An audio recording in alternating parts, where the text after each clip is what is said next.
Good morning, everyone, and welcome to today's Resource Adequacy Modeling and Program Design Working Group meeting. My name is Isabella Nicosia, representing ISO Stakeholder Affairs. I'm also joined on the line today by our facilitator, Jeff McDonald. Before we get started, I just have a couple of housekeeping reminders to go through. So this call is being recorded. The recording is for informational and convenience purposes only. So any related transcription should not be reprinted without the ISO's permission. These working groups are collaborative and intended to stimulate open dialogue and engage different perspectives. And while we welcome comments and feedback, just a reminder to please keep those professional and respectful. So if you do have a question throughout the working group today, if you connected to audio through your computer, you'll need to select the raise hand icon, which is located at the bottom of your screen. If you dialed in separately to the conference, you'll want to press #2 to raise your hand.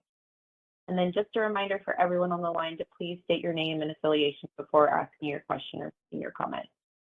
And then you can also send your questions through the chat to all panelists. We'll be monitoring that throughout the call today as well. Okay, so where we are in the stakeholder process, just to provide a little bit of context, we're here in this pre-development stage at the discussion paper and working group phase before we get into the proposal development. Okay, so the agenda for today, in just a second, I'm going to hand it over to Jeff for the welcome and goals, and then we'll move into review of problem statement 2 and 3, as well as stakeholder feedback. And then we'll take a quick 15-minute break before moving into the ISO's presentation regarding problem statement 2 and 3 and the data analysis needs. So we'll hear from Anya Gilbert and Partha Malvadkar from the ISO on that segment. And then we'll break for an hour lunch and then come back and hear from Aditya Jayam Prabhakar on the potential modeling framework, specifically the feedback on short-term reliability and reliability visibility for midterm years 2 and 4. And then we'll take another 15-minute break and come back and hear from the Department of Market Monitoring on ensuring energy and resource adequacy with storage. And then we will take the last 30 minutes today to wrap up and go over some next steps. So Jeff will cover that segment. All right, with that, I'm going to hand things over to Jeff. All right, thank you, Isabella, and hello, everyone. Happy 2024, and welcome back to the working group for RA meetings. So was hoping to see everyone in person, this week, but hopefully that'll work out for February, late February. So good to be back with you. I'll move somewhat quickly through the working group goals and the meeting goals. The meeting goals are generally derived from the topics that are on the agenda. And then we'll move into a discussion of stakeholder comments on problem statements 2 and 3 shortly. And I look forward to a nice lively discussion. I think the discussions have gotten a little bit more engaged and robust as these working group meetings have moved along for the RA topic. So this one might be a good one. And I will let you know in advance that, I wouldn't even call it a summary, but the issue catalog for comments on problem statements 2 and 3 were derived from your comments from the last couple meetings. So they were not just restricted to the last meeting, but we went back, we reached back and made sure we included all the comments and for the most part, just the higher level ones. So I'll get to that in more detail in a little bit, but the working group goals, develop principles and goals, and we covered that quite a bit in the first meeting and a little bit in the second meeting, I believe, and we haven't really touched that since. If that's something that we need to get back to, please note in the comments if you feel that we didn't discuss that enough. Please make that clear in the comments, and we can make room in a future meeting to revisit that. Form initial problem statements. So as noted throughout these meetings, the ISO did put together 3 problem statements that we've been discussing in 3 general areas. And so we have a straw structure for problem statements. There was another problem statement that was provided by Middle River Power that I think we decided in the last meeting is probably most appropriately rolled in to one of the existing problem statements. That problem statement, the discussion was around meeting the 0.1 LOLE, but really, the topic, the broader topic was backstop procurement triggers and how that's managed. And so we will roll that in to where it's appropriate in the existing 3 problem statements. I think even Middle River Power had suggested that was probably appropriate. So I feel like we're in our discussions, we're talking about and adding to and clarifying in some spaces the 3 problem statements, straw problem statements that were put forward by the ISO, and certainly that's certainly also happening through your comments. So, and as I've read through the comments, I wanted to note I greatly appreciate those comments where some discussion or background or context is provided for the positions taken. That's extremely helpful to us, and I'll talk about that a little bit more towards the end of this meeting as well. So align on priorities and establish meeting cadence. So, we have already discussed meeting cadence, and I think the meeting, I haven't read any comments that the meeting cadence so far is off or that there's a desire to have it conducted differently. And we're constantly working through priorities. So, we went through a poll last meeting that was just a data point for priorities. Your priorities come through in your comments after each meeting as well, and so those are taken into consideration. And again, I'll discuss how that's so but as we get towards the end of the meeting and talk about future topics for future meetings. So aligning our priority is an ongoing living thing, and the meeting cadence seems to be fine from what we're hearing. And refining the problem statements, I think we sort of already covered a little bit of that. One thing you'll hear, so in the second bullet point here, under 4, develop methodology for analysis, define data needs. So you're going to have a presentation and discussion with Anya and Partha on that today. So we're moving in that direction, and I hope you'll feel free to comment on analysis that you would find helpful or help Anya and Partha understand better, how to refine some of the matters that they bring up, and determine action items.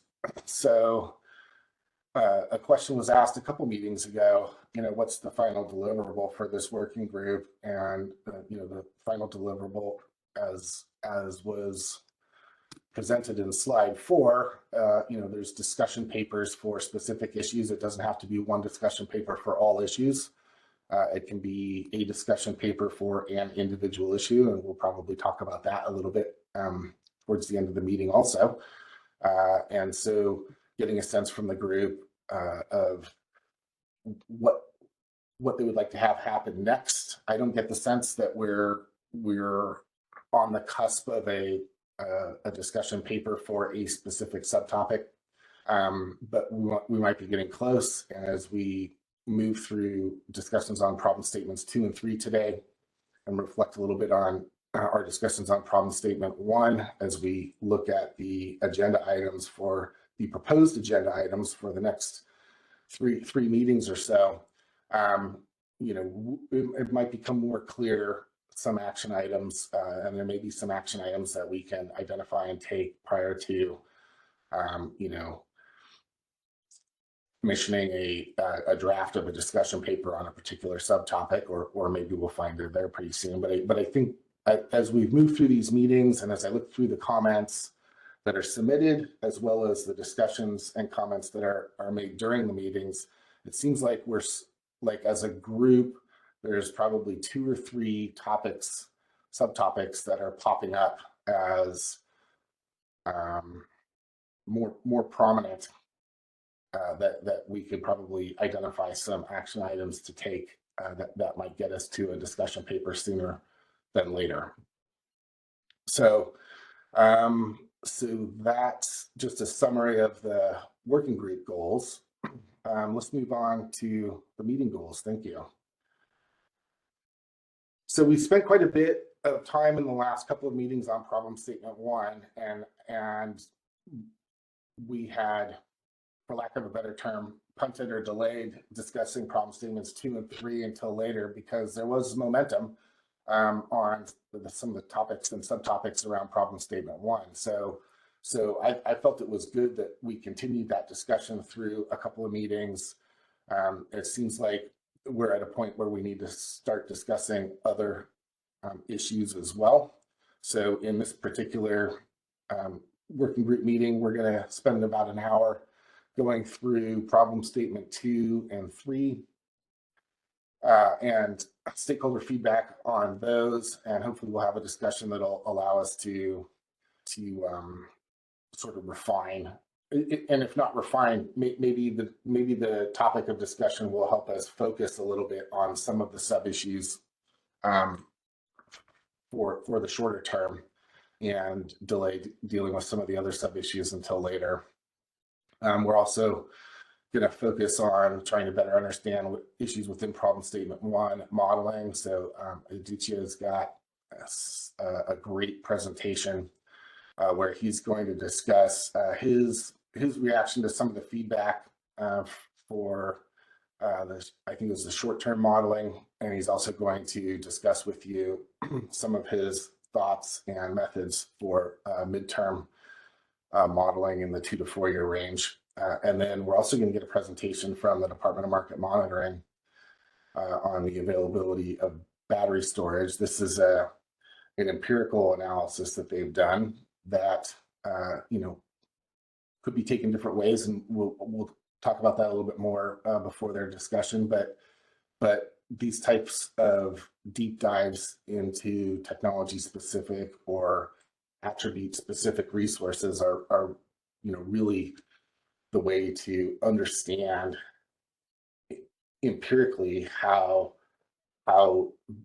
subsets of resources are actually experiencing the ISO rules, the ISO dispatch, maybe even the CPUC rules for RA counting.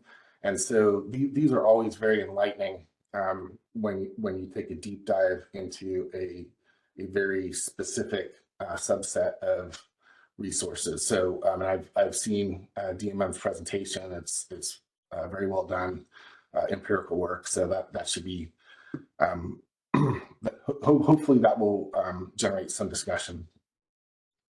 And so then at the end of the meeting, we'll spend some time discussing refining the path and meeting topics. If you look all the way to the end, I think it's slide 95 or somewhere around there, you'll see sort of a straw proposal for meeting topics for the next several meetings. And that's based on what we've seen in your feedback and comments and what we've heard during the meeting. So, and layered in with that is our attempt to try and get topics to align within meetings, and then also try to have a structured sequencing so that if there's a deep dive, we're able to see the deep dive first before we get into a more in-depth discussion on that topic as well, just because the deep dive hopefully informs the discussion. So we've overlaid some sequencing and collecting of common topics onto the feedback that we've gotten in the comments and in person in the meetings in order to construct that straw proposal for topics for the next several meetings. And finally, and I want to highlight this, one of the goals of this meeting is also to establish opportunities and hopefully generate some ideas for people who may want to volunteer and participate in presentations and the near schedule meetings. Once you see the list of topics at the end of the slide deck, I'm sure there's a couple that'll be near and dear to you, and we want to encourage participation and And to be frank, we've talked with a few of the participants on issues that are the most important to them. And, one of the things that's popped out of that is the concept of a panel discussion rather than just having, one participant spend 30 or 40 minutes going through their slides on the issue that matters most to them, trying to get a panel discussion with different perspectives, so it is actually a discussion and not just a presentation. So we'll talk about that a little bit more at the end as well. So before I move on to review of problem statement 2 and 3, is there any feedback on the working group or meeting goals? As a reminder, if you connected to audio through the WebEx, you can raise your hand by pressing #2 or by raising your hand using the icon at the bottom of your screen.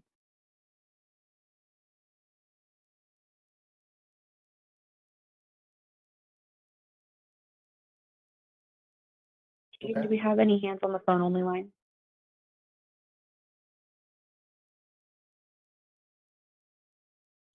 No, I'm not showing any hands raised on the phone at this time.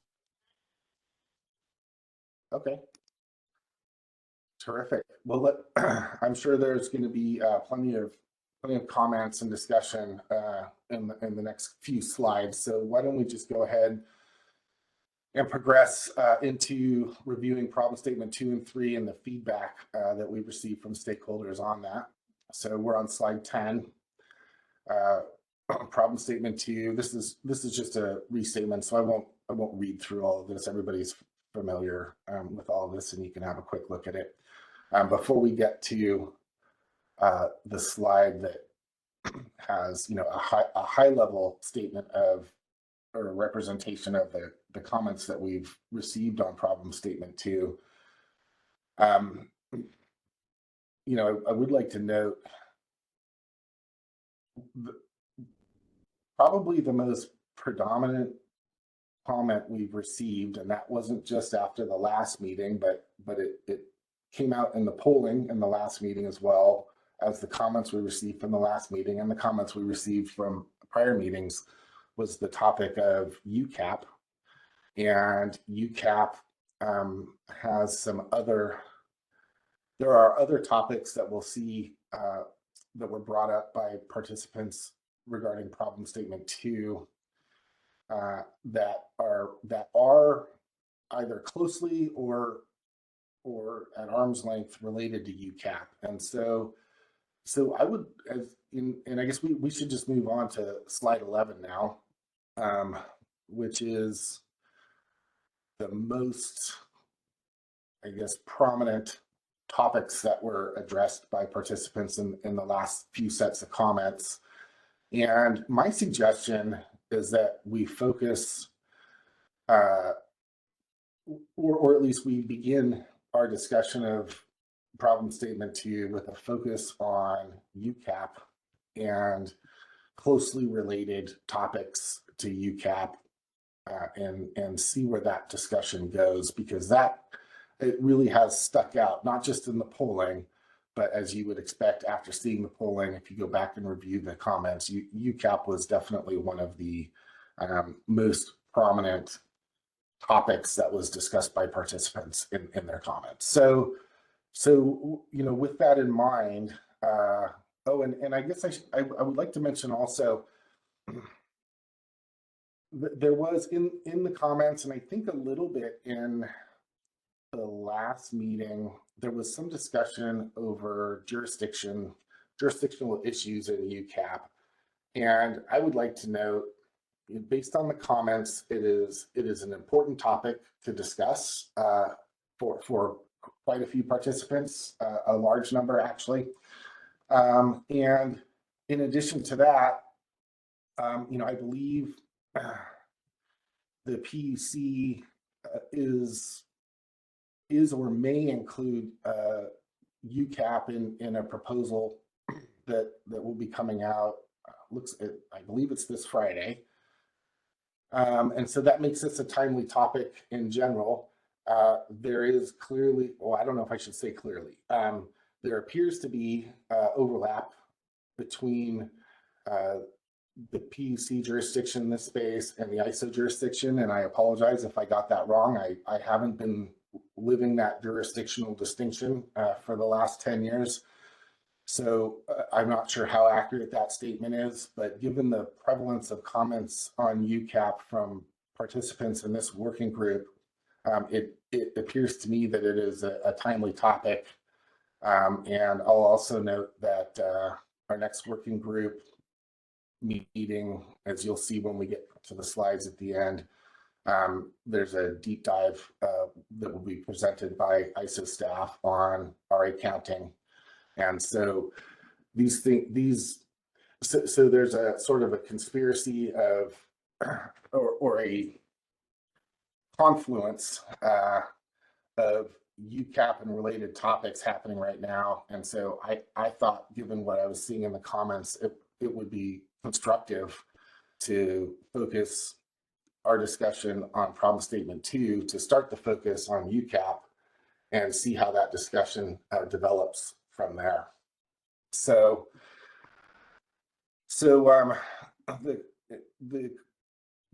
all the comments have been posted online. Everybody's had an opportunity to read them, so I'm sure everything that I just said isn't a surprise to most folks on this call. But in order to get the conversation started, I would say one of the most prevalent comments that I saw was that RAIM was not perceived as effective, and that there needed to be a different method for accounting for and potentially incenting availability. And UCAP was mentioned as the alternative to that. And there may be other aspects on this slide that are related either directly or perhaps arm's length to UCAP, but I'd like to start. I'd like to have the conversation started with UCAP. So I just summarized a lot of the comments as RAIM doesn't appear to some to be providing the right set of incentives, and UCAP is perceived as a solution to that, or moving the ball in the right direction. So is there someone on the line who has submitted comments in that vein who would like to spend just a few minutes teeing that up, and then we can open it up to other comments and have a discussion started in that vein? So if one of the participants who had commented strongly in the direction of UCAP would like to raise your hand and take the microphone for a few minutes and explain, provide some context for your position on UCAP, that would be great.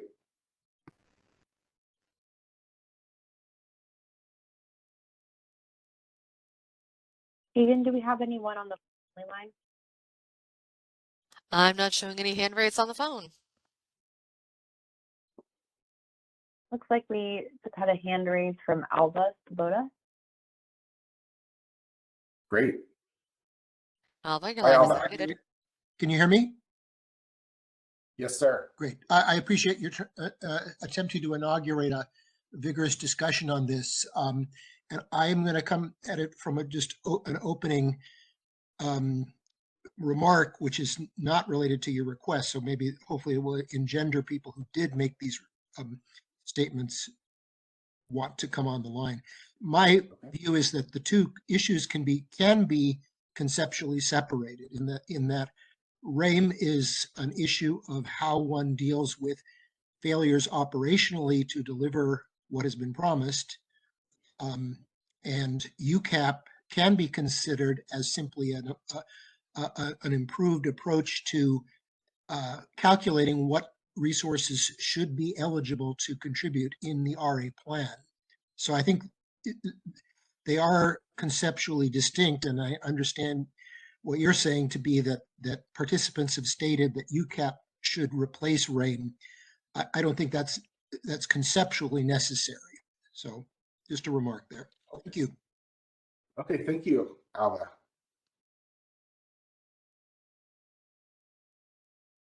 Is there anyone else? Is there anyone who commented to the contrary who would like to provide some context as to how they may see them as substitutes? It looks like we have another hand from him. Perfect. Nick, your line is unmuted. If you can hear me. Yes. All right, so Nick Berkey, City of Anaheim. So Anaheim didn't post comments, but we are a member of the 6 cities. And this may not be UCAP direct, but I think one of the issues that should be discussed is that RAIM is more of a penalty than it is an incentive. So one of the larger issues that I don't think UCAP would necessarily resolve this, because UCAP seems to be more of a counting methodology, whereas one of the larger issues right now is the withholding and showing of all RA that is available. And currently RAIM penalizes RA that is shown that is not made available during the flow month.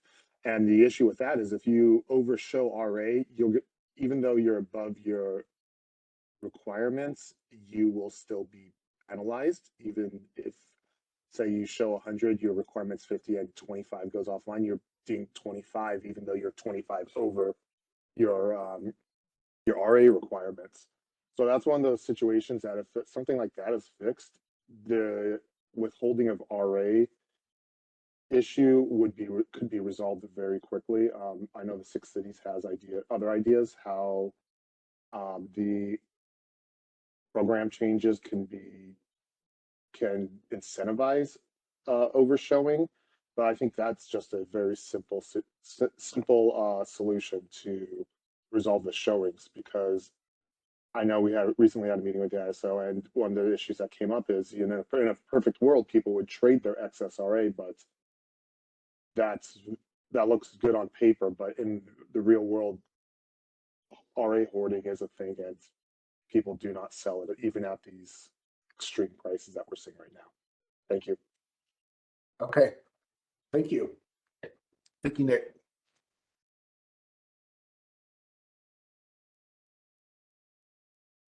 I have another hand from Michael Whitney. Great. Hi, Your Michael. line is unmuted. Whitney with Me. NCPA. There's usually a little Hi, Michael. delay, so I think I'm live now. But I just got the end of Alva's comment, so hopefully I'm responding to it kind of accurately. But as far as UCAP replacing RAIM and whatnot, my recollection is that was CAISO's original proposal back in 2019 or so, when they first kicked off the resource adequacy enhancements initiative. So I think NCPA's perspective at the time was that, for all its warts and whatnot, RAIM was kind of working as designed, and we were more in favor of keeping RAIM active or live, rather than getting units derated off of historic derates, that could be subject to just anomalous failures that would last for 3 years. We didn't really see UCAP as kind of just and reasonable, or really a great fit for the CAISO fleet, whereas it might be a better fleet, a better fit for PGM or other RTOs and ISOs, with more conventional resources. But with that said, yeah, that would be our understanding of that. UCAP went into effect, and it would effectively replace RAIM and end that. And I think back then, there was definitely I remember like a problem statement that CAISO put across was that they weren't getting more than the the 15% or the 115%. They wanted more than that. But I mean, 15% was what the requirement was, and SEs shouldn't be expected to just show additional capacity just to show it. NCPA is like that. It's like how Anaheim was just stating now that, yeah, RAIN's a penalty, so we're not going to show any more than we need to because we don't want to get hit with that. We don't want to expose ourselves to the risk of that penalty. But even under UCAP, I don't really see us just showing RA to show it. But as far as like hoarding it, I don't really think there's a lot of hoarding going on in August and September when prices are, really, really above, really high without getting any kind of specifics. So I think that there really is true scarcity in those months, but folks are probably not going to show excess in March or whatnot when they're, the peak isn't as high, but I don't think it's necessary. I don't think there's any need for it or demand for it. So I don't know that the hoarding issue is really at the forefront that maybe it used to be. I think everybody's showing or selling everything they can in August or September. So anyway, just Okay. just a couple points for me. Thank you. No, I appreciate it. Hey, Michael, do you have another minute? Yes. Yeah.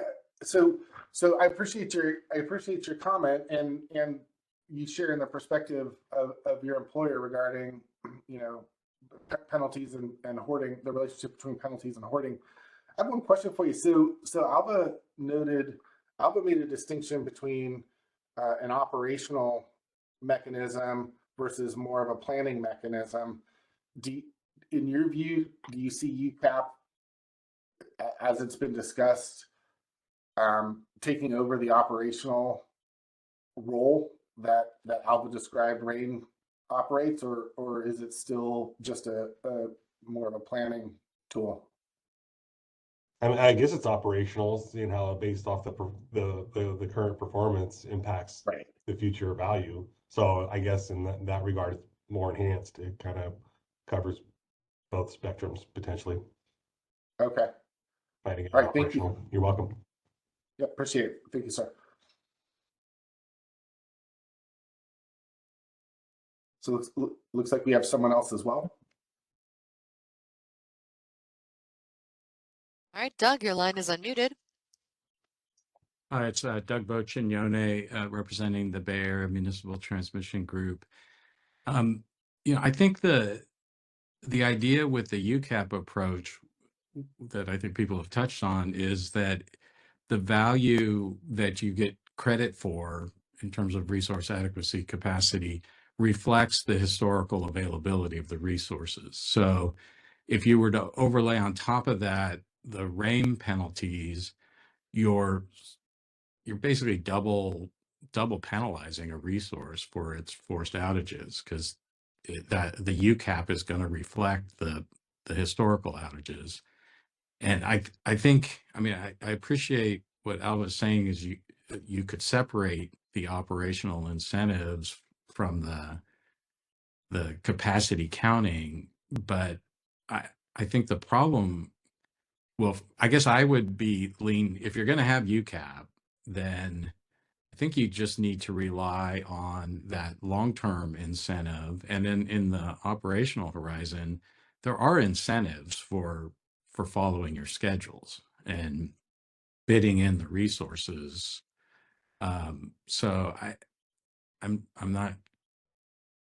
just questioning whether you would need additional incentives beyond the long-term UCAP incentive and the short-term incentive to, bid your resources and get compensated for them in the market.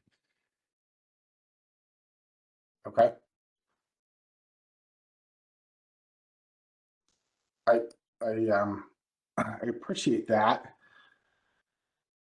And in general, I agree with what I think your general premise is, which is, the day ahead and real-time markets are already providing incentives to follow your dispatch instructions. There's already rules regarding offering in the day ahead, and so in your view, you noted that RAIM is a duplicative penalty in a sense, or it's more of an immediate penalty, whereas under capacity counting, you already have inherently a medium-term penalty to lack of availability.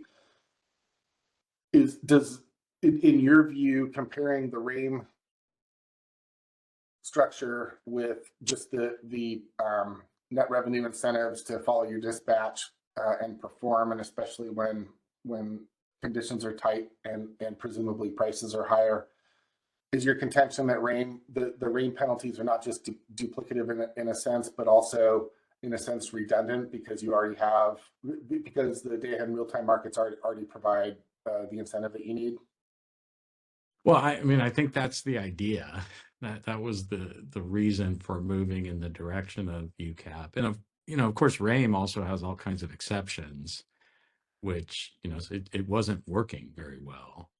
And I think parties felt that going in a direction of the UCAP would be a better way to recognize the capacity that resources actually are providing that you can count on. I mean, let's face it, right? We give 100% capacity credit for resources, independent from whether you really can count on them. We have some old gas-fired resources that when you go to turn them on, they often don't turn on. And, that's not reflected. They get a different, they're treated a different way than some of the newer resources. Okay. And I think that's part of the problem we have, and that UCAP was trying to address. Okay. No, that's helpful. Thank you. And then just one last thing. And then, so if Yeah. you go that way and you are sort of taking into account your reasonable expectation for the resource, it doesn't make sense to, you've already taken into account forced outages. So then if a unit goes on outage, it would be a double penalty to then, make them go get replacement capacity for that resource that you were assuming it was some probability that it wasn't going to be available. So it would completely defeat the purpose. And Yep. No, I see your point. Thank you. sure. Thank you. Go to Lauren Carr from CCA. Lauren, line is Lauren unmuted. Carr from CAISO. I just wanted to add a couple of things. First, I agree with a lot of what Doug said. I think if you have UCAP in place, it is a replacement for RAIM, and it wouldn't make sense to have both. The purpose of RAIM, I guess, is to incent substitution when resources aren't available to follow their must offer obligation. And if you're accounting for forced outages up front through UCAP, it wouldn't make sense to have UCAP substitution rules for forced outages, because UCAP's already doing that accounting for some probability of forced outages up front. So agree with Doug on that one. Relatedly, I think it would be helpful to understand if RAIM is working as intended. That is, it's doing its job incentivizing resources when they're on outage to provide substitution. I think right now the price of RA compared to the price of the RA penalty could be one reason why we wouldn't see RAIM doing its job of incentivizing substitution. Some other folks also mentioned market scarcity and things like that. And I know the CAISO did some looking into this back during RA enhancements. And maybe you're already planning to do something like that again, but I think it would be helpful when we're reevaluating RAIM to see whether it's working as intended. I think UCAP, one, is a replacement for RAIM, and two, probably does a lot of things that RAIM isn't doing. So it'd be good to have that information. Okay, great. Thank you, Lauren. let's go to Chris Devon. Chris, your line is unmuted. Hi there, this is Chris Devon with Theragen. Can you hear me all right? Yep, we hear you just fine. All right, thanks. Just wanted to chime in here since we commented on this. I do want to just add support to what Doug Boccioni was mentioning, and Lauren. I think that there is kind of this issue of the incentives and double penalty potentially if you you do both things, UCAP versus RAIM. But I do think that there's, maybe a need to not view it as a binary, type of a yes or no thing. I think there's some potential to have both a, in advance counting review like UCAP, and then a after the fact or during the operational period, incentive mechanism that maybe could be just something different besides RAIN. There's other regions, and Jeff, maybe your work in New England could speak to this, but I think in PJAM and MISO, there's ways that they don't have RAIN necessarily. They utilize UCAP, but then they do have some allocation of commitment costs for replacement resources that go out during certain periods of time, like on stress conditions, those sort of things, or if there's a shortage in reserves, sometimes those areas will allocate the replacement costs for those commitments to the units that go on outage. So there's other things like that maybe we could explore. So I would encourage a broader look rather than just say it has to be RAIM, it has to be UCAP. I think all of these things are interrelated. And one of the things that we talked about previously when I was working at CAISO was the ideas of the substitution rules and these incentives that I think, 6 cities or Nick from Anaheim was mentioning, and others have touched on. I think there are some incentives to, I wouldn't call it hoarding. I would say there's just incentives to hold additional capacity that's not been used on RA showings because of these rules. It may not happen as much during the tighter months, but it's all a function of these incentives that are created. And I think that all needs to be discussed as more holistically. It's not just only a UCAP thing, only a RAIM thing, but also the 100% post-so requirement that was put in place. I think that needs to be revisited. And that could, potentially resolve some of these issues where CAISO thinks that there's maybe, contracted RA resources that aren't being made available to the CAISO.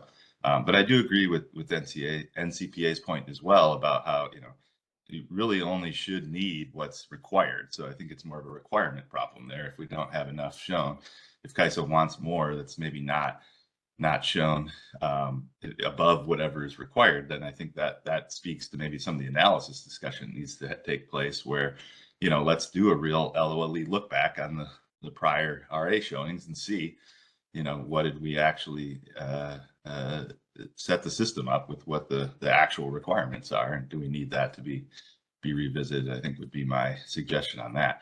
And then one last point on the overall UCAP concept. I did note that Jeff, you mentioned there might be a proposal from the PUC coming out. I'll be interested to see what that really entails. But I think the point in our comments on UCAP specifically was that the ambient D rates for thermal resources it's very obvious. It seems very easy to do. There's engineering documents that explain at what ambient temperatures these units need to be derated, right? And some of the units in the CAISO system actually do that voluntarily and reduce their NQCs in the NQC process to reflect those. Some do not, and some of them don't show up to their full NQC amounts to reflect that as well, to avoid these RAIM impacts and some of these other incentives we talked about. I think that should be something that is pretty much a no-brainer, because it's just simply a capacity that can't possibly be accessed at any given time, and should not be counted on for reliability. So that would be our position on ambient D rates for thermal resources being included as a counting rule. It doesn't have to be quote unquote UCAP, but it should be considered strongly. Thanks.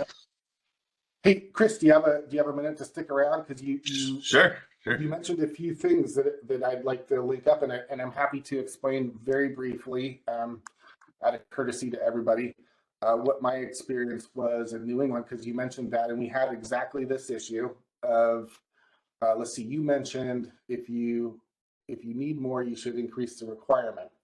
So prior to 2014, 2015 in New England, they were finding that a lot of the capacity that they were counting on through their accounting wasn't available, and they wound up increasing at New England, wound up increasing the reserve requirements to try and get, if you're only going to get, if last year you got 85% of what you thought you bought, then you increase your reserve requirement, and then next year you get less, and so you increase your reserve requirement again, and in that sort of operational uncertainty of what to expect in real time based on what you've procured in advance through a capacity construct was what led to the pay for performance.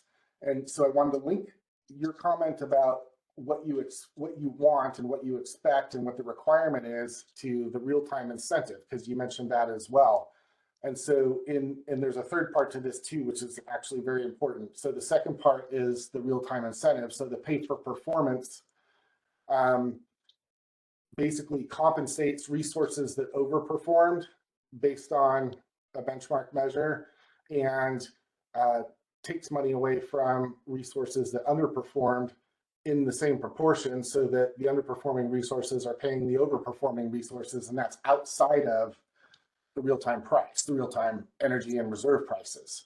And so that type of construct was the real-time incentive to perform. I don't know if it's exactly analogous to RAIM, but they seem to be intended to address the same issue. Can I jump in? Yeah, please. Yeah, thanks for that, Jeff. That's helpful. I'm glad that you mentioned that. And I think at least my understanding of that pay for performance one was when it was more like, is it triggered during stress conditions, or is it like a monthly thing? I thought it was only kind of during those extreme condition type scenarios. Right. Good question. And that's the third part that's important is the trigger for pay for performance is a scarcity condition, and the scarcity condition is measured a certain way. And there are two issues that were observed with that sort of impeded the pay for performance program from doing what you wanted it to do. One issue was, of course, these are market rules in the tariff, right? And so the trigger for pay for performance and the definition of a scarcity condition is predefined. And it turns out those are only things that are observed during summer type structural scarcity due to extremely high loads, and not things that, that trigger isn't even closely approached during wintertime scarcity, when it's really fuel that's fuel availability that's driving the scarcity, and not load outpacing available supply. And so you weren't seeing pay for performance triggering during these winter periods, where in New England and today in the Midwest and probably Southeast, like literally today, are important factors. And you don't see that scarcity. You'd have to redraft your scarcity condition to get it to trigger in order to provide the actual real-time incentive or penalty that it was designed to during those circumstances. That was one issue. Another issue is that at all ISOs, the grid operation team, it's their job to do whatever they can preemptively to make sure that the lights don't go out. And so some of these triggers for real-time performance from generation assets, or more broadly supply assets, don't factor in things that the ISO might do to circumvent approaching the type of condition that would trigger the event anyway. And so those were two things that we saw in New England that repeatedly, year after year after year, resulted in far fewer scarcity events triggering pay for performance settlement than what was expected when you do your analysis in advance. And so I bring that up because, you know, whether it's RAIM or pay for performance, that notion of having a real-time incentive to produce, to be there, is often difficult to formulate in a way that produces the result that you were hoping to get as a grid operator. So I just wanted to connect those 3 dots that you brought up. I mean, you covered a lot of ground in a short period of time, but I just wanted to sort of line all those things up, at least based on my perspective and experience. Yeah, thanks for that, Jeff. I appreciate that, and I think that's what brings some good value here, having you provide some outside insight like that. And I certainly am not advocating for a pay for performance type of an approach. I just wanted to caveat that.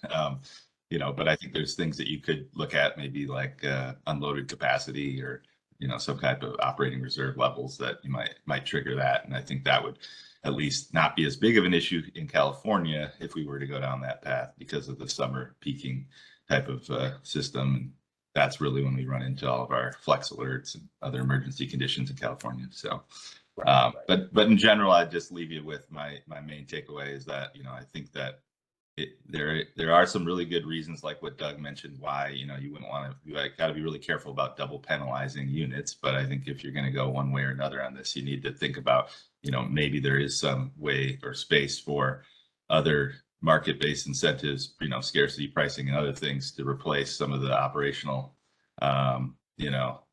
incentive mechanisms or be in lieu of RAIM or something like that.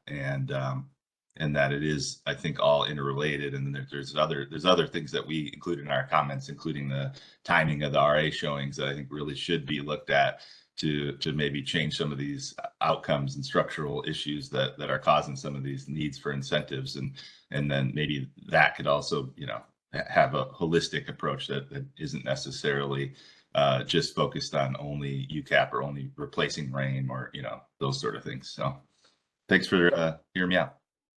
Yeah, fair point. Thank you. Appreciate it, Chris.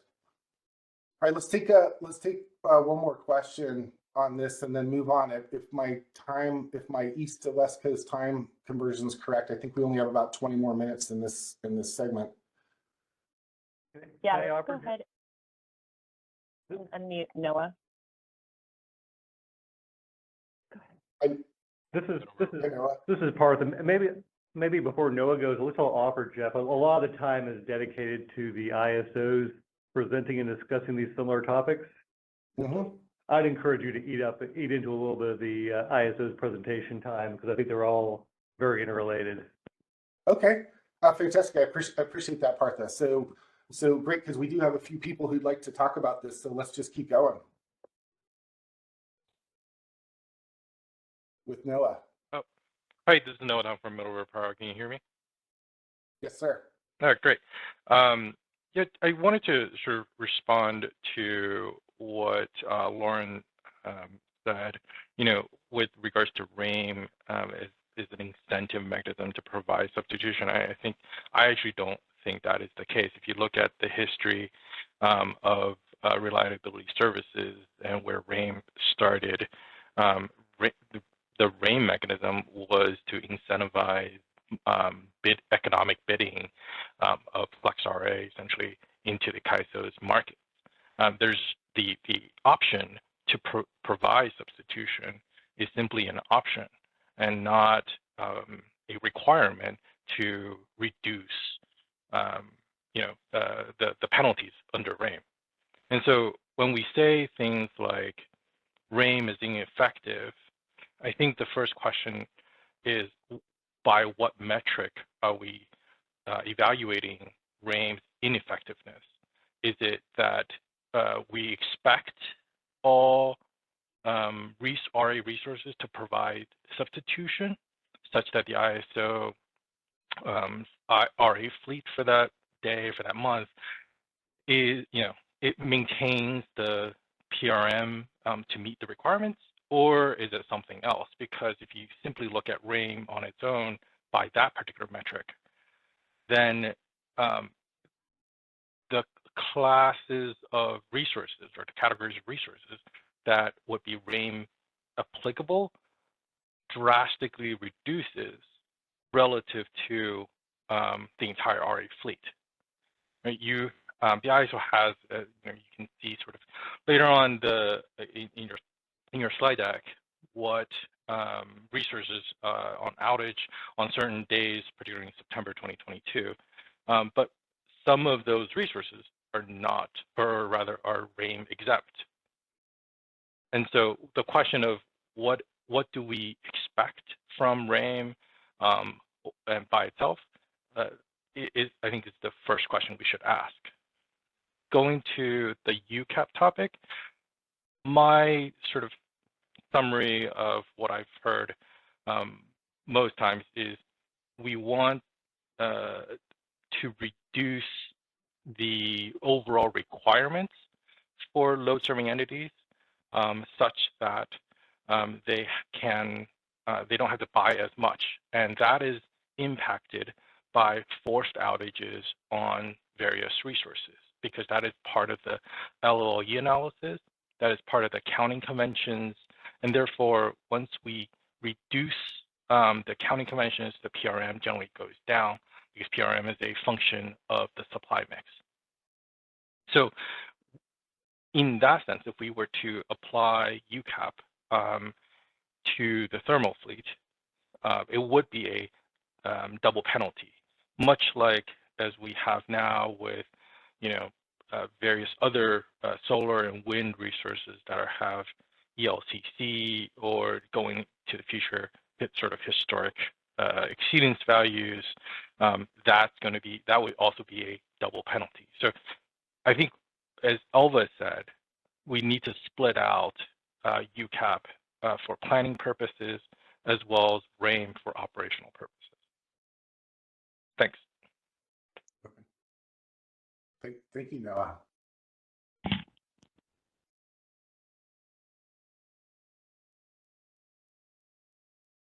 So we can continue to.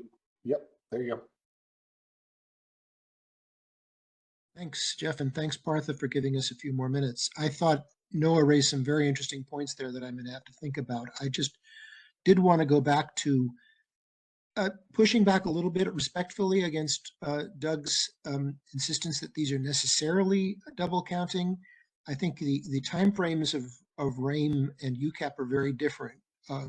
RAIM is applying to what is in your mix currently, and it's a cost or a benefit depending on what you can provide to CAISO in the actual markets.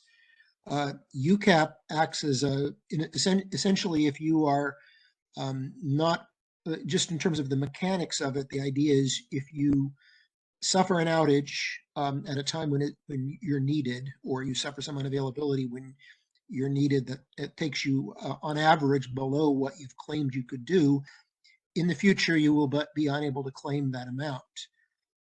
Those are two completely different decision processes. One observation we've made about UCAP from the beginning is that there's a very difficult problem of trying to incent resources to improve their reliability in the future when they know that they're going to not get value out of that. But I do think that the risk of double payment or of over penalizing is better addressed by getting the prices right and getting the requirements right than by throwing the sticks on the table and trying to redesign from scratch. So just wanted to respond to Doug's point in that way.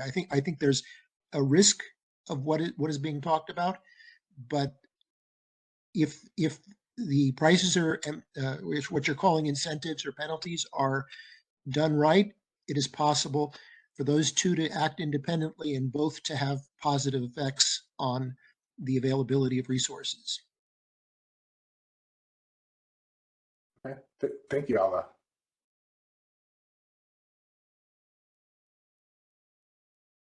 Okay, let's unmute Adeline.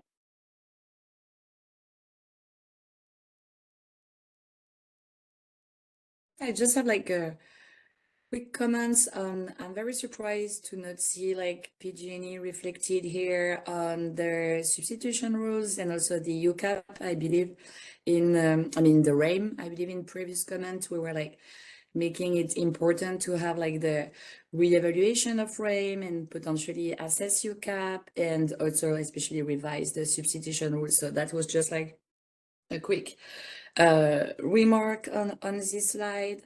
Then on all what was said so far, I think it's kind of maybe important that we start like taking this step by step. I would say from all the people who have been speaking before me, it seems like it's very important to start re-evaluating RAIM to see what is working with RAIM, not working with RAIM. And from there, maybe start like looking at how we can modify that. Many people have brought earlier that when we were in the array enhancement phase behind UCAP, there was also like a proposal from CAISO to have a better streamlined definition of outages from like forced outages, urgent outages, opportunity outages, also like plan outages. And maybe that will also help to have like a better way to deal with the substitution rules that are on the table now. So I don't know if it's more analysis or maybe more evaluation on what we have right now, what is working or not working. And then from there, like try to move forward. And so if UCAP can assess the problem we see with RAIM and outages substitution rules, maybe we should explore that further. So just trying to, obviously, instead of planning and operation together and try to make a plan for the next steps here. Okay. I would like to apologize personally if PG&E didn't show up as a proponent or opponent of some of these things. It was my fault, and I overlooked that as I was putting the slide together, so I apologize for that. No worries. Just wanted, because I was surprised to see, like, I'm pretty sure we have been reiterating this list of priorities many times. So just good if you are on the same page. Okay, thank you. Thank you so much for your comment. Stephen, do we have any other hands on the phone only line? Okay. I'm not showing any hands raised on the phone. Great. Actually, one question. Could we go back to slide 11 for a moment? Thank you. Yeah, I just wanted to, so we've focused on, a lot of focus on RAIM, substitution rules, UCAP. And before we move on to problem statement 3, since Partha DeGrantis yielded some of his time to this topic, are there any comments on any of the other aspects on here that that folks would like to make before we move on to problem statement 3? And Jeff, can I build off of that too? If anyone wants to weigh in on prioritization as well, like the way I kind of think about, like almost all those topics that were discussed were kind of interrelated. It kind of goes from like the counting and showing processes into the substitution processes, the plan and forced outage rules into kind of into RAIM. And there's probably like different, what I would describe as comprehensive reform packages that could like replace the current design.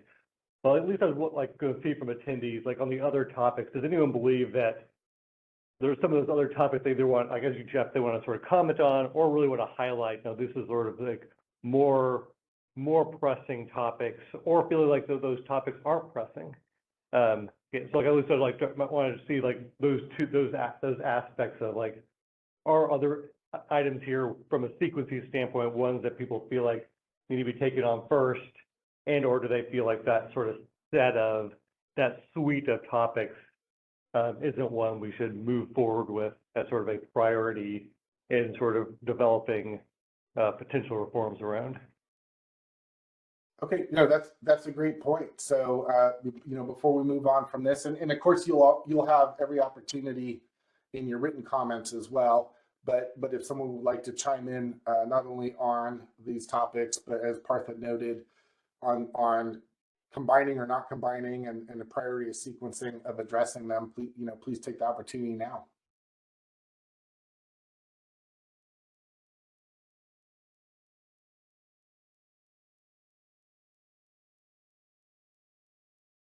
We have a hand up from Nick. Hi, Nick Berkey from Anaheim again. Let me start off first by apologizing for using the term hoarding. It probably wasn't the best term earlier. Caffeine still hasn't kicked in, so I apologize.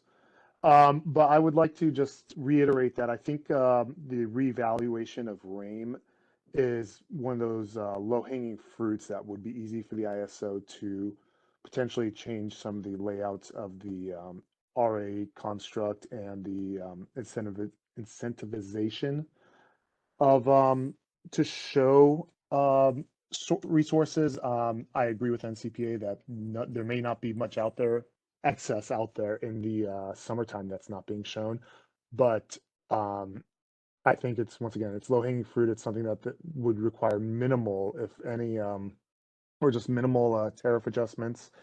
And it's also something that the ISO could also do a quick study to see how much RA eligible resources are not being shown in any given month, but are still being used to serve load by LSCs. But thank you. That's all. Okay, yeah, thank you. Oh, and Nick, you know, so as you were describing this the last time you spoke, you know, I was thinking, and I'm, you know, I use the wrong word all the time, but it seemed like it was being described as a risk management tool. You know, setting aside some of the RA. That's how I was thinking about it as you were describing it. Well, yeah, that's one of them. I mean, say an example, if you have 4 gas units that are 50 megawatts each, you only have a 75, sorry, for what I say, 50 megawatts each, you have 100 megawatts of RA capacity, or 150 of RA capacity. You're only going to show 3 of those units, but you're going to withhold one in case you need to substitute it. So you can't sell that capacity, you can't do anything with it. But now, since you withheld it from the RA plan, now it doesn't have MU obligations or anything like that. Whereas if you just show all 100, even though you only have a 75 obligation, the RAIM shouldn't apply to anything above that 150, as long as you're showing at least 150. And that's where you're saying, fairly straightforward tweak to the RAIM program could, if that's an issue, it could resolve it fairly easily. Exactly. And if we want to really go down a rabbit hole here, you can say anybody that shows excess can be compensated from RAIM penalties collected for anybody that did not meet their obligation. But that's going down a whole different pathway there, but that's just off the top of my head. But an interesting idea. Thank you, Nick. Thank you.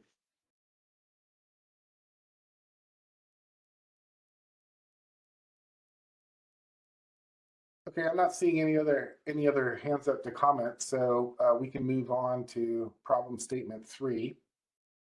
To the next slide, please. Great. And so I won't read this word for word, but you can have a quick look at it. And I think everybody's already familiar with it because everybody's submitted comments on it. So I'll give a couple seconds for people to read through really quickly, and then we'll move on to reviewing comments.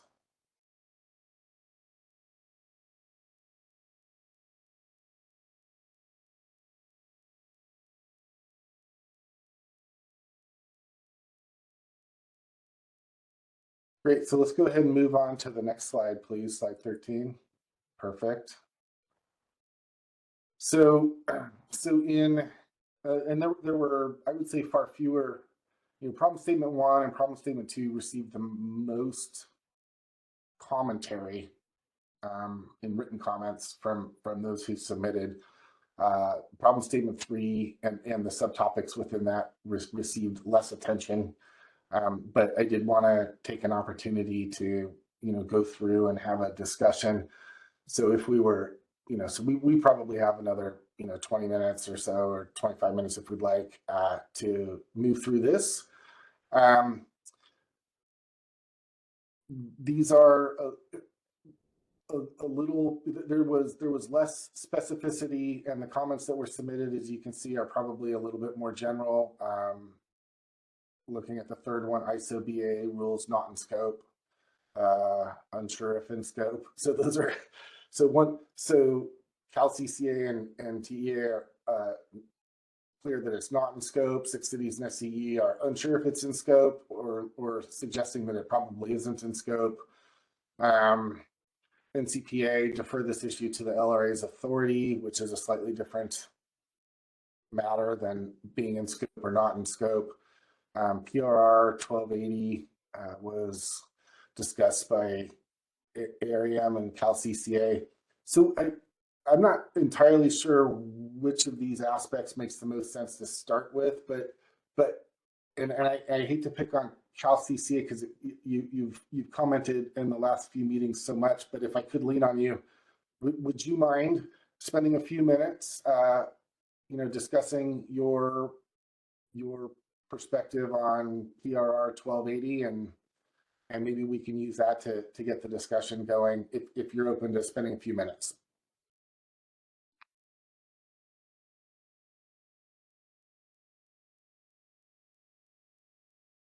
Hi, yeah, this is Lauren Carr from Cal CCA. I can start with talking about PRR 1280. Great, thank you, Lauren. This issue is one where LSCs receive credited resources that aren't shown on supply plans, but they're shown as a reduction in the requirement. And when LSCs receive credited resources, they can be found compliant from a CPUC perspective, I guess, in terms of not having a deficiency. But if the CAISO does have to backstop, according to their tariff, they have to allocate the costs without considering the credited resources.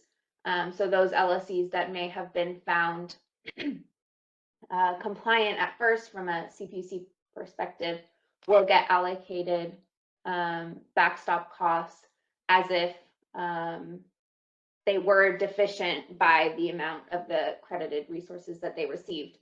So we're just asking, because this came up with the August CPM that the CAISO did, that the CAISO and the CPUC work to resolve this issue. It could be done in a couple ways. One could be the CAISO revise its tariff so that it recognizes credited resources, or there could be a change in CPUC rules to have resources shown.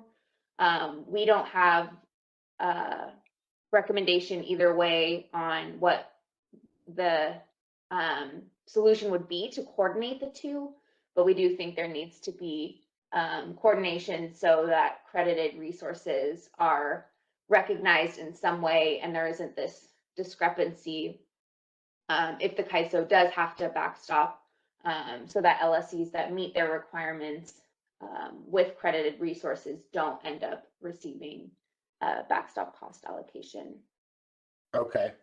Thank you very much for the explanation. And just for a point of clarification, these credited resources, are they something that CAISO sees operationally as available or not? That might be a question for CAISO. I'm not remembering how they see them. I believe they do bid in, so CAISO would have access to dispatch them through the market. They're just not shown on the supply plan. Gotcha. Maybe CAISO can correct me if I'm wrong on that. Okay. Thank you, Lauren. I appreciate it. Thanks so much. I'll just comment on that. The credited resources are not necessarily operationally seen by the CAISO. They're not in our resource adequacy system CIRA, and therefore some of the must offer and bid insertion challenges exist, and RAIM exists for those resources. So they're not visible to us in the same way that supply plan shown resources are visible and available. Thanks, Anya. Thank you, Anya. So this bleeds over into the visibility aspect.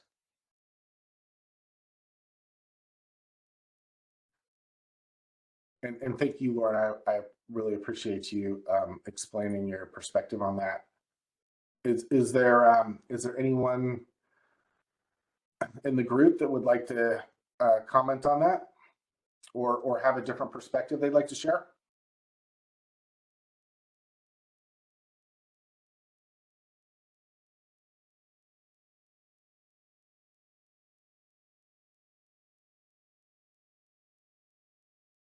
Okay. I'm not seeing anyone come forward to discuss that. Thinking about which other aspect of this. Well, so the fifth item here, ISO BAA EDAM RSE failure and RA deficiency should be treated separately. So let's oh, I do see actually, before we move on this, I see Margaret has her hand up. Margaret, were you interested in commenting on PRR 1280?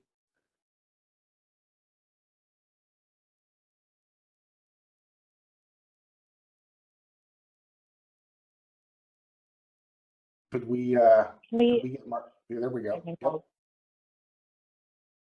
With Thompson Coburn for 6 cities. Can you hear me okay? I can. Thank you, Margaret.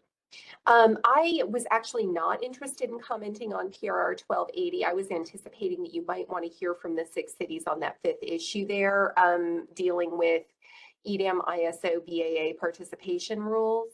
Yep, perfect. You read my mind. So Yeah, that looked like next candidate. Please go ahead. Yeah, of course. So just to clarify our comments here, I think you've got us listed under the ISO BAA rules, and our position is stated as unsure if this was in scope. I think it might be more accurate to frame it as we think this is not appropriately within the scope of this initiative. And I think the issue is really tied to that 5th item that you have there. In our view, we think deficiencies in RA resources that are being brought to the ISO, and more broadly, the parameters of the CAISO's RA program, which we're looking at that in this initiative.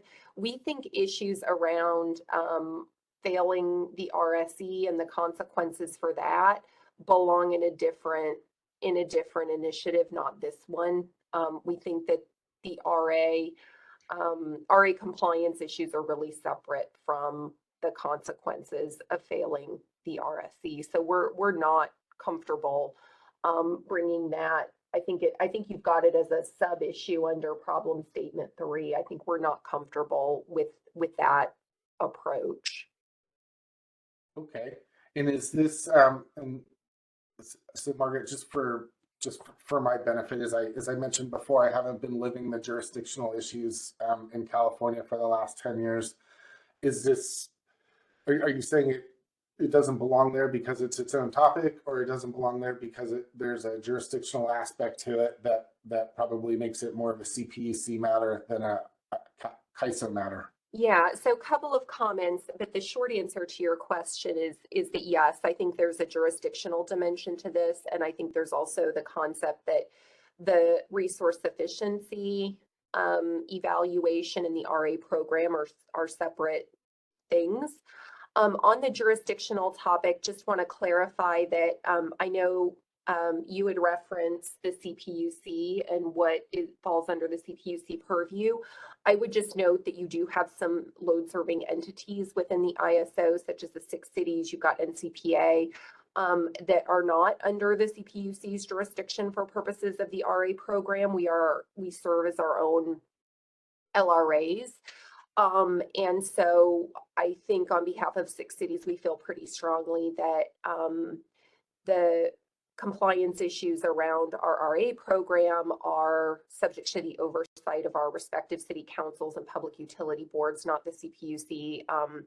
And we want to ensure that any rules that come out of this initiative remain consistent with that principle. However, with respect to the RSE, we think that, as I said before, the resource efficiency evaluation and the RA programs are really separate. And so we would be in favor of decoupling issues related to the resource efficiency evaluation from this initiative and handling it in a different initiative process, such as day ahead sufficiency. Okay. All right. Thank you. Thank you. Yeah, thank you very much.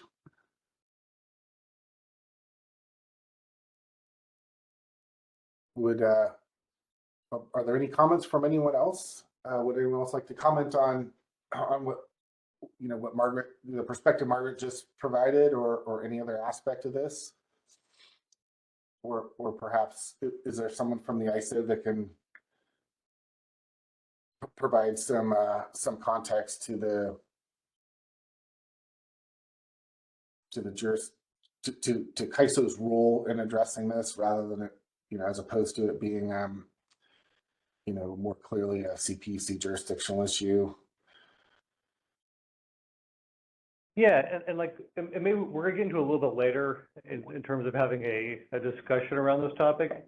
I mean, to me, the connection, like what rules ultimately, the tie-in between whatever we do in RA versus sort of the failure consequences and the opportunities to procure capacity and corrected, like they can be tied closely, they cannot be tied closely. We just thought there were certainly interwoven issues, and at least in terms of like what we, and like I won't go into it completely here, but just sort of give sort of the feel, in terms of like what is sort of driving RSE failure consequences. There's a number of potential root causes in terms of sort of what could drive them, but two of them could be two of the large ones that we saw could be specific LSEs, not showing or providing sufficient capacity relative to other LSEs in order to meet a 0.1 RSE. It could be to the topics before. It could be that certain resources not performing at the level that they were being planned for and expected to. Could be sort of another driver of the RSE failures. And then, there's a number of other causes from, extreme events that are not being planned for in the context of RA and other sort of root causes. But, to the degree that we are developing, robust and effective backstop processes with cost allocation, to the degree that we're sort of handling effectively the, availability incentive issues and substitution issues, it might be the case where we really can decouple, the EDAM RSE failures from the solution set, but to the degree that, if some of those issues fall short, we develop it and we sort of lead to RSE failures. And it's the case that certain LSEs feel like it's, in effect, we're not having the appropriate cost allocation either between LSEs or provide the right incentives to generators. That's why we're at least connecting the dot from a discussion purposes, because, to the degree that we're wanting to address, have sort of appropriate cost allocation, tied to causation, it really was needing sort of an apples to apples approach, both from how the RA programs are working between different LRAs, as well as, what's being shown and incentivized, to the degree that could be sort of in the scope of discussion for the EDAM cost. So, I really understand why like the 6 cities and CCAs would think of them as split, to think of them as very different drivers. That was the reason why we at least kind of had like a dotted line between the ISO BAA EDAM RC failure initiative and this RA initiative, was because we felt like there were sort of interwoven issues that could be addressed more in the RA space, or could be addressed a little more in the EDM space. So that's probably kind of my initial thoughts, but yeah, thanks. Folks have reactions, yeah, but yeah, please love to hear it. No, that's great, Partha, and that provides some good context, at least for me. It's about the drivers, and it's about coordinating efforts to see if it can be solved in one place or another, and what are the drivers that need to be addressed to resolve the issue. Not so much about, you know, one jurisdiction versus another, but having a greater awareness and discussion would help the effort in whichever space the effort is addressed. So, anyone else on the call would like to comment?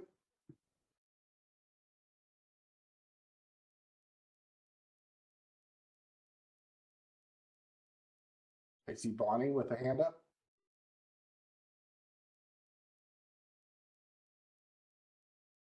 All right, Hi, Bonnie, your line is unmuted. I can, Bonnie. Okay, Bonnie Blair, I work with the Six Cities group also. I'd just like to respond a little bit to Partha's comments. I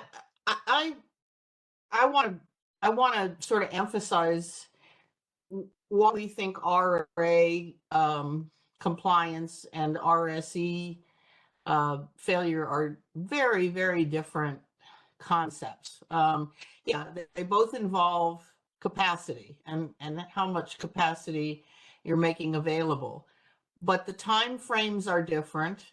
RA is 45 days ahead of the month.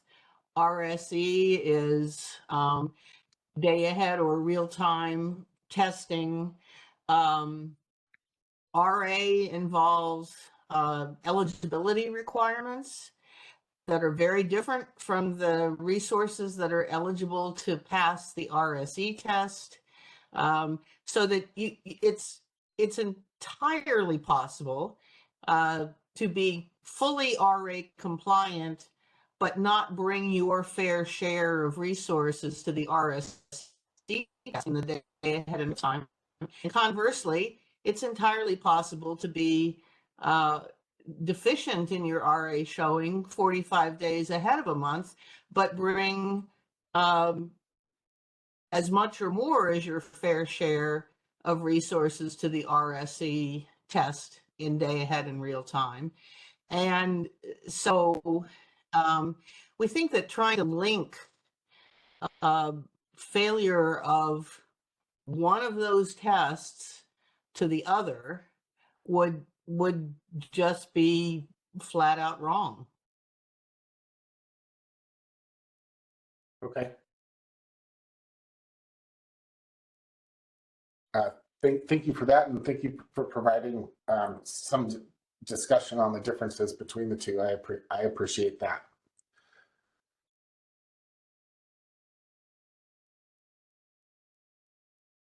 How about Matthew?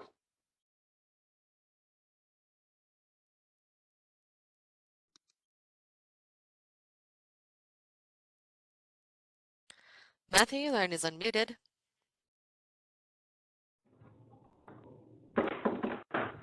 Hey, apologies. That was my hand was up on accident. Oh, okay. No sweat. Thank you. And we're back to Alva.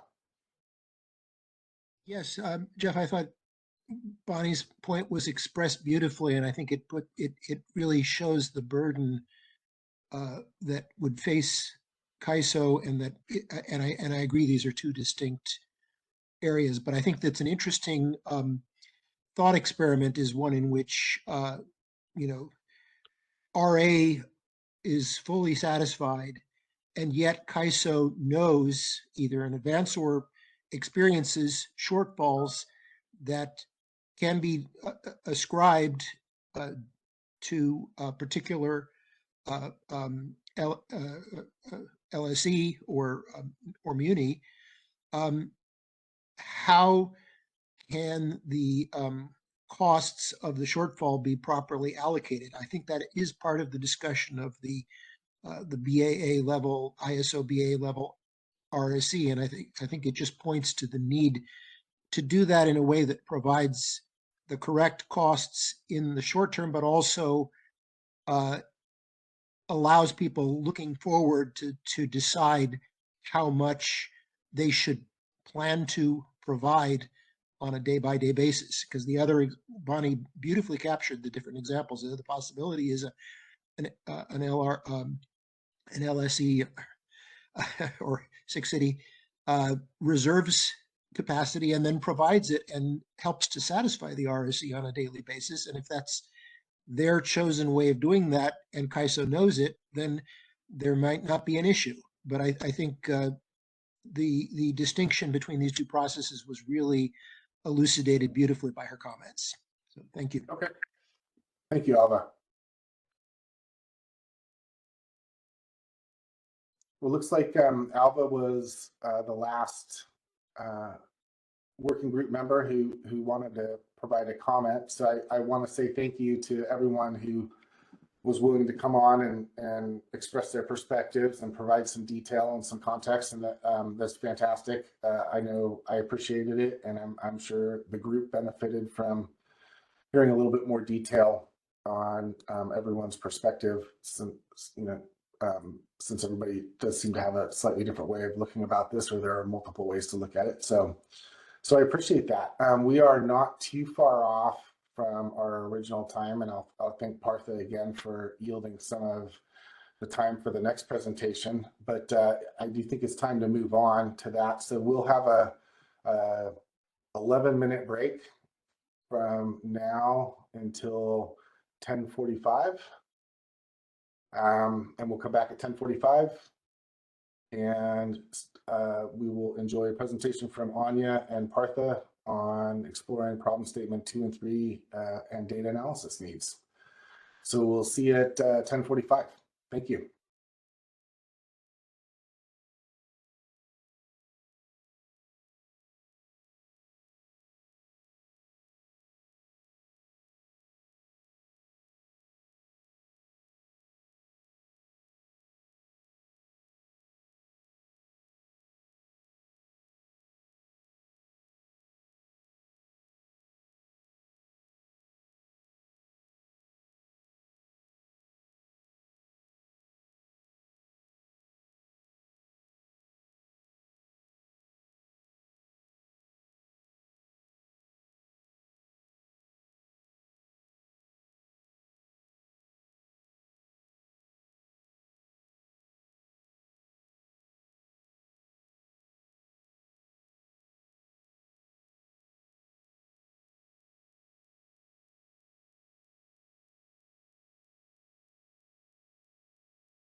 All right.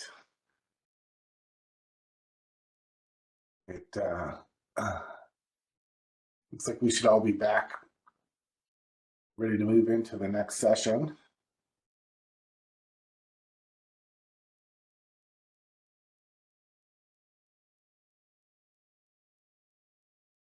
So I will go ahead.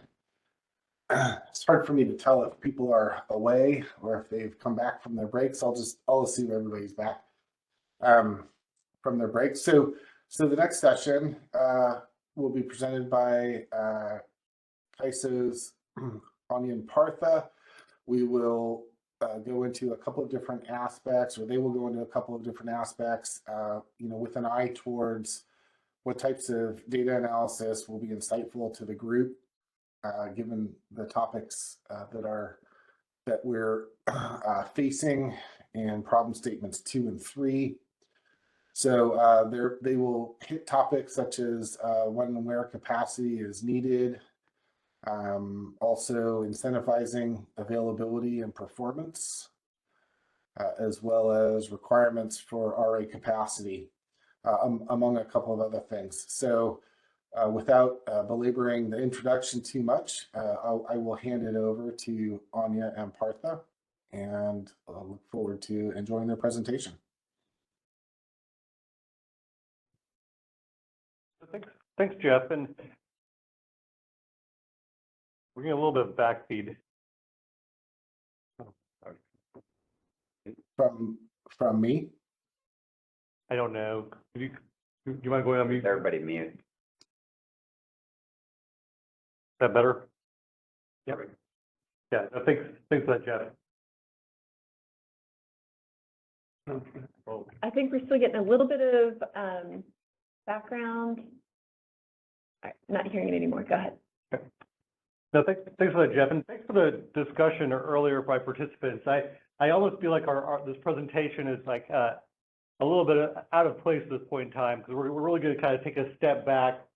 We're going to walk through sort of how the ISO, we were just sort of designing it to walk through sort of both the ISO's existing processes and procedures under our tariff, as well as explore further sort of in our discussion paper how we were framing the problem statements that are 2 and 3. I felt like we just had an hour really good conversation going into a lot more of the details in terms of this. So I'm probably going to be sort of re-scoping what I was going to present to try to make sure that we're continuing to have a robust and good discussion around these topics, and really to set expectations too. I think a lot of what we're trying to do at this point is really try to focus on the sequencing and priorities, in terms of as well as how do we refine our problem statements through sort of further data analysis, further discussions, try to really make sure that we understand both the internal, that you all understand sort of how we're thinking about these issues, how as well as that we can really understand what you all are thinking and some of the problems that you all are seeing with the existing processes and procedures in the ISO's tariff. So we kind of recognize that this is going to be an iterative process where we're going to be sort of refining the problem statements, refining the goals, and I think as we got into earlier, sort of solutioning potential pathway forwards in terms of what could holistic reforms be to the ISO's processes to have them work effectively, given the changing market, the tightening of the market, the sort of changing resource mix, and the changing regulatory paradigms, both internal to California and external. So yeah, if you would be willing to go to the next slide, please.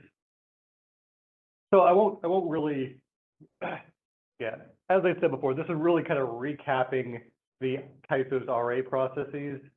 And if we really look at it, what we have is the ISO's process really has similar functions to many other capacity designs. Where we have a study and needs assessment processes for system, and this is largely determined by the local regulatory authorities.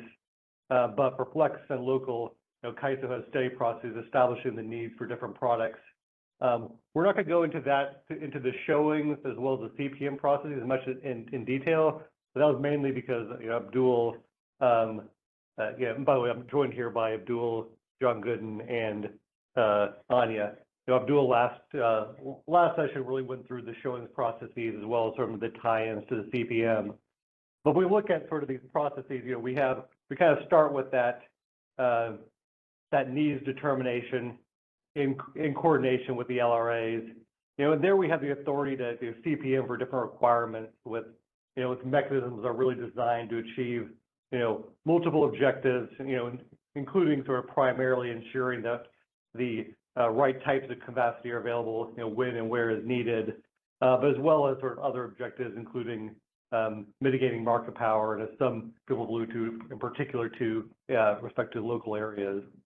And finally, our program design really has a set of operational rules and incentives, which are designed, to ensure the operational timelines that the capacity bids and performs effectively with the set of rules. And each of the pieces is really designed to fit together, really going from the showings and counting processes all the way through to the bidding, RAIM, move processes. So we're really trying to look at kind of like each of these topics as we discuss them, they really are kind of all interrelated. I think that's what we'll sort of see in this discussion.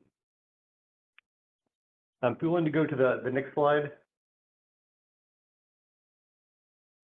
I included this slide, and this is really, I won't go through this mainly because I feel like people have already weighed in on the topics that they're wanting to see and the priorities that they're wanting to see it. But, we really have had, we've had a series of RA initiatives over the course of the past, decade plus in terms of refining and evolving our RA processes.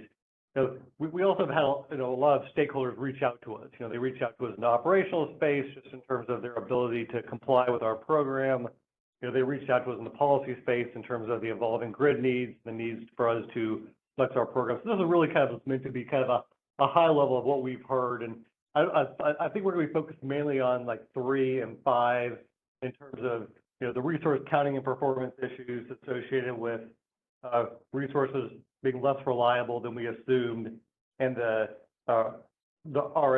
resource active incentive mechanisms not performing as effectively as we'd like, and then discuss a little bit some of those RA program and operations discussions in terms of our planned outage processes, as well as some of the cost allocation issues. And I think they all fit together. And the last one here, I had this issue of misalignment with evolving CPUC slice a day reforms. And I kept it in here because this was really a key theme from participants early on in this discussion, was the need for us to focus on and to assure that those are working effectively. And I would note that we've had one working group meeting, a workshop on the CPUC slice a day reforms and how for 2025 working our programs. We recently, I think it was last week, had a Q&A session with stakeholders, and we have a paper out there describing how sort of key questions and how we view those programs as working effectively. So if there is a desire for more discussion around that topic in particular, please reach out to us. We thought we had pretty good discussions around those topics, and what we heard was that there was some issues that might need sort of further clarification, but most of the big ones seemed like they were resolved in that process, but certainly open to hearing more about that. So I'm going to flip to the next slide, please.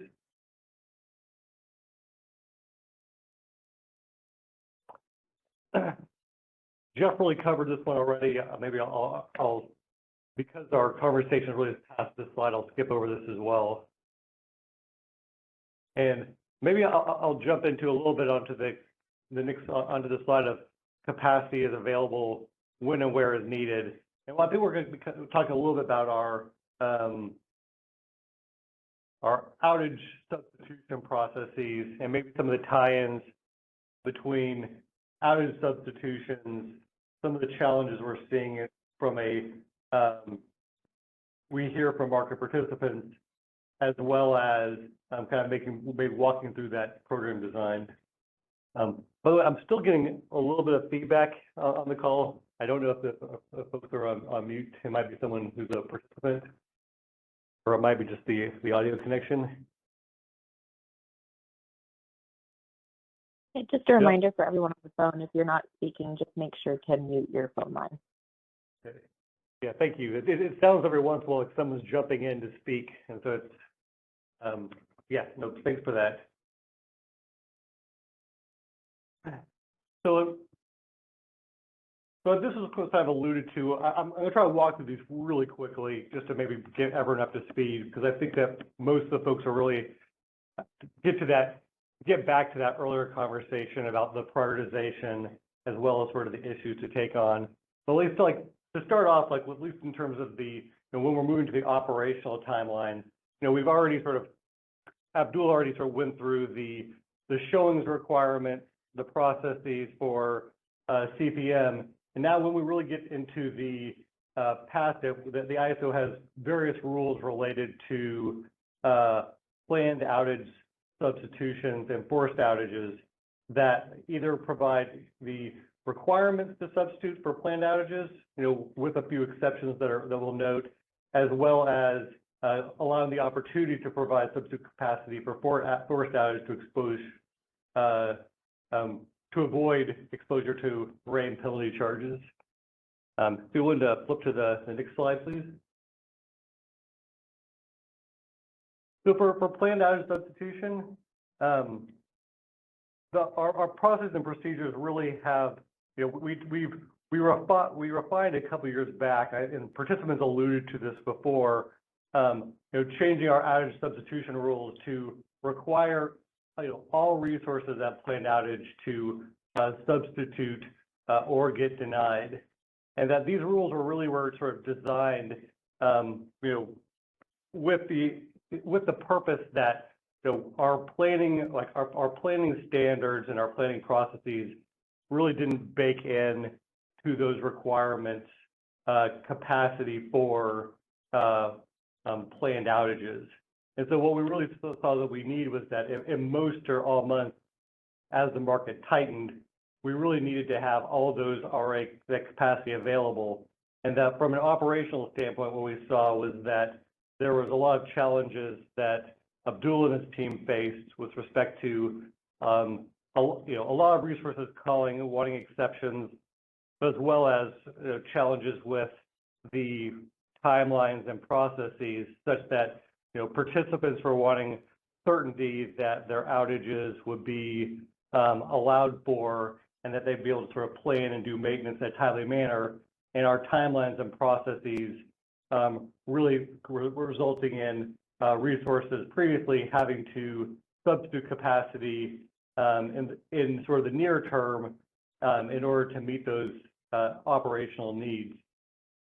So I think as we've reformed our program and our design, we basically changed the rules for planned outage substitution to require that all planned outages submit that or have that substitute capacity available and replace that capacity. And so what's happened from, and what we've heard from participants, I think that was alluded to before, was that there's a lot of questions on how is this working? Is this working effectively? And that one of the outcomes that we've seen and we've heard from folks is that, probably a couple of different outcomes. One is that each different resources are basically, and SEs are holding back substitute capacity in order to individually meet their substitution requirements and to be able to do that maintenance. And that there's been a concern that stakeholders have expressed of that, are we creating artificial tightness in the market by having a planned outage process where each individual entity is holding back capacity for their own needs and for their own substitution needs. And the second thing, at least we heard from participants in terms of the impact on the tie-in to planned outage substitution was, the tie-in to the ability to do maintenance. And that, I think that's sort of an ongoing issue that we've heard from participants was, and this might tie in a little bit to the forced outage discussion as well, in terms of there being what participants have expressed to us is like maybe a shade of gray to what's planned versus forced. So we've had a lot of efforts to provide clear tariff rules from a compliance standpoint in terms of what's planned versus what's forced.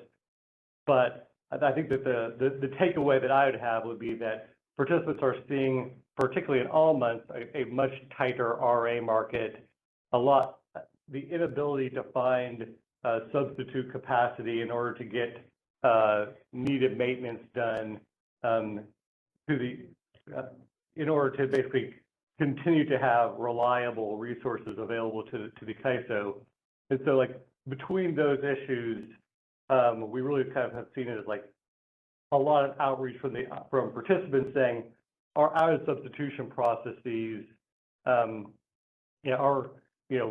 continue to not be as effective as they would like. And this is sort of something that we recognized during the design phase of our previous initiative, was that we called it interim measures. We call them interim measures for a reason of we were trying to address the problems that we were seeing from the market, but we were also we kind of recognized that there might need to be sort of more holistic solutions. And so more of a refresher, and I'm not saying that we should necessarily start with these as the solution step, at least in terms of the last rounds of the out of substitution processes, a couple of different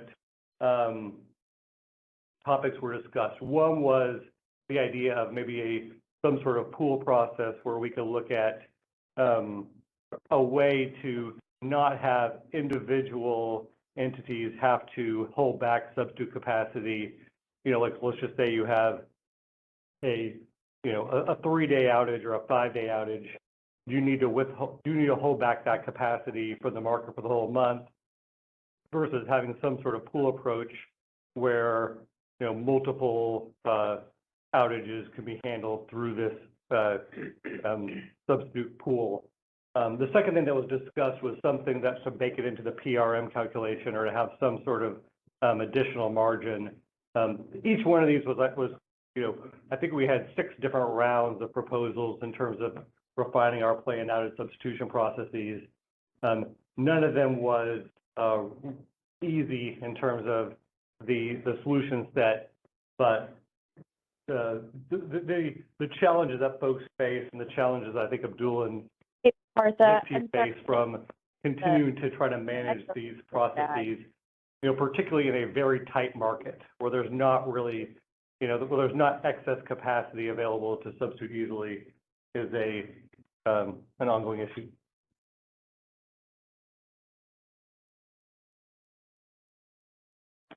Hey there, we're getting a little bit of feedback that the echo is pretty bad, so we're going to try and fix that by redialing in. So it'll just be a pause for a few moments. Thanks.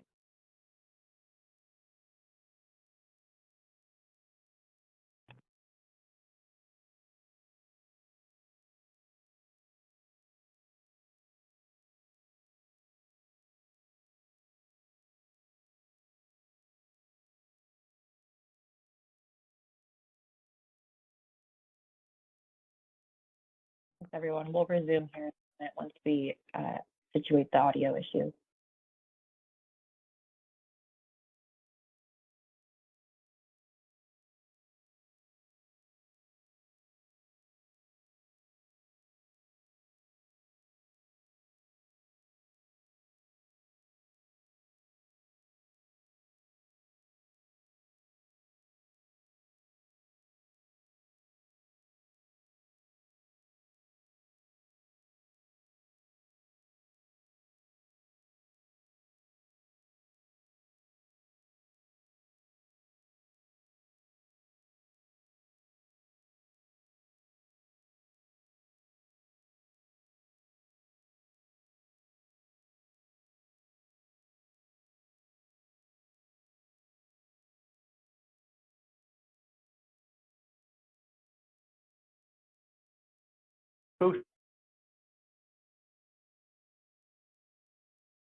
Hey there, just checking to see if the CAISO's audio is, are you hearing an echo still?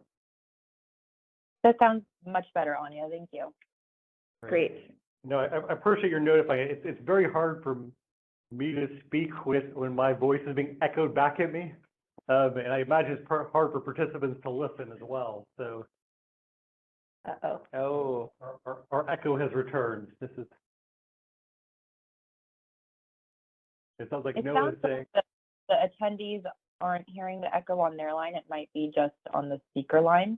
So I'm not sure, maybe Tegan, if that's something you can help us with. I'm going to investigate because I'm not hearing the echo when I'm dialed in on the phone. Because I have multiple lines dialed in on the phone and I can't hear the echo. I'm going to contact my IT people. No, we'll do our best to keep on plugging away. And it sounds like it's once again okay on our end temporarily, so this is great. Yeah, so like I think that like one of the questions in the planned data substitution process, and this will tie in a little bit to our available incentive mechanisms later, or tie in a little bit to the tightening of the market, was, you know, particularly as tight as the market is there a way that we can lessen the burden of the substitution processes, make it more efficient and effective at meeting the needs, and creating sort of cleaner and clearer timelines for people to do needed maintenance that, you know, in order to maintain the, you know, long-term reliability of their resources. And so we thought those were important questions to answer and address as a part of the stakeholder process, given the operational concerns that our groups have faced and for the feedback we've heard from participants. If you want to flip to the next slide. This goes a little bit to the forced outage substitution process, and that, you know, we have a diagram here. I think that the key takeaway for me is that, you know, there is an opportunity to provide substitute capacity for forced outages. With the tightening of the market, with the incentives placed on RAIN, very few participants are taking it. They have a diagram here. It's really kind of basically sort of laying out that there are sort of resources that are flexible, can have a process to enter a substitute for flex. Resources for local also have a chance to substitute in the system to avoid RAIN exposure. We're going to touch on this a little bit later, but for the most part, you know, I think that we had a good discussion, I think, between, you know, Noah and Lauren in terms of the RAIN and forced outage substitution. I think our key takeaway would be, for me, would be whether or not it was designed for that purpose or not. RAIN is certainly not resulting in forced outage is being substituted, particularly during tight periods. So if you wanted to flip to the next slide as well, we get to sort of some of this analysis, and really, like, this analysis is not really meant to be, and we have a few pieces of data that we're presenting, and it's not really meant to be sort of complete analysis on the sort of the problem and the root causes. We recognize the fact that anytime we're looking at data, you know, it's easy to sort of point out any one factor saying, yeah, that's really what's driving it. But this is really meant to sort of spur conversation and maybe spur sort of discussion on sort of what are the, you know, what sort of further analysis that can be needed, what could be the sort of the root causes of what we're seeing, is there something that we might be missing in the data. But, you know, this is really kind of the, a look at, for the summer months 2021 to 2023, comparing, you know, the RA outages versus, and the orange band is really kind of highlighting some of the outage assumptions used in analyses, including the CAISO summer assessment, the CEC's 2023 summer reliability outlook. And we noted that there are a few types of outages. The forced outages are really representing, you know, 97 to 98% of the outages here. And the next slide, we kind of hone in on, in the middle, one of the extreme events from the September 20. Yeah, if you want to sort of go back for now, I'll continue on there and then we can get to this slide. And like, I think the real highlight is that what we really are seeing is that the forced outage rate, you know, across the summer months is significantly different than what we see that we're planning for. We're doing this in this graph for all resources types. But it kind of led to sort of a number of questions, in my mind at least, in terms of like questions on, the first question could be like, are entities modeling and having their expectations set right? And so I think that there is an opportunity to sort of engage in sort of a modeling dialogue around these at some point. But then I think the second thing that we really discuss is really around our program design, our elements, from our showing processes to our RAIM processes, like, are these working as intended, given the outage rates that we're seeing in the summer months in particular. And so flipping on to the next slide. Yeah, thank you. This is really kind of honing it in on that September 5th to September 8th event. And this is obviously where we had, extreme weather. We had extremely high load, up to like, roughly 52,000 megawatts. And that we really are sort of kind of honing in on like, what are the levels of outages we're seeing, particularly in that time frame. We recognize this is a very limited data set. So if we think about like, what was this data anomalous in some way? Was this having to do with sort of that more extreme tail in terms of outages? But what we could really see was that, they were, much higher than our planned assumptions for a variety of different types of resources in terms of those outages during those events. And so, yeah, it's like, once again, as we sort of get into the solutioning set, and I think that this is maybe was alluded to before, how much could this be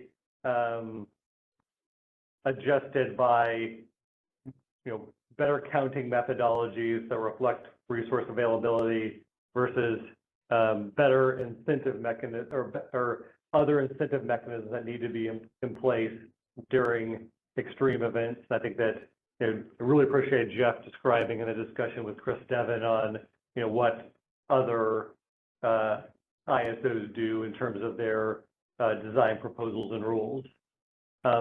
But I think that the key takeaway for me here, at least, was like, yeah, this seems like a significant issue and something that we really need to discuss, both from modeling and from program design, how we can,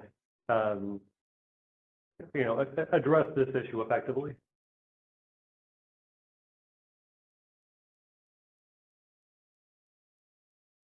Yeah, I think there's some questions, and maybe I'll go through a couple more, and we can kind of get into this.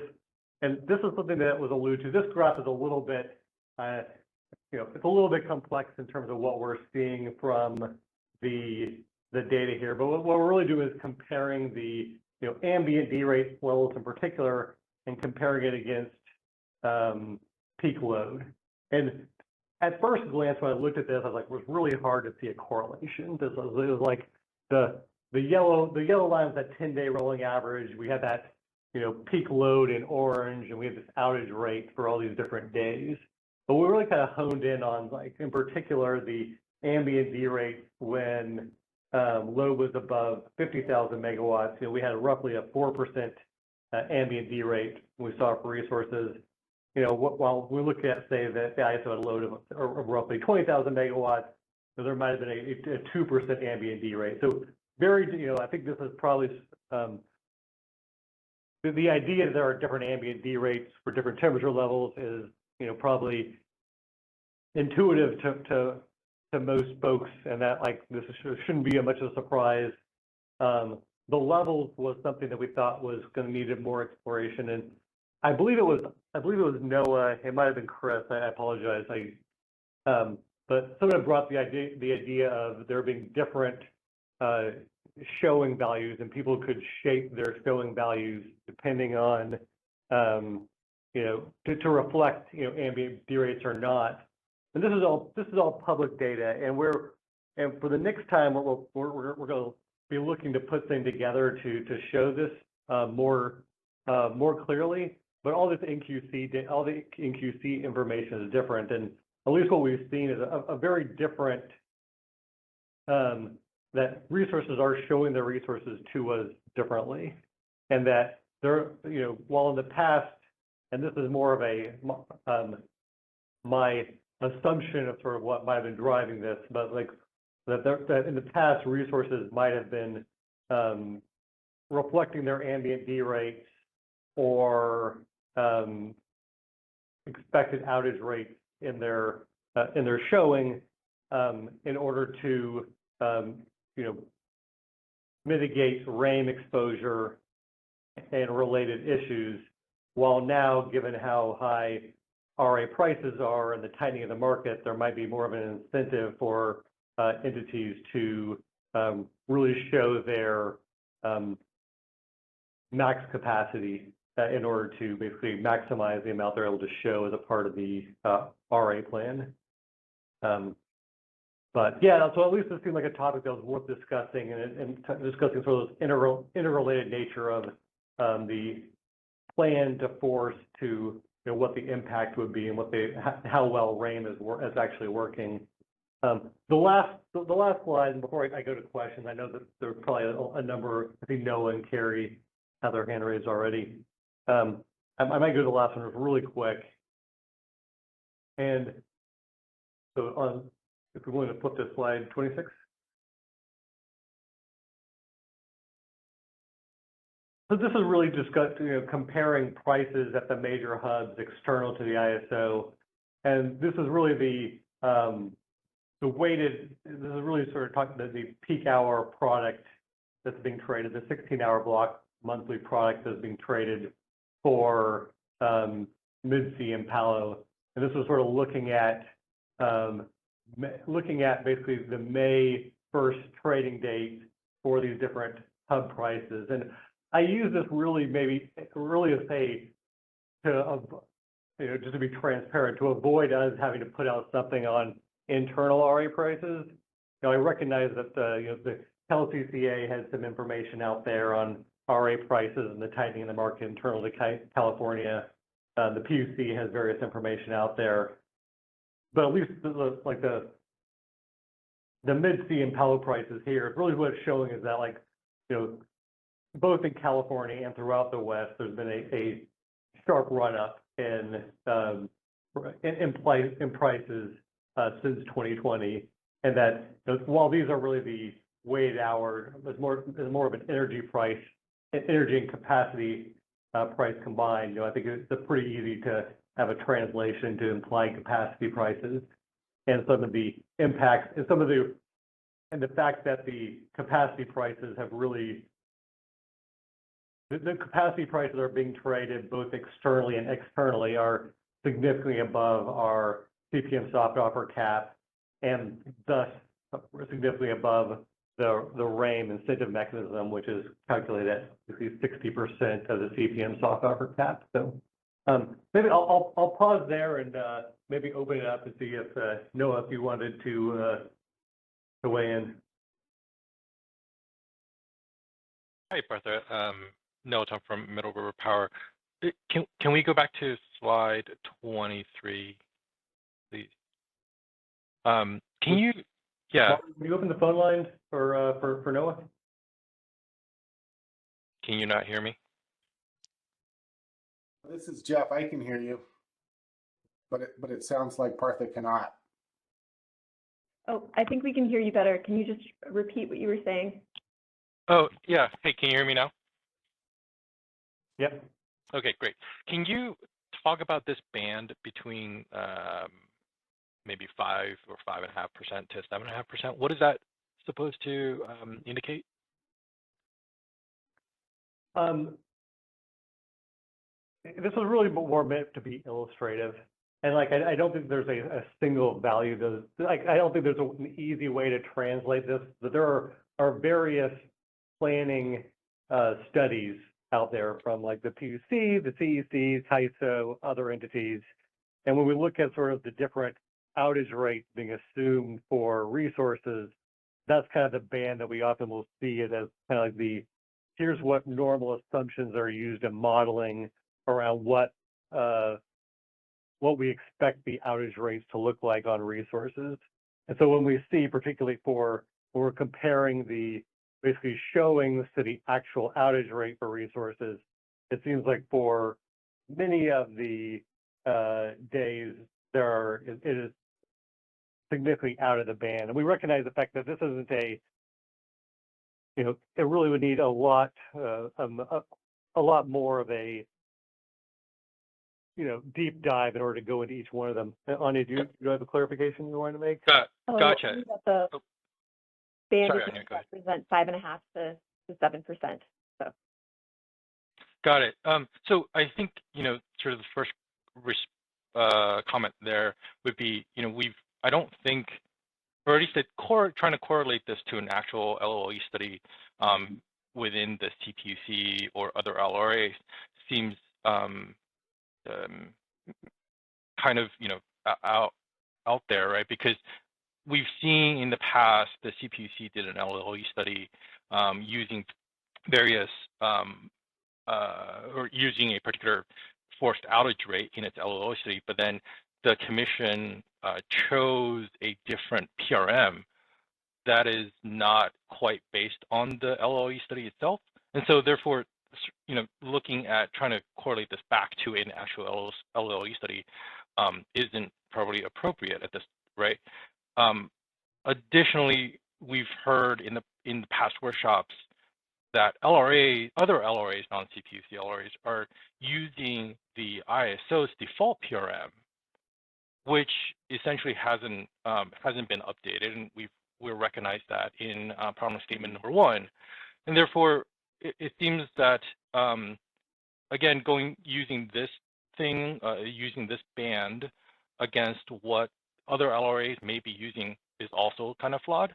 And so I think over time, as we go through the problem statement number 1 and Aditya's analysis on short-term planning PRMs, maybe that'll get fixed.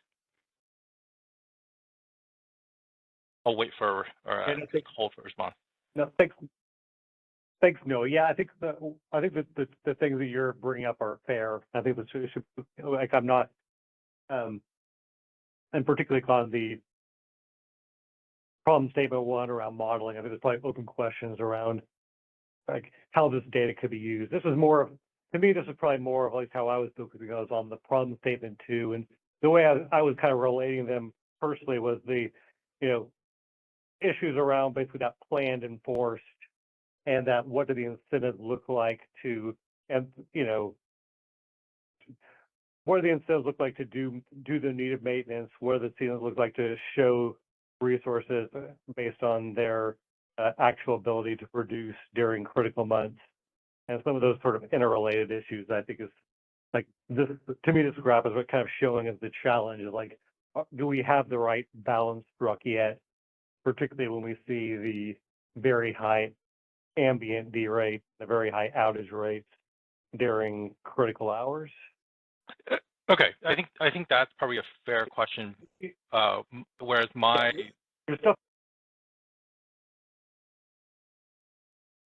sorry, go ahead. Oh, I was just going to say too, to your default. I think that's a very fair comment as well. It's something that we should explore further. Is sort of to the degree that our tariff needs to be updated, we need processes. Having a discussion around what that would look like in order to make sure that we're able to clearly provide, what's needed for reliability and the contribution to reliability is critical. So yeah, I would 100% agree with that being needed to be a part of the scope of this discussion. Great. Second is looking at this data set or this slide, as well as in slide, maybe slide 24 is not the best example here. But have you guys looked into the data that you used or for slide 23 and compared against your annual availability, RAIM availability reports? Because looking at that, it seems like summer 2022 from June through September is averaging around 97% availability. So to me, it seems like there is something that's amiss between the data here. And granted, this is probably, you know, much more of a sort of a max data set rather than an average data set. And so I'm wondering whether or not we're looking at or thinking about apples and oranges a little bit when we talk about whether or not RAIM is working or not working.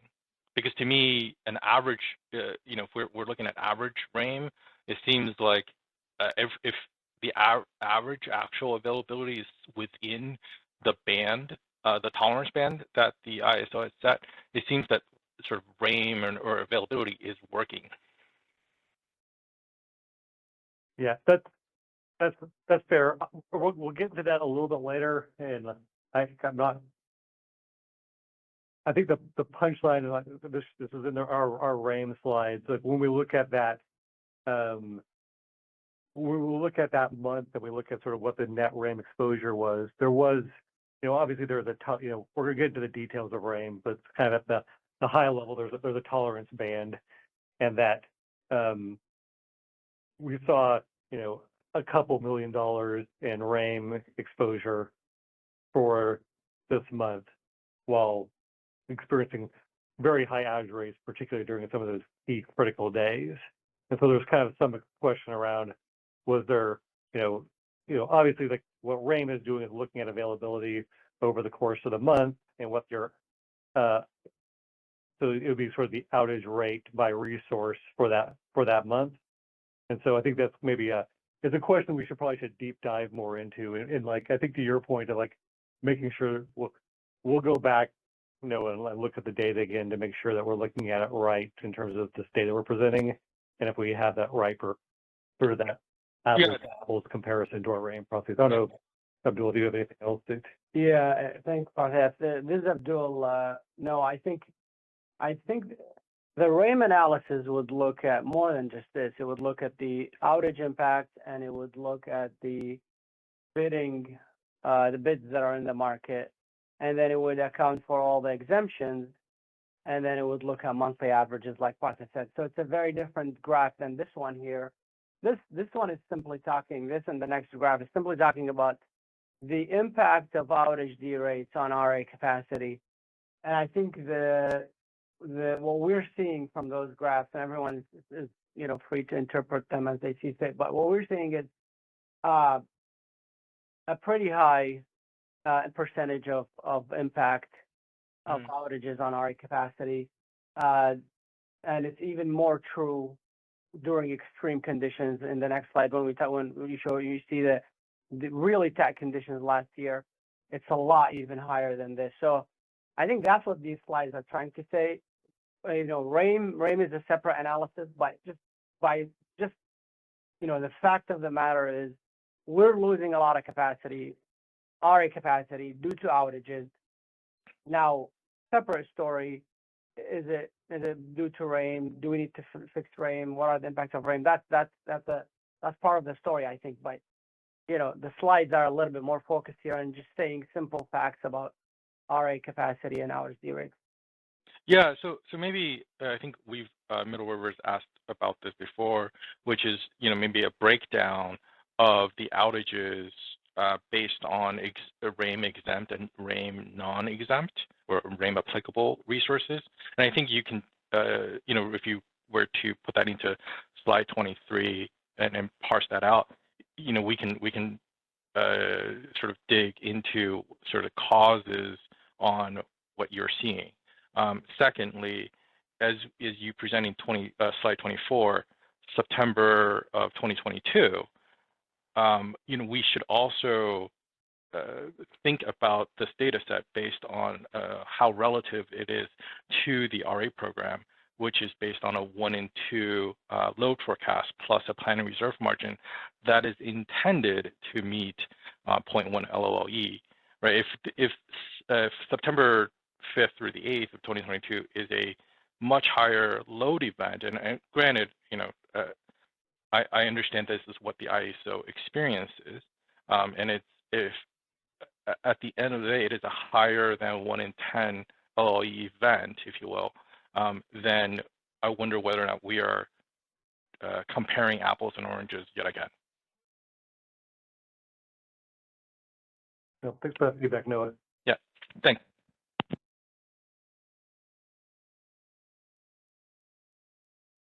I see Carrie has her hand raised.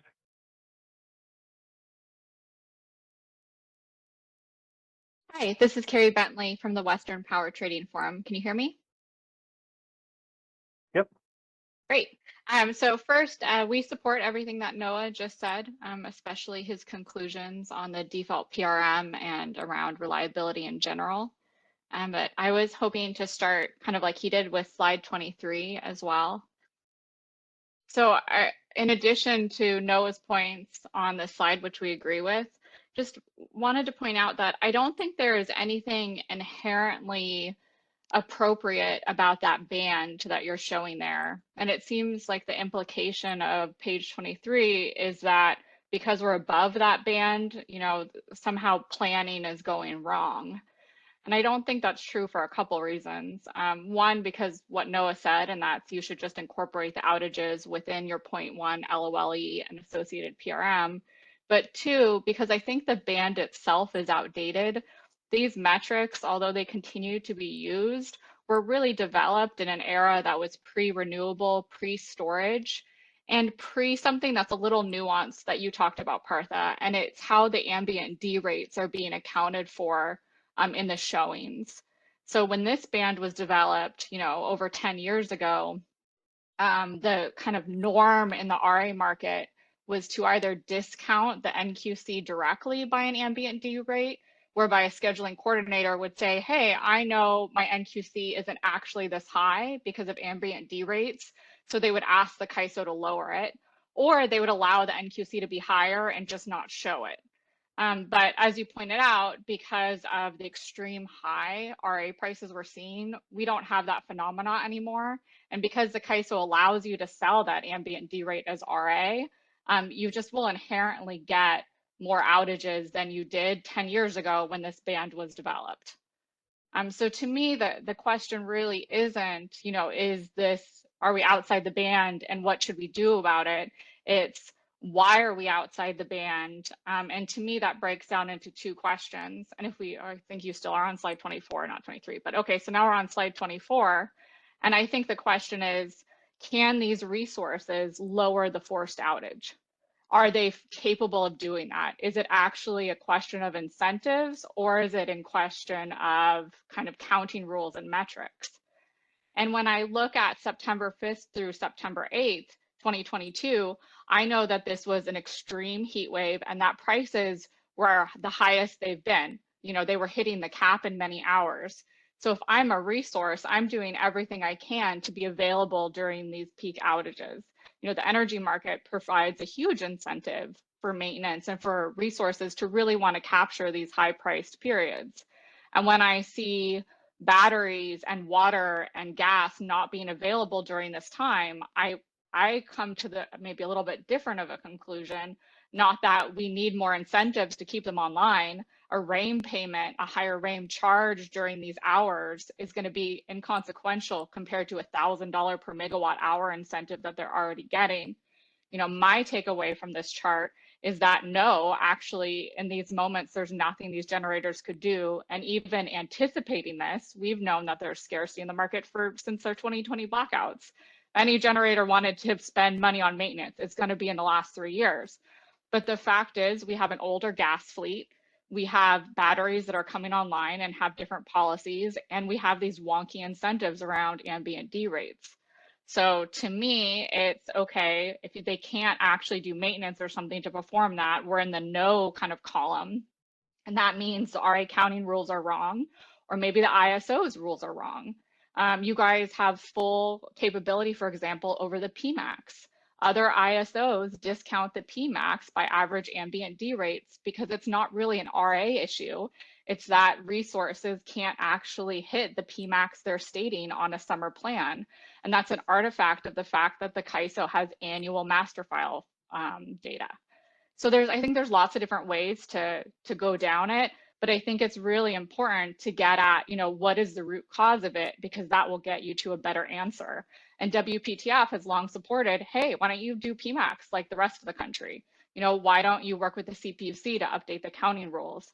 And so we're certainly in support of these things, but we think, just upping the RAIN price isn't going to help you on the September 5th of the world. Thanks. No, I really like that, Carrie, and I apologize if I made it sound like that the solution was easy, or that was implied that the RAIN price should be increased. And I think that we've had lots of discussions around almost all those issues you raised up. So thanks for flagging those and bringing those to the group. I'd highlight for us, I think there is kind of an open question of the incentives to do maintenance and how much the prices provide adequate incentives for availability and timely maintenance. And that so maybe more of an information discussion around that. So I think that you're sort of highlighting the right thing of as we get into solutioning around what are sort of the root causes and where are the avenues to fix it. If we're bringing up issues that, that this is that everybody's done the right thing, but this is just the outcome that we see, there might be one set of solutions, that might be the case where that falls more into the planning space and falls more into the need to update our default rules or our need to provide transparent information around what the availability looks like in these events.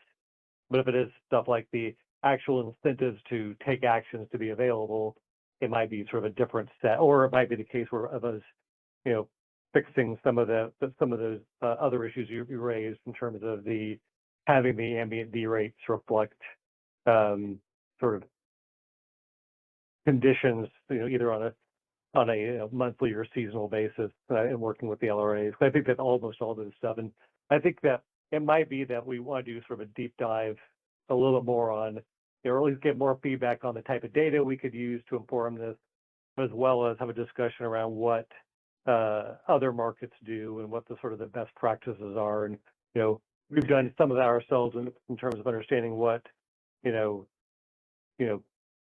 almost all the other ISO and RTO markets have ways to address some of the issues around ambient D rates, for example, and just at least they'll explore with the group best practices and sort of how do we end up where we're at, where our processes look like today, what do other people do, and have that discussion. So, but yeah, thanks, Carrie. Really Thanks, Martha. If I could offer a data suggestion, since you asked, I'm on the call anyway. One thing that I think would help prove it to all of us that generators are responsive to energy market prices is to pull the data on how much revenue they generate, or even a profit estimate like DMM sometimes does in their annual reports, compared to, what a high RAIN price might be, just to really illustrate, how much revenues generators get from the market, because I think this will put the incentives in the proper framework. And absent, data on that, I could talk about market incentives till I'm blue in the face, but until you see kind of the millions of dollars of revenue it's generate, I think it's hard to really see that compared to the RA prices. I could tell you anecdotally, I had a client who 3D printed a part because Siemens no longer supported it because they wanted a backup so they could be around for the heat wave. But that anecdotal evidence, I don't think will build enough support in the same way that, energy profits might. Yeah, I think we would welcome that type of discussion. And I mean, if you're offering or if someone else wants to present that, I think would love to hear those cases. We hear, I think somebody brought this up earlier, was kind of the counter of, certain resources that are, might be older, might not have done the needed maintenance, and have a pretty high force, particularly if you're trying to start them up, they might have a very high percentage of time of going on outage at that point and being unavailable in future days and periods. And so there's probably some question of when we get to solutioning, how much of this is the market prices are providing the right signal versus needing some sort of targeted look. But yeah, I think that, I appreciate, Carrie, your willingness to bring up that or sort of talk about that further, because I think we'd welcome that conversation. Yeah, and I think the reality is that the gas fleet is aging and that many people expected their gas resources to stop, being needed at this point. And so if you look at the OTCs, that 50-50 number seems pretty appropriate. But I think absent, there's 40-year plus generators, so when you do that sort of analysis, I think breaking it out by age will really be helpful as well. Thanks all. No, yeah, thanks, Carrie. Really helpful.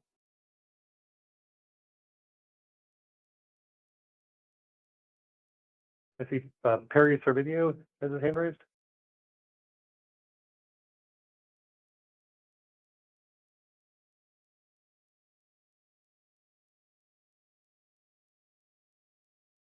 Let me unmute Perry's line. I've unmuted Carrie's line. Sorry, Perry Servideo. Sorry about that. There you go. Servideo, CISA, can you hear me? Yes. All right, thank you. Hey, I just wanted to, I'm noticing this conversation keeps slipping sort of between energy availability in the market versus forced outages, and I'm glad to see that the data is actually focused on the forced outage portion of this. I just wanted to know, in the past, those two things were generally aligned, but if as we start talking about general energy availability and it has to do with energy storage specifically, there are other factors in play in the market that need to be fixed in order to ensure that that those resources are available. One of which that has a big impact and might be why, if you just looked at the metric of energy availability, it might show sort of an artificial underperformance by energy storage, is that the bidding rules for energy storage are such that they can't bid high enough on days where the bid cap goes up to $2,000. So there's no way for energy storage resources to reflect in the market that there's a higher opportunity cost for their energy use later in the day. And what this causes is the CAISO's market to prematurely use their energy before the net peak hours when the prices are actually the highest. And we actually saw this in practice in this past year. I think all the data that Guillermo's reported on this incident supports this. The caution here is just to let's stay focused on the forced outage sort of element of this, which I think is what all of the data on the slides show, versus slipping back into the energy availability and incentives in general. No, thanks, Perry. Thank you.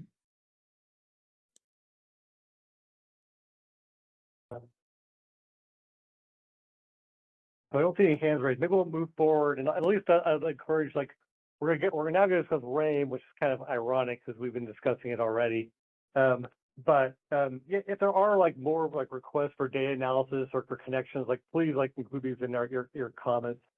We're trying to figure out, how do we tell the story? And it might be the case where, and I'm more just sort of teeing this up for discussion of earlier on, it seemed like people were looking at different solution sets. And so there was a whole bunch of discussion on what I would describe as sort of a combination of adjusting counting and reflecting, maybe it was around UCAP, how much of it could be solved and adjusted based on sort of UCAP or, different ways to derate and reflect availability of resources in the program. And then, layered on top of it, there's probably a split between our additional performance / availability incentives needed. And so I think getting more of a, we're going to have more time. Let me echo again, I apologize. Having more, I think we're going to have probably more of a deep dive on this in future working groups.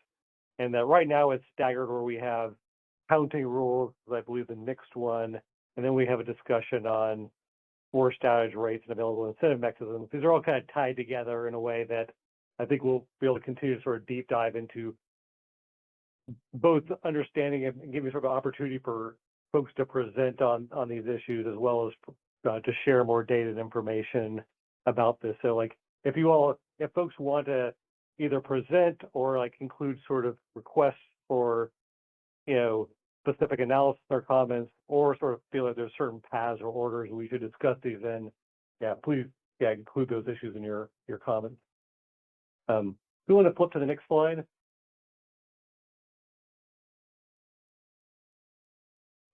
Keep on going. One more. Yeah, so this one was really like more of a placeholder for the CPM soft offer cap. Right now it feels like, you know, I was more wanting to have this in there just to sort of acknowledge that Abdul last week really covered some of the our processes and timelines for showings and for our current CPM backstop authority processes. Some people have brought up some of the challenges with the current soft offer cap in our various CPM reform initiatives, and particularly the last one where we increased it based on the CEC analysis from $6.31 to $7.34.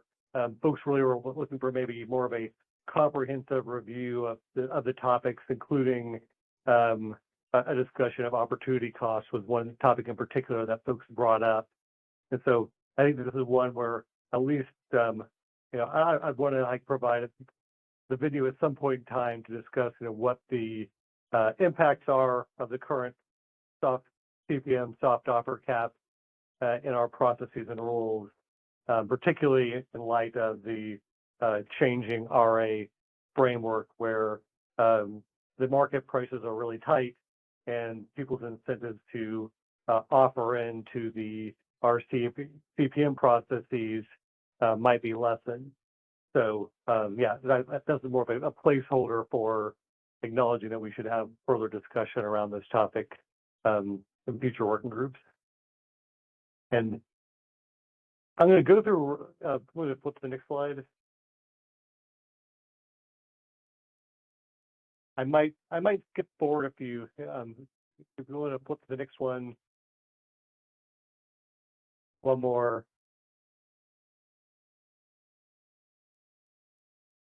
So we really have had a fairly robust discussion on the resource accessibility incentive mechanism, and we have a number of topics that Anya is going to be presenting on. And so I might not cover this in the level of detail as originally intending to, but because I believe we really have already had the discussion sort of in length about how RAIM works. If you wanted to go to the next slide, like I can maybe cover this just really briefly, and that, you know, a lot of things, at least for people who are not as familiar with RAIM, the incentive mechanisms, is that really that what we're looking at is like we have a process that's designed to incentivize availability. From my standpoint, incentivize, you know, needed maintenance, and for people to make themselves available to the market.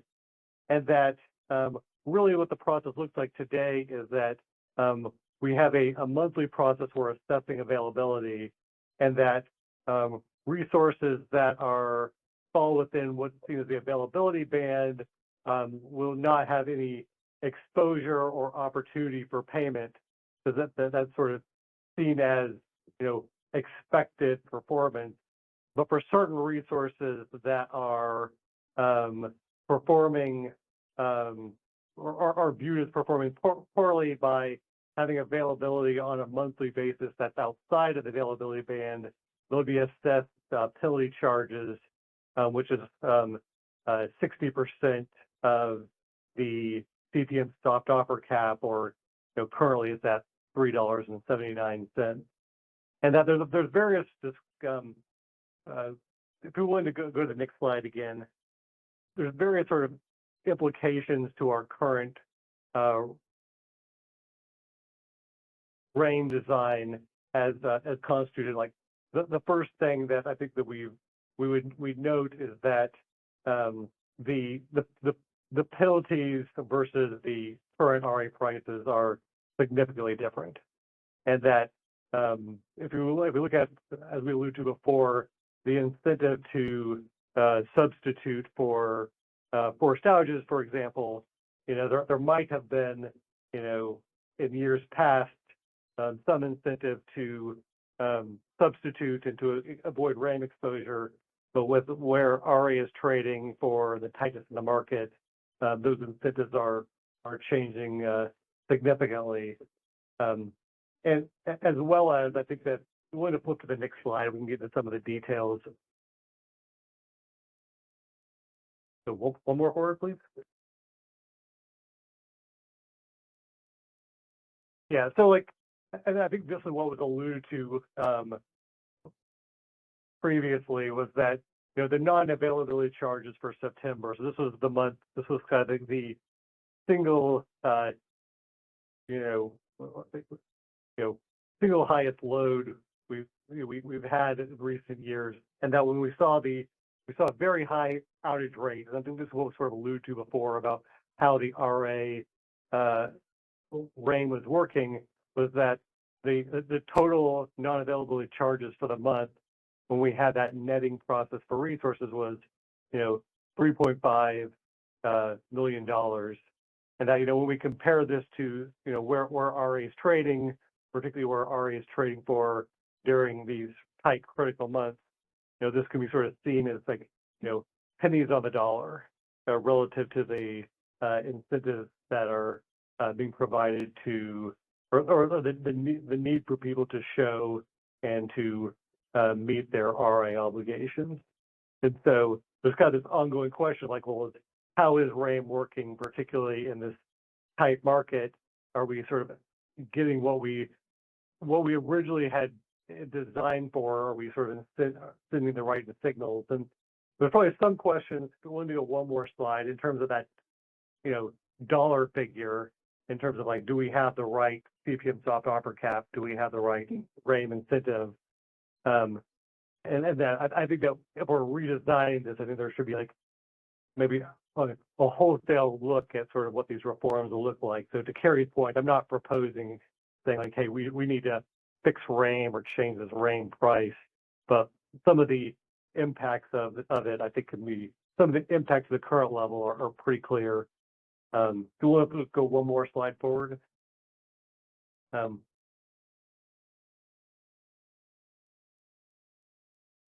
Thanks. And so I think that there's kind of a number of other issues that have been sort of discussed in terms of the RAIN design, and in our last round of where we were looking at RAIN reforms, including like with the current deadband. Obviously there is a fairly large deadband where participants can operate this level and not be exposed to any charges. So, particularly like there could be resources that are not available when we really need them the most, but they could, be out for, they could be out for a day when we really need them, but still fall within the deadband and not have RAIN exposure. And it could be the case where they're actually getting a net payment, even though they're not available during that because of the way they're still above that 98.5%. And then we have various other issues in terms of the netting processes. We have carry forward provisions in terms of the incentive mechanism, in terms of when we don't pay out all the currently it works where basically the RAIN is designed to basically fund overperformers by the money that's gained, that's sort of received through our processes from underperformers, but there's a cap on the amount that's paid out. And so there's various questions, both from, I think, the supplier side as well as the load side in terms of the carry forward provisions and how those incentives are worked. And then I think, as you've alluded to before, there's a lot of resources that are currently RAIN exempt, including, the renewable resources. I think it was alluded to before that, certain hydro resources, CHP. Abdul can cite the full list of all the resources that are excluded from RAIN, but it's a fairly long list. And the last thing, at least I'd note in terms of the RAIN considerations, and this is maybe sort of a tie into what was alluded to before. Most participants, when we talk to like the generators and suppliers, RAIN is seen as a penalty, and it's seen as something that really is maybe discouraging. One other avenue is discouraging participants from fully showing resources into the market. So to me, that's kind of one thing like on top of the discussion we had previously on the outage substitution processes.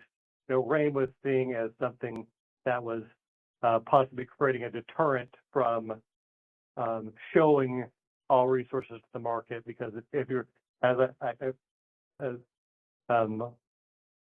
participant, I'm blanking on his name, from Anaheim, that alluded to, if you have multiple resources that are being shown, it might be the case where you're either holding it back for substitution, or you don't really have an incentive to show it as RA, because if you show it as RA, you'll be subject to the RAIN. So yeah, I'll stop there on RAIN to basically turn over to Anya.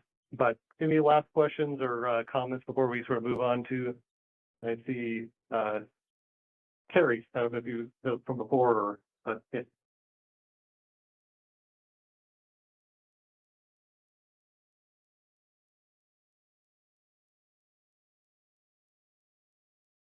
Can you on line? Hi, I think I'm unmuted now. This is Carrie Bentley with the Western Power Trading Forum. I just actually had a quick question about slide 27 and then the RAIM, just a fact question. So it says that the soft offer cap is going to be increased from 631 to 734, but then it didn't mention the associated RAIM increase on the RAIM slides. So I'm just wondering, is the CAISO still expecting that to go forward at FERC? Do we have timing updates on that? And then I think the math works out to, once this moves to 734, the RAIM price will be 440. And if that's happening quickly, it might be a good natural experiment to see, how resources change in response. But I'm not sure on the timing. Yeah, and we do have a process. We're working currently with our legal team to have that, to complete the filing process. We'll submit that at FERC. I don't have an update on the exact timing, but I would expect that soon. Yeah, this is Abdul. Yeah, we're filing soon the soft offer cap change, and as soon as we get approval, we'll make the change in the systems within a month after that. So I don't have an exact date, but it should be soon. We're targeting for pre-summer, hopefully. Oh, pre-summer. Okay, great. Thanks so much.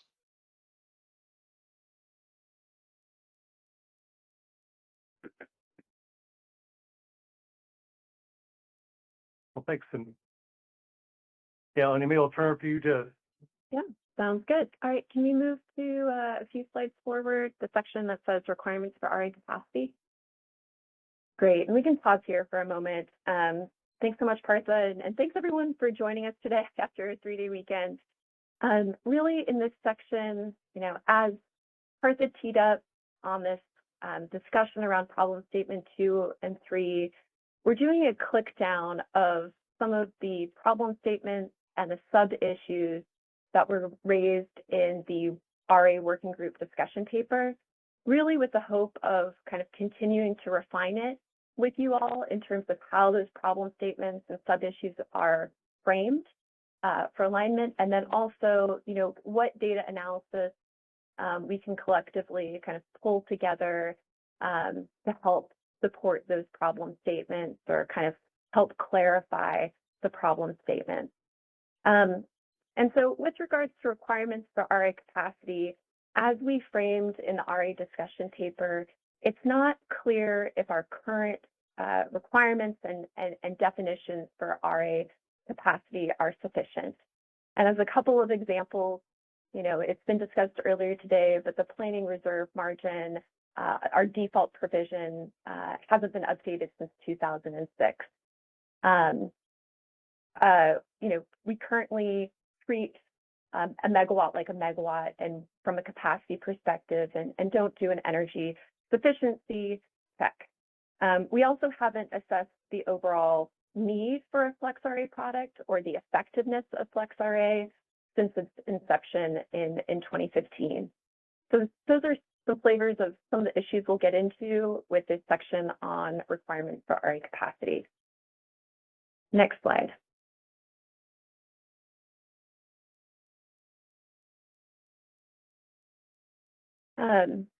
So as a reminder on our current policy on the planning reserve margin, each local regulatory authority sets their own planning reserve margin and counting rules. And if an LRA doesn't provide a PRM or counting rule methodology, the CAISO's default tariff rules apply. Our current default PRM is 15% above the forecasted monthly peak demand, and as was mentioned, was put in place in 2006. This was the start of the RA program. It was with a very different generation fleet, very different load profiles, and a very different regulatory paradigm that it was operating under. There is an interplay, as was noted by NOAA, between the PRM and counting rules. We're seeing that kind of play out more recently at the CPUC with the CPUC's update of their counting rules, which in their IRP highlights the need for a PRM that's higher than exists today. And they're doing some work to find the right PRM in light of slice a day and reconciling, some of the counting rules. So exceedance used in that slice of day construct, and ELCC still used in the planning exercise. Most LRAs are setting a PRM of at 15% above that forecasted monthly peak demand, while some LRAs have a lower planning reserve margin. And again, due to that interplay between the PRM and counting rules, it's really not possible to determine if those LRAs that have a lower PRM really impair the CAISO system without comparing the attributes and counting rules of the underlying resources in those LSCs portfolios relative to resources in another kind of portfolio and the associated counting rules there. I think our takeaway and an issue that we want to highlight for this group is that our PRM warrants revisiting in light of the myriad of changes that are occurring in the RA landscape. Next slide. So as you're all very well aware, the resource mix of the RA resources the ISO operationalizes for a reliable grid is evolving and is becoming more use limited, availability limited, and energy limited. This is a snapshot from the CPUC's 2023 proposed system plan and the 2024 to 25 transition planning process. And I'll note, I recognize a decision came out last week on this, but really the key takeaway is this move to a more variable and use limited fleet. And if we just look at storage as one example, kind of moving from 2026 to 2039, that core case kind of assumes the upward kind of direction from 10 to 15 gigawatts of capacity additions of storage in that time frame, just reinforcing and really just one snapshot of how we're seeing the grid mix change and one illustration of that. Next slide.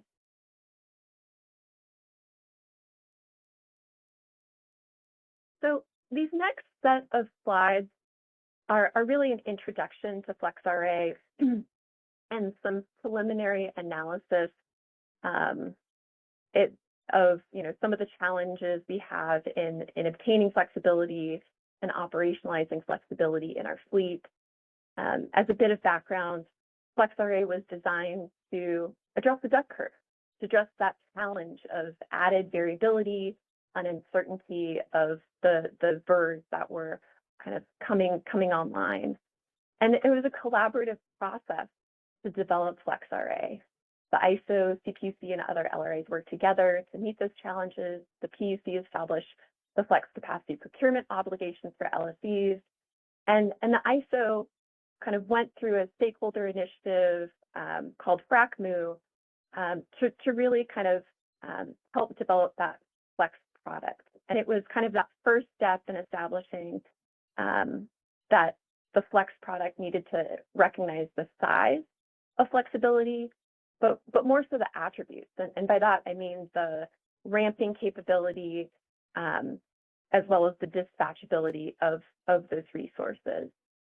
And in that original kind of 2015 effort with FRACMU, there was a anticipation and planning in that process to restart kind of examining the effectiveness of FlexRA as it was used in the market in 2016. And that was started in FRACMU 2 and then put on pause in 2016, and then restarted again in Resource Adequacy Enhancements Phase 2 in 2021, and again put on hold. And I think it's just a recognition that we have that the CAISO had committed multiple times to go back and assess both the effectiveness of Flex and the need for Flex with those past proposals. But when we're accrediting resources to receive flexible capacity, it's really the maximum megawatts of flexible capacity that the resource has the capability to provide based on our counting criteria. And there's various elements of our program design. We've got the annual flexible capacity needs assessment, and this idea is, how much flexible capacity is needed on our system. It guides the flexible capacity procurement for the LSEs. And I want to underscore that part of this study is also getting stakeholder input on kind of the criteria, methodology, and assumptions that we use to build that assessment. But based on those study results, the LSEs receive kind of their allocation of how much flex that they need to go out and procure. Another element of the program design is the annual ESD list that is kind of posted annually and shows the monthly ESD values for each of the resources. And there's also a tab that looks at kind of the calculations in developing that ESD. And then there's 3 categories of flex that I'll speak to on the next slide. Go ahead.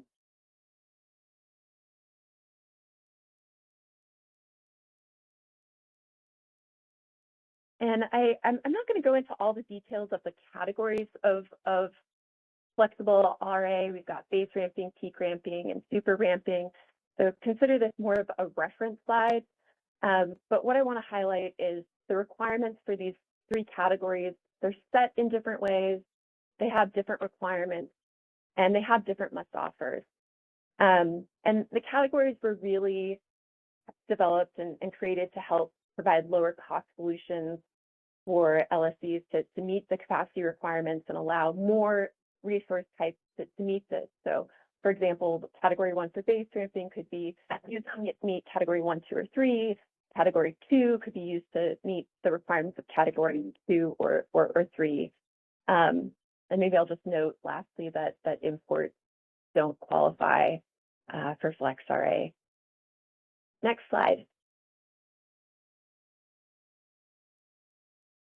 So this is just an illustrative graph that kind of indicates a typical spring day. This is looking at April 9th of last year, indicating a 18 gigawatt 3-hour ramping need, and recognizing that we still have the need for fast-moving resources during that solar ramping period. Next slide.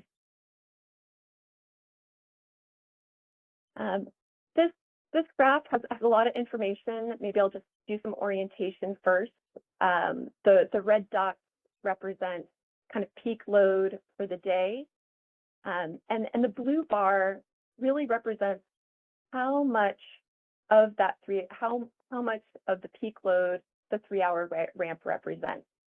And you can see that the blue bar of the amount of peak load the 3-hour represents ranged in 2022 from 30 to 60%, depending on the month. And if you look at how much the 1-hour ramp represented of that 3-hour ramp, it ranged from 45 to 60%, depending on that month.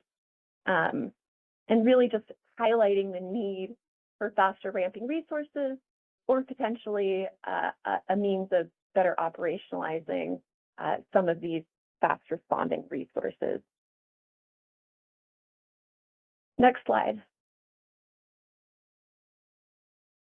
So consider this a placeholder. I think to get into the details would take much longer, and we're still doing this. We're just sharing some preliminary analysis that's internal, really related to kind of Flex today. And in blue, you're seeing essentially the ESD accreditation that's given to resources, hovering between 27 and 30,000 megawatts.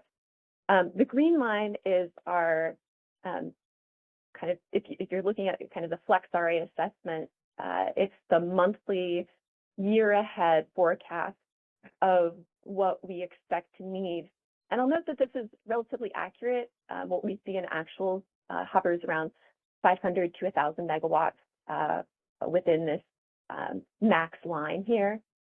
And then the orange line highlights, what we're seeing in terms of from the resources that received ESD accreditation, what their meter reading performance was.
One moment, allow me to figure out what's going on real quickly, and I'll be right with you.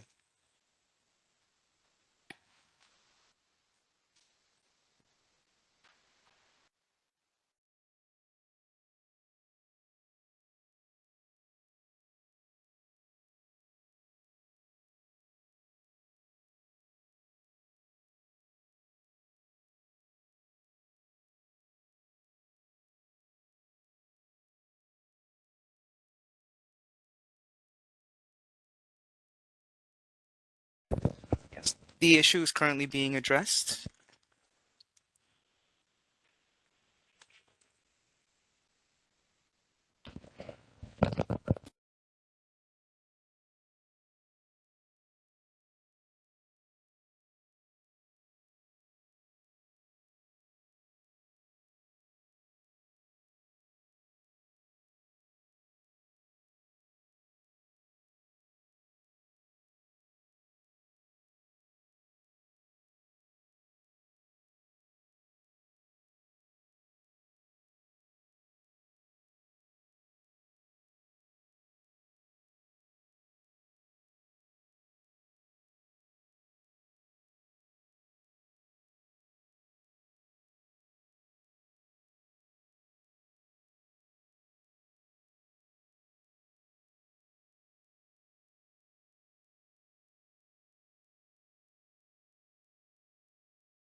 Cousin Bridge.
Hey, Isabella, are you able to hear us? Yes, I can hear you. Hi, Anya. I'm hearing a lot of echo. Are you hearing that at all? I heard it initially when you started speaking, but now I can't. Okay.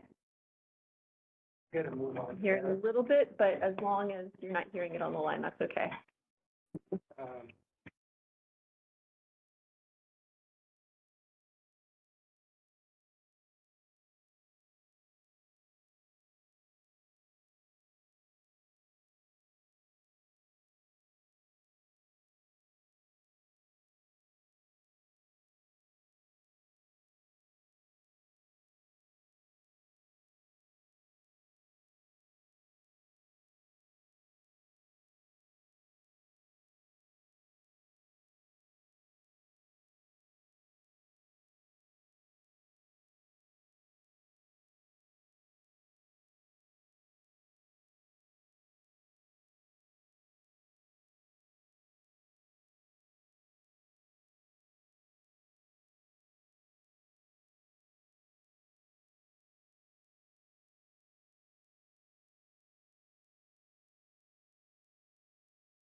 All right, hello everyone.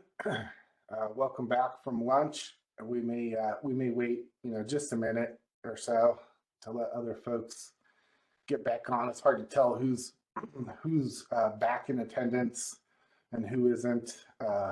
When coming back from a break like this, so we'll give everybody a minute. But I just wanted to say two things. I guess one is I really appreciate the discussion that we had going over problem statement 2 and 3. That was fantastic. I thought a lot of different perspectives. I really appreciate people being available to discuss their perspectives. If I called out your, the entity or employer you represent, and we had a lot of self-generated discussion in that as well, and I appreciate it. And I think that is, a lot of where the benefit comes from this group is getting folks to talk about things, especially voluntarily. And I think we'll see that. Multiply when we get into having some panel discussions, which we'll talk about towards the end of this meeting. And the other thing I wanted to mention is we will pick up where Anya Gilbert left off. And it seems like they've resolved their audio issues. So Anya, if you're off mute, do you mind confirming you're good to go audio wise? And if so, you feel free to pick back up where you left off. Good. Well, maybe we'll test it out with you, Jeff. Are we coming through clearly? Yeah, I can hear you fine. It's the volume's a little low, but lower than it was before. But that's something that I guess we can all just turn our volume up. All right, that could be me too. So I'll work on speaking up. Well, thanks so much, everyone, and apologies for the audio issues. Hopefully folks can hear us, but please put in the chat if for some reason your audio cuts out again. We've been talking about FlexRA, and I think just to kind of tie bow on that conversation, I think we have some open questions and challenges when it comes to FlexRA, and I think one way of framing this, and again, it's a click down on the problem statements, is kind of do we need to evaluate FlexRA?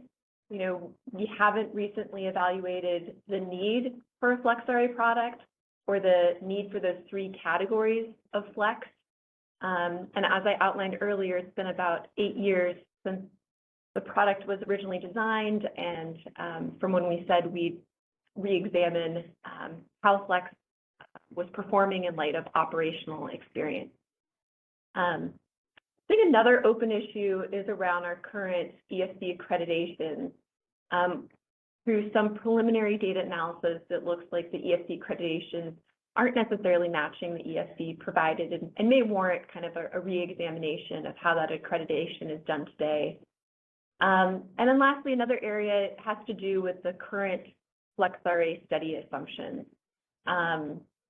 One example of that, coming from our short-term forecasting team, is did the FlexRA study look at curtailment impacts to the 3-hour net load ramp?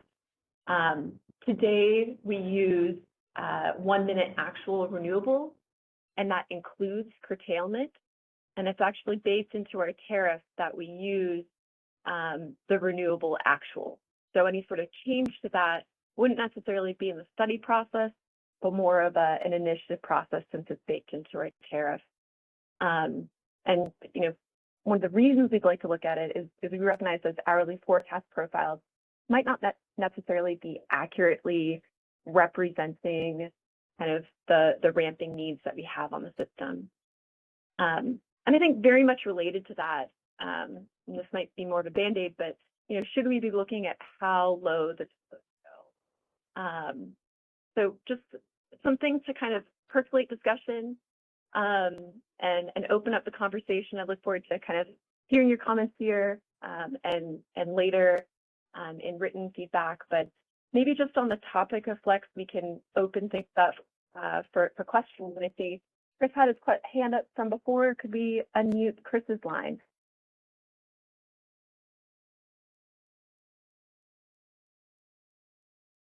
Hey there, can you hear me? Yes. Thanks, Anya. It's Chris Dunn with TerraGen. So I do have some thoughts on FlexRA. I kind of wanted to have a chance to respond to the PRM slides that were earlier before the FlexRA discussion as well. I can hold that if we want to maybe give an opportunity for that discussion at some point. We can start there if you'd like. Event producer, could we go back to slide 2036? Or Yeah, that's right. That was the one that I wanted to highlight. So thanks for the opportunity to bring this up. So let me just start with, setting aside the LRA piece of this. Let's just talk about just the default PRM piece. And, I want to kind of just support what I heard Carrie Bentley from Gridwell and WPTF about how just, setting aside anything to do with the LRAs, different LRA values here, just look at the resource mix that we have on the grid compared to when we actually set this default PRM, which I think she highlighted was in 2006. But regardless, it's been well over 10 years to my knowledge as well. And I think that, that alone justifies revisiting this default PRM. So I just wanted to make that point. And, the CAISO has been saying this since like 2018 when they opened their RA enhancements initiative before that one was kind of closed out, and that was not addressed then. So I just wanted to, put a finer point on it that should be revisited. And I think some of these discussions about the analytics and modeling that we're having later should inform that discussion. So that's my thoughts on the kind of just the default PRM. But then this slide here, I did want to really kind of dig in here a little bit and shed some light on, my personal opinions on this. And I think some of the things that others have said on this issue in general, as far as the PRM, default PRM. And I think, there's a lot of reasons why CAISO may say it's hard to tell because the counting rules may not be the same, or there may be some discrepancies there. But if you just did a simple back of the envelope calculation here with 6 LRAs that are, below the 7% PRM level, that could be pretty illustrative as to how much of an impact this might have. But in general, let's just talk about it before we get into any numbers. I just think that, this fact of some LRAs choosing their PRMs to be much lower than the CAISO's minimum default PRM, sorry, not minimum PRM, let me clarify, the default PRM of 15%. I think all that should be made public, at least in the aggregate. We should know what those impacts are, right? Because we're all part of the same BAA. These LRAs are within the CAISO BA, and when we talk about EDAM and the resource efficiency evaluation, all those things, CAISO has a keen interest in making sure that we can operate the system reliably. So the planning horizon really, it shouldn't have a pass on that, I think, and this stuff should be made very public. And at least in aggregate, we don't have to be calling out specific individual LRAs or something like that, but I think we could potentially quantify this stuff and do it pretty easily as far as the actual megawatt percentages go, and the counting rule differences can even be addressed. So for instance, couple things here. I mean, if CAISO wants to look at how much counting rules actually impact this, there is the CPUC's QC list, right? So the CAISO could take a look and say how many resources are shown on RA showings at levels above the CPUC's QC list, and account for the net qualifying capacity deliverability stuff. But I think they could look at that. We could do some data analysis and say, what LRAs are setting those rules above what the CPUC sets at, and that could give us one data point to look at. And then if you just look at the actual planning reserve side of this, I think CAISO should try to do some quantification. And, if you looked at just the CAISO load, overall, let's just, for round numbers, say it's 50 gigawatts and the CPUC is making up 90% of that. I think that's pretty well established in public documents that the overall CPUC jurisdictional load is 90% of the overall CAISO BA. So that means, that there's about 45 gigawatts under the CPUC's planning reserve margin under their RA program. And then that leaves about 5 gigawatts it's not. So if 5 gigawatts is subject to these PRM levels at this table, right? We see, let's just say maybe, these six that are below 7%, we could estimate that even if it made up, only 33% of the overall 5 gigawatts, a 7% PRM versus a 15% PRM on that alone could be over 100 megawatts, right? I mean, so CAISO does CPM for values that are around 100 megawatts or even lower at times. So I think just as good, grid citizens, all these LRAs should be trying to plan to, a 1 in 10 LOLE. And when you look at their own needs, they might have some unique needs. And so I think we can all recognize that, on an individual basis, that they might be meeting their own load in a 0.1 LOLE sense. But if we are combined in one overall BAA, there is really a need to try to standardize this a little bit. And I think it's worth having the discussion more, it's worth quantifying it more, and it's worth shining some light onto this, even though it might be hard and it might be a hard discussion. So that's just my soapbox here, a little bit of a rant on this, but I do think that it's worth talking about a little bit more and encourage in the future for this to be analyzed a little bit more in depth, even given that there's different counting rules and such.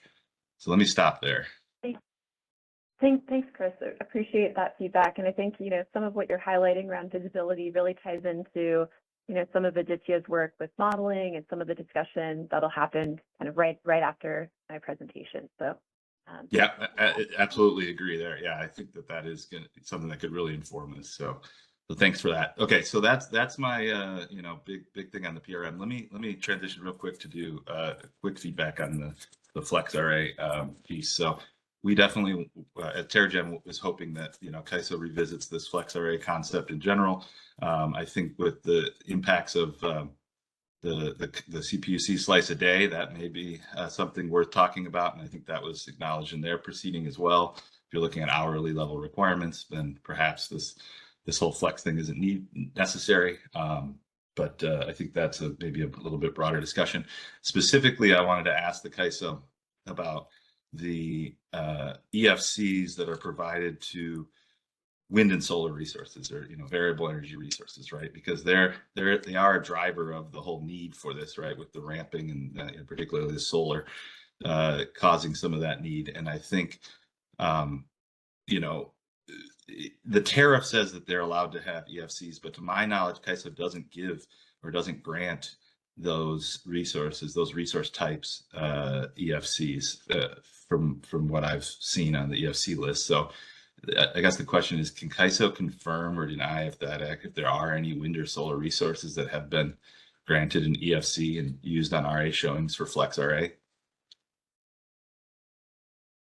Maybe Chris will start with kind of your first question there around, revisiting flex in the context of slice of day. And I recognize, slice of day is looking at kind of more of a compliance of, meeting each hour.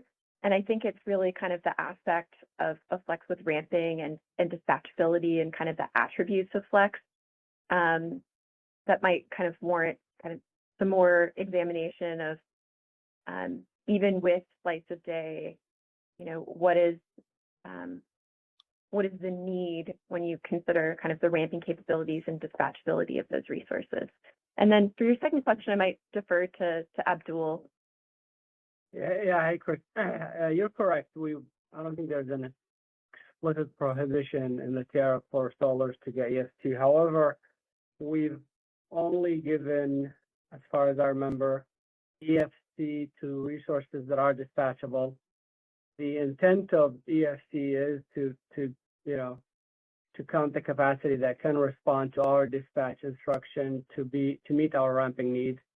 So naturally, an undispatchable resource would not be able to do that, and that's where I think it's not all the solar resources fall under. So your understanding is correct, I think. Okay, thanks. So yeah, let me respond on the slice of day piece. So thanks for that, Anya. I think that really that is a fair response to that, and I think that the the overall system ramp across more than 1 hour is obviously the concern of operations, and at the CAISO it is well documented in all those EFC and flex RA needs assessments, right? So definitely understand that. I think one of the things that really is needed is the economic bidding piece of it, right? It's like how do we actually get this dispatchability by having economic requirement for bidding rather than just the RA standard system generic RA, which could be potentially self-scheduled. So I think that maybe some kind of an analysis about what resource types and what resources might provide economic bids in lieu of a flex RA requirement might inform the need for that, maybe more than just the slice of day discussion. So just a quick feedback there. And then as far as what Abdul was mentioning, so there are a lot of solar and wind resources that are dispatchable, right? I mean, and they do economically bid. So I think there's certainly a flavor that are non-dispatchable that are, kind of the old flavor under the participating intermittent resource program PERP stuff, and some of these that are older things that don't have those controls on them. But there are plenty of solar resources and wind, to my knowledge, too, that can actually be dispatched up or down and do have economic bids and get supplemental dispatch by the CAISO. So I think part of this discussion should really be, can we get these variable energy resources to be providing EFC if we're going to keep moving forward with EFC and have that and Flex RA as a program at CAISO or as a product and an RA requirement. I think there's a need as we keep adding more and more of these types of resources. They should be allowed to provide this, and CAISO has tons of data. All Clyde Lutan studies, that show that they can provide grid services and have a lot of dynamic capabilities.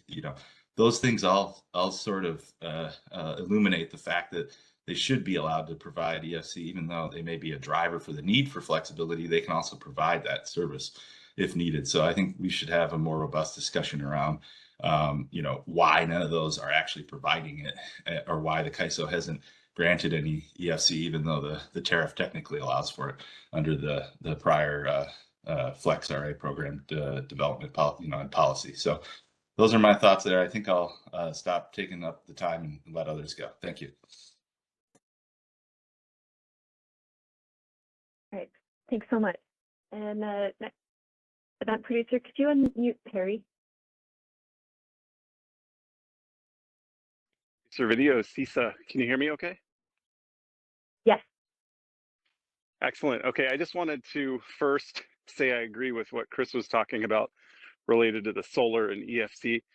There are a ton of solar resources that will respond to a CAISO curtailment that have economic bids in, and I don't think there's any reason why they shouldn't qualify. That pretty much meets the definition of dispatchability.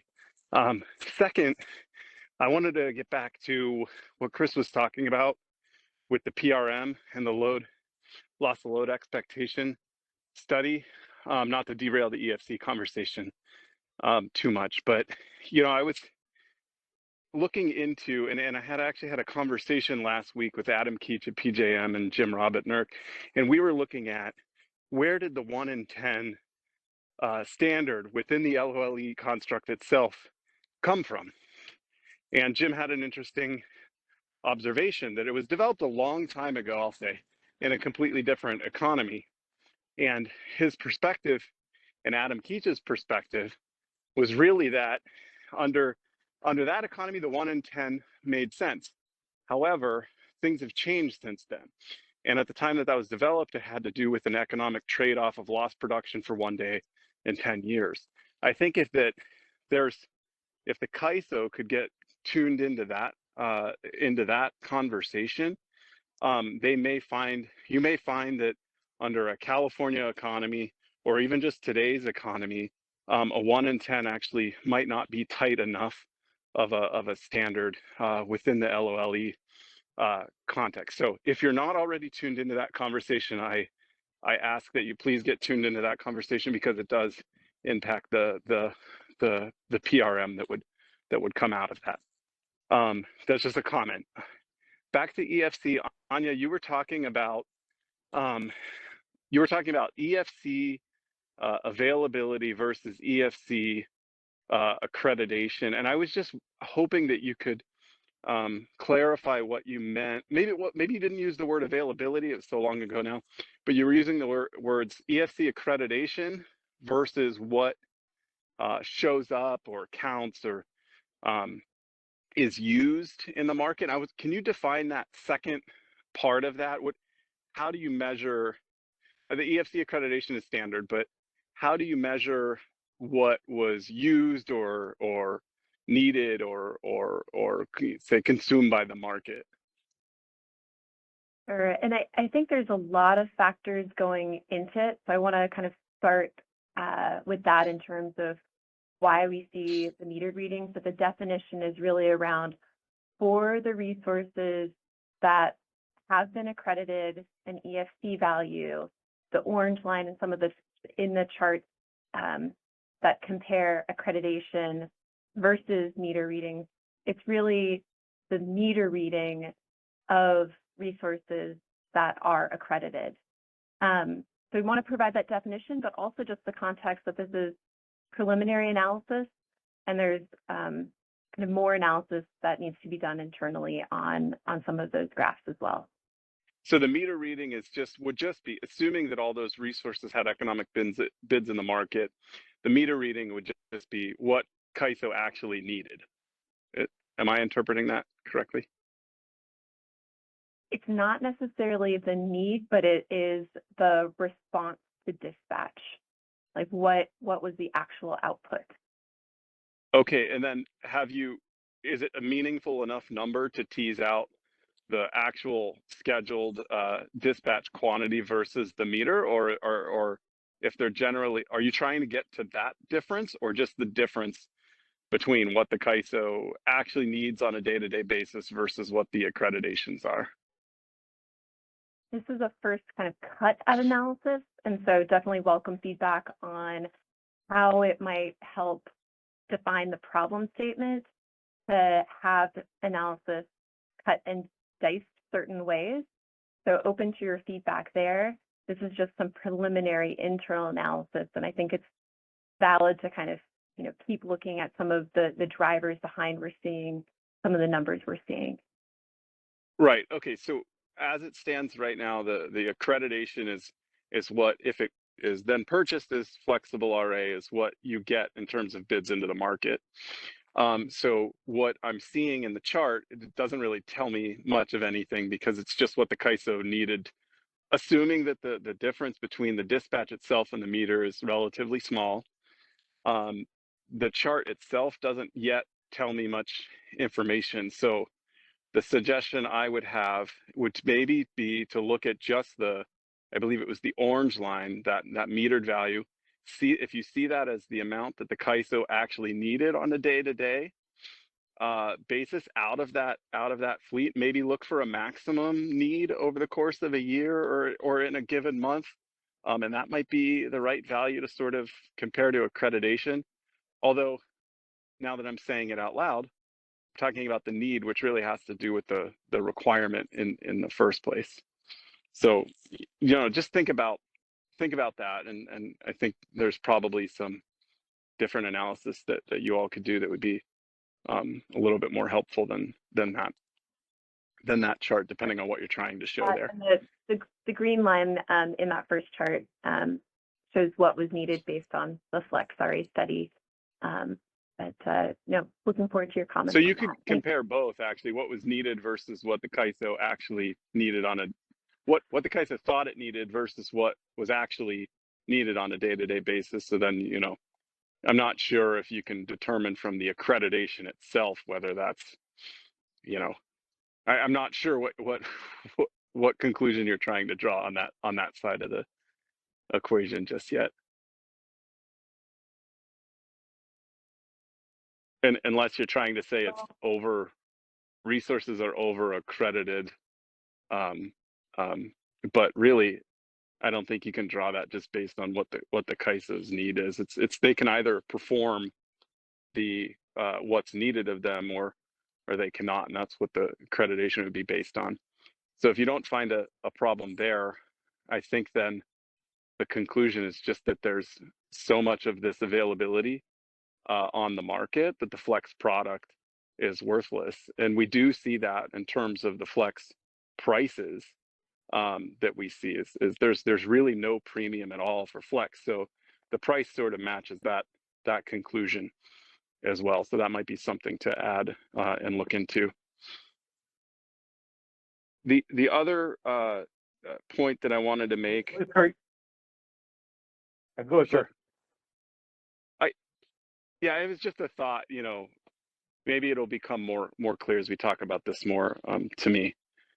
But then just the last thought is really on number one in the Flex RA topic here, the need for it in the first place. And I guess I'm agreeing with what Chris was saying, that there really should be a look at it, if flexible RA, the product itself, is actually needed anymore under a 24-hour slice of day world. Because yes, you could say, hey, that's just looking at a 24-hour profile. But yes, because it looks at a 24-hour profile, the load serving entities are showing that they've procured resources to meet the ramp, and the level of that is set on kind of like a 5 worst days sort of thing. So maybe one thing that you could dig into there is whether the ramp reflected in the 24-hour slice of day meets the ramp that CAISO would otherwise say they need. So that would be the kind of the single one thing I would look into, is if you were to start to look into the need for the Flex RA product just altogether. Yeah, thanks for that. And again, kind of, I think the issue of how dispatchable and the associated ramp rate of those resources kind of is also just something operational we're very kind of keen to understand. Yeah. Sure. I mean, in 5 or 10 years, it's not going to matter anyway. There's going to be like 20 or 30 gigawatts of batteries on the system. So I think all of that goes away. But that's just my little rant on the end there. All right, thanks, Perry. We've got conversation on storage coming up from Ben with DMM soon too. So. All right, great. Thanks. That's great. Can we unmute Doug's line?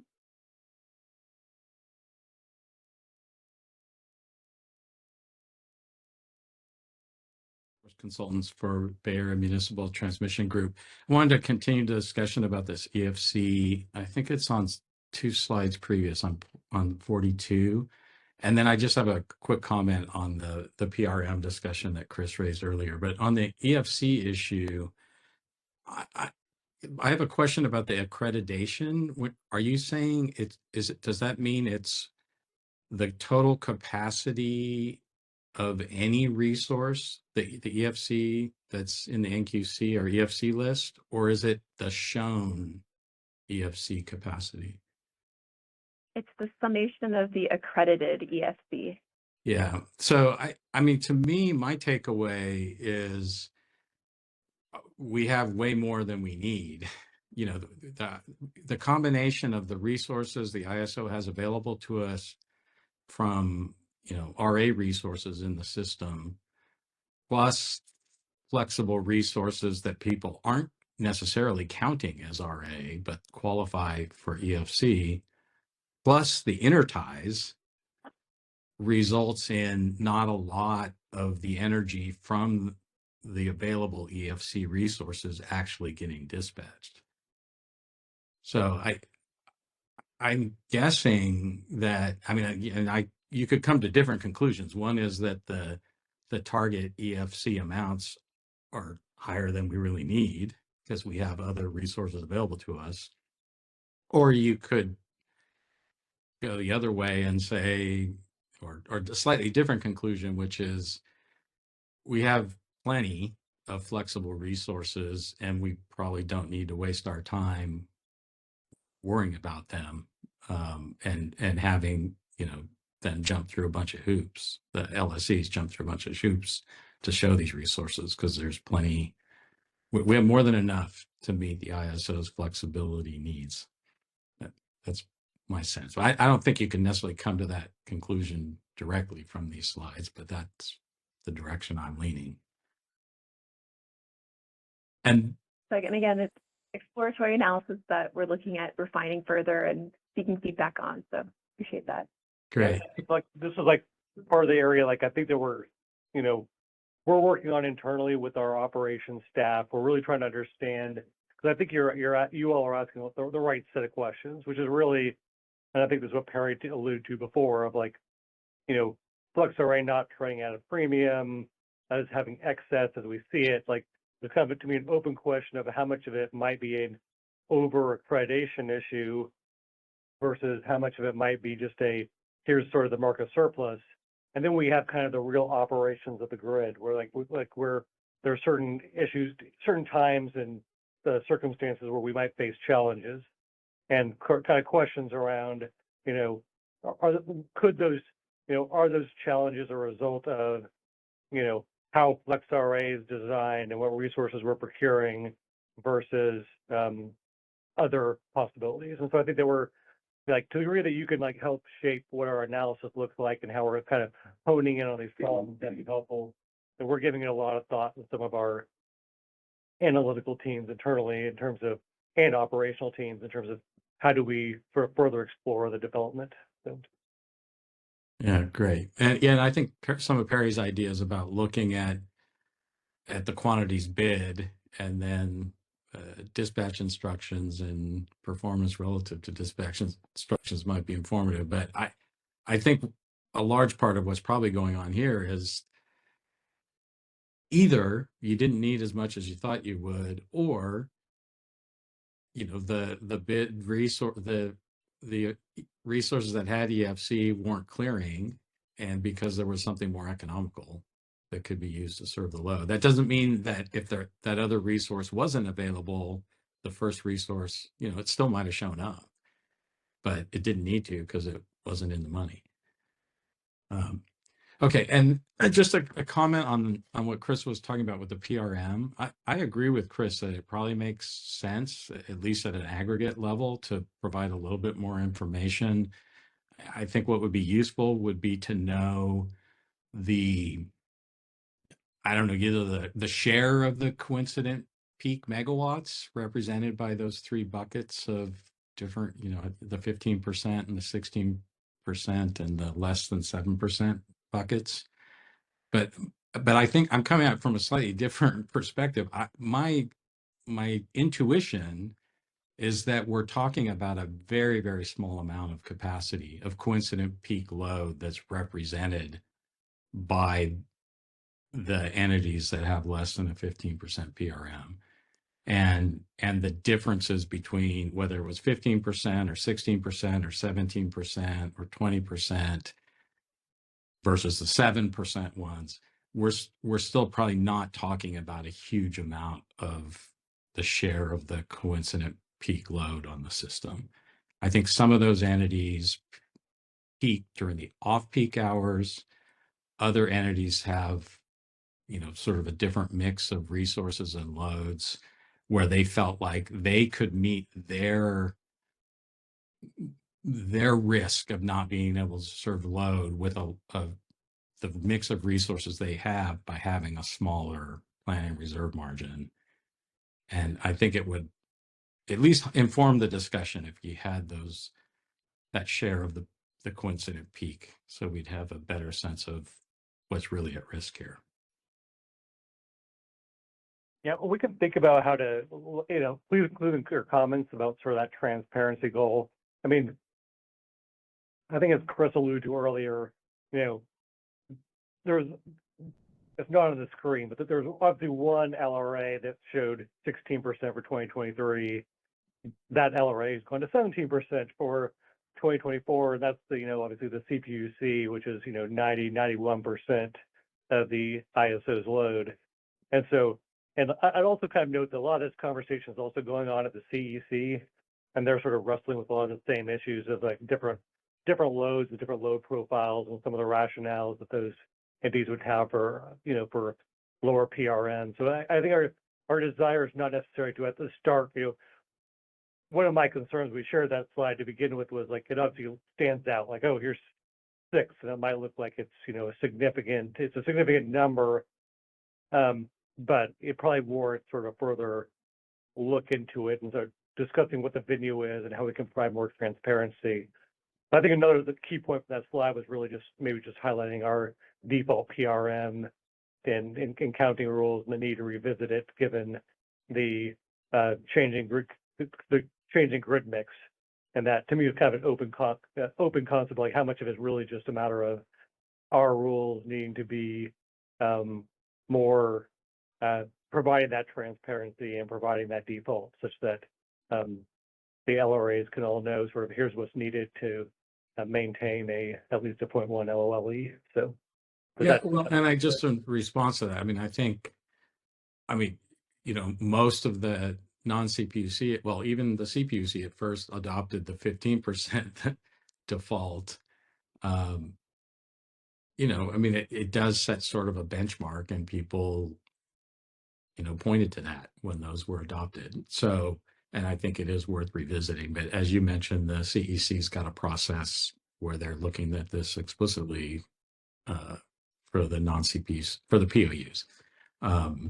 But I do think because people tend to look at those, you know, people may say, oh, 6 of 26, excluding the CPUC LSEs, have what looks to be a low PRM, but it might not be that many megawatts. And then when you look at the difference between what the megawatts are, if it was at 15 or 17 or whatever percent, it's even fewer megawatts that we're really worried about. And as the CEC is looking at this right now.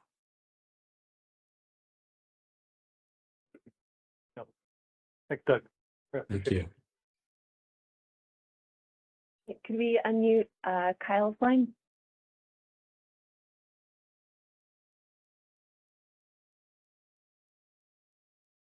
Kyle Advocate. Sorry, I can't be in the room with you all today.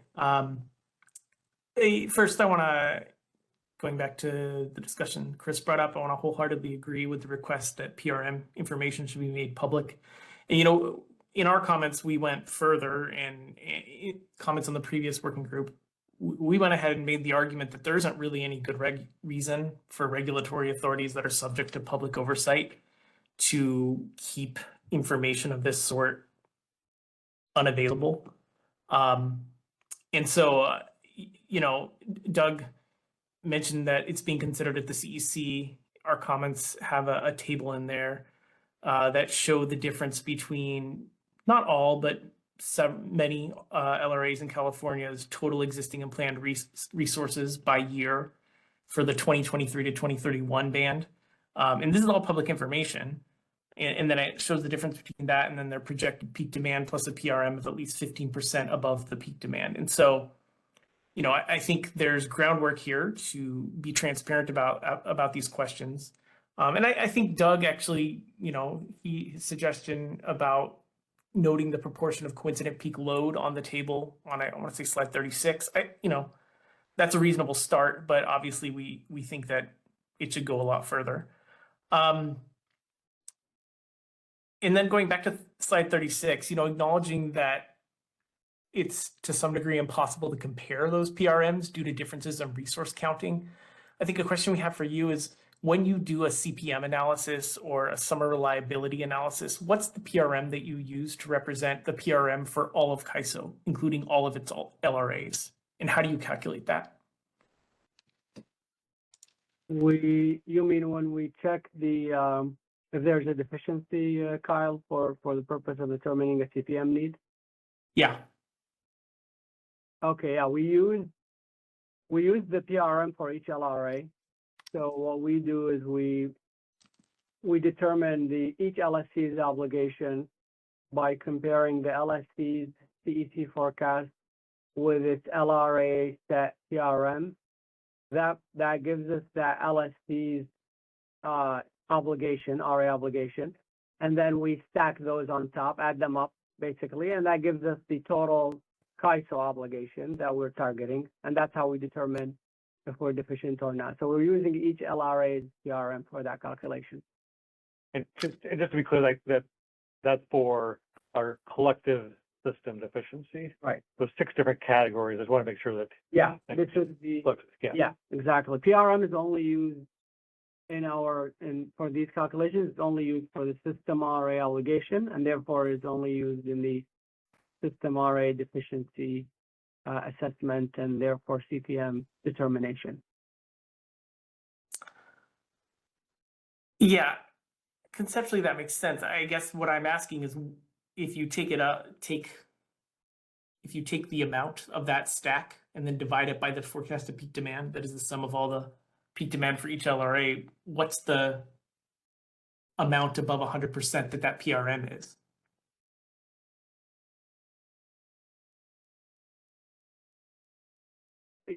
I don't think we've done that analysis, Kyle. You want to see like an essentially effective PRM based on the CAISO aggregation. And we haven't done that that's not how we do it for at least RA assessments, for our rules. But, I'll defer to the team if we want to do an informational check here for the policy project. And maybe do like at least the math would basically work out to be, when we're doing that stacking, if the CPUC is 90% of the load, it'd be kind of 90%.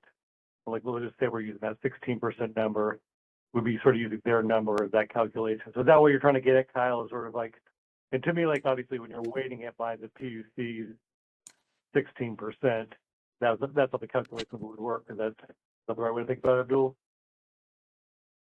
Potentially. I mean, if you could, the other way of doing it is you aggregate the LRA's data and then use its PRM. So you could do it that way, but and it's probably going to be the same as doing it per one LSC at a time, the way we do it. But I think what Kyle is looking for is look at the total obligation and then determine realistically how much PRM you're getting on average between everything, all the forecasts, put them together, and then look at the obligation, see what's your effective PRM. Is that, Kyle, am I understanding you correct, or are we missing what you're looking for? That's exactly right. Yeah.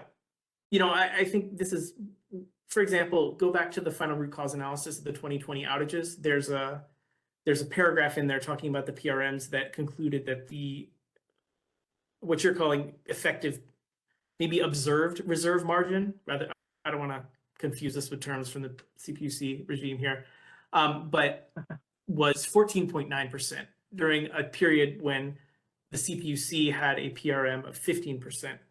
So assuming full compliance with the CPUC's 15% PRM in that year, which I think, if I recall, was the case, that implies then that the PRM of the other 9% of load, what's at peak load by other LSEs or LRAs, which was something less than 15%. And so, yeah, just trying to understand what is CAISO's reserve margin that gets observed when those analyses get done. So yeah, thank you.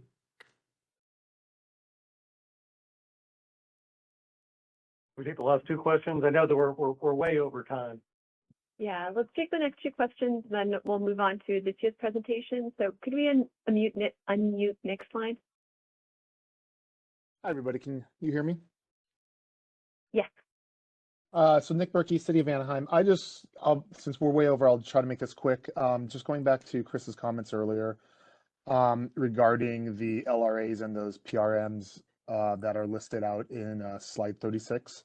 I know I can, being a POU and being our own LRA, I know for a fact that some of those are already outdated, that there are POUs that are actively working towards meeting the 17% that the CPUC currently requires. And I just want, sorry, I'm talking too fast. And I just really want to reiterate that not all POUs / LRAs are equal to each other. I can just about guarantee you a lot of those, most of those 6 LRAs that are below 7% are probably the extremely small POUs of the state. And that not all POUs are equal to their CPUC jurisdictional LSE equivalents. Because I'm with Anaheim, I'll use us as an example. We have our renewable portfolio is mostly baseload renewables. We have plenty of thermal quick ramping facilities in basin. And we also have a minimal amount of intermittent renewables. So that upon itself doesn't scream that you need a higher PRM to meet reliability. I guess my main point is that POUs do their own planning, and they shouldn't be compared with CPUC planning, because our portfolios are wholly different and are planned in a completely different fashion than CPUC jurisdictionals. And yeah, and I won't make my last point for the sake of time, but thank you. Thank you. Event producer, could we unmute Noah's line? Noah from Middle River Power. To follow up on what Nick just said, it would be really helpful to see the various LLE analysis of POUs, or each individual POU does, to ensure the 0.1 LLE, so that we all understand that the ISO, when LSEs hand over the basket of resources, has sufficient resources to maintain that LLE. Otherwise, I think we're going to get into other situations that we're facing at this point, and just simply sort of following along what the CPUC is doing for various POUs, choosing the 17% PRM may not be sufficient, because we've seen that the PUC isn't always following its own LLE analysis.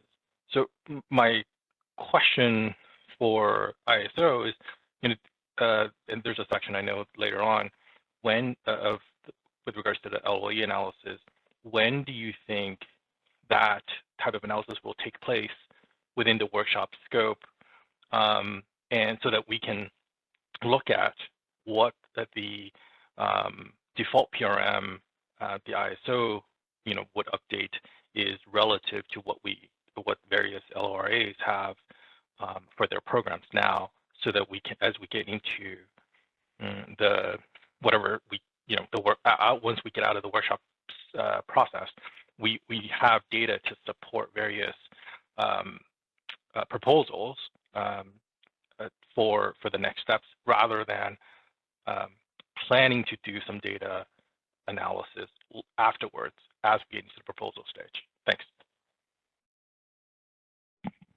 That's an excellent question. That might be a good segue to Aditya and some of our modeling conversations. I think that there's kind of a outstanding issues that need to be happening on some of your questions in terms of default PRMs and what the process might look like around that. We certainly would look for discussion and feedback from you on sort of how various processes should be linked and the timing of them.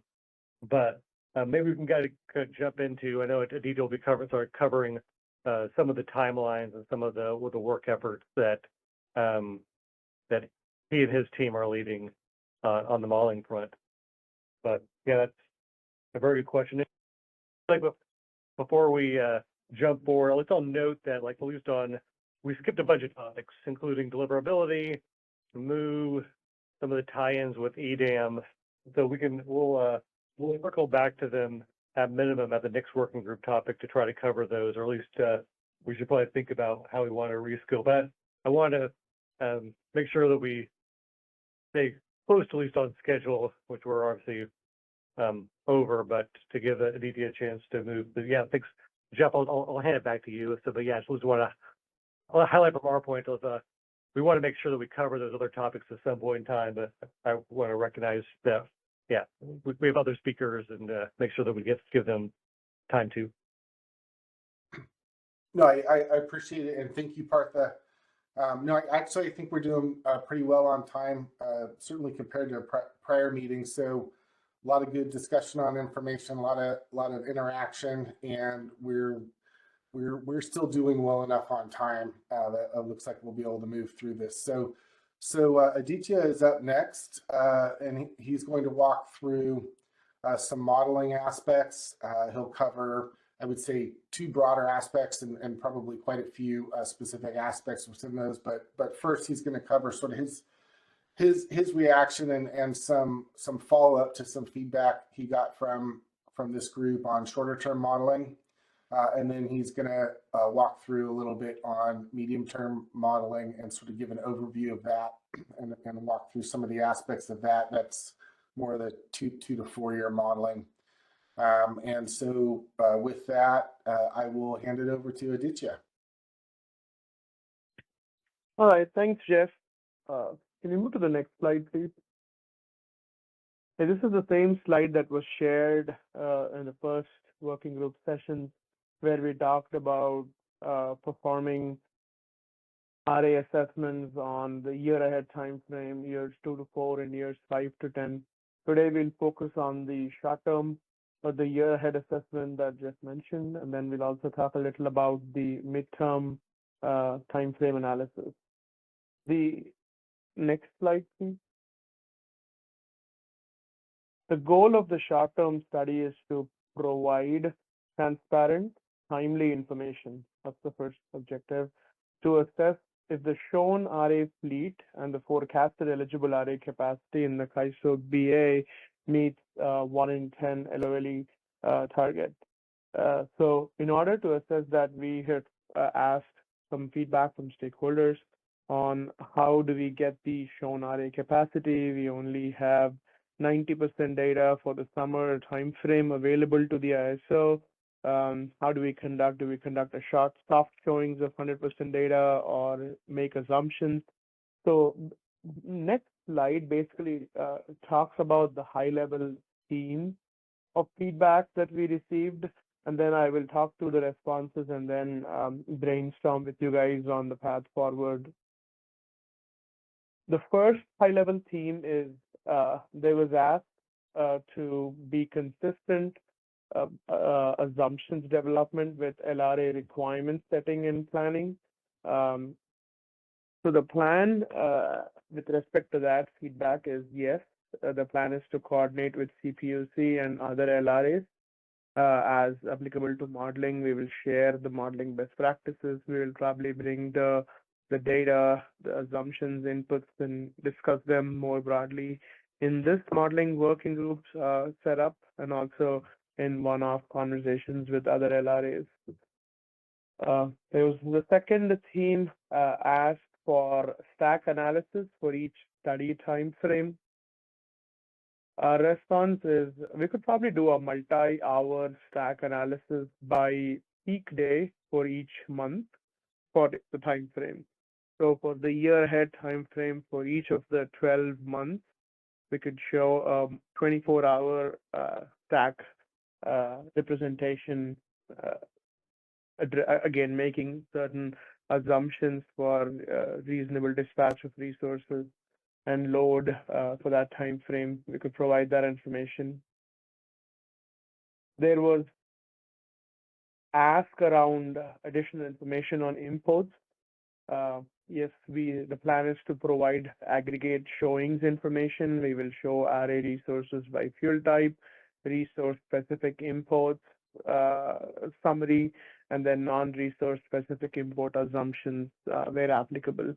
So yeah, all of what goes in the model, what is assumed, what scenarios are being simulated will all be shared. So you all have a good understanding of what's going into the model.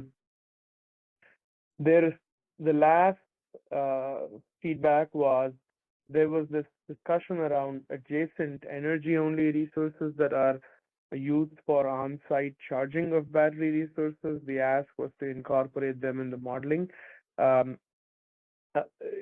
Yes, but we are still trying to figure out how to incorporate this data. way I understand is we don't really have a good sense to differentiate that easily. So we are trying to still figure out how to incorporate the data. I will take any feedback you guys have as it pertains to the last high-level theme. And one thing I would like to say is a huge thank you to everybody that took the time to provide detailed feedback on this study framework. It is much appreciated. Next slide, please. So, I'd like to discuss this topic in more detail with you all. So I brought this back as a discussion item. So based on your feedback, I think in lieu of making assumptions on what the other 10% data would look like and 100% for the non-summer months would look like, not having full visibility of what the LSC is attempting to do in the year ahead time frame. The thought is maybe conduct a survey of the LSCs to collect 100% year ahead non-binding soft showings. What I mean by that clarification is it is not going to be used in the RA construct. It is not going to trigger any requirements and all of that stuff. So it's basically strictly for modeling purposes, but get that sense.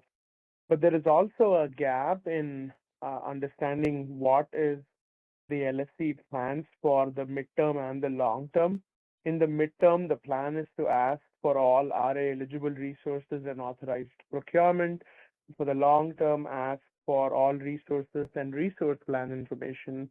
It is easier to get the resource plan information for the largest LRA, but when it comes to the other LRAs, lack of visibility for all of them is a gap. And we were hoping to just do one single survey with all of this information asked that is sent to LSCs and collect this information and then bring back summaries to you guys to have a detailed discussion. It would be useful. And at least at a minimum, ask each LSC to provide the resources at least sufficient to meet their LRA-RA obligations. I have a sample of what a survey would look like in the next slide. If we could move to that, please.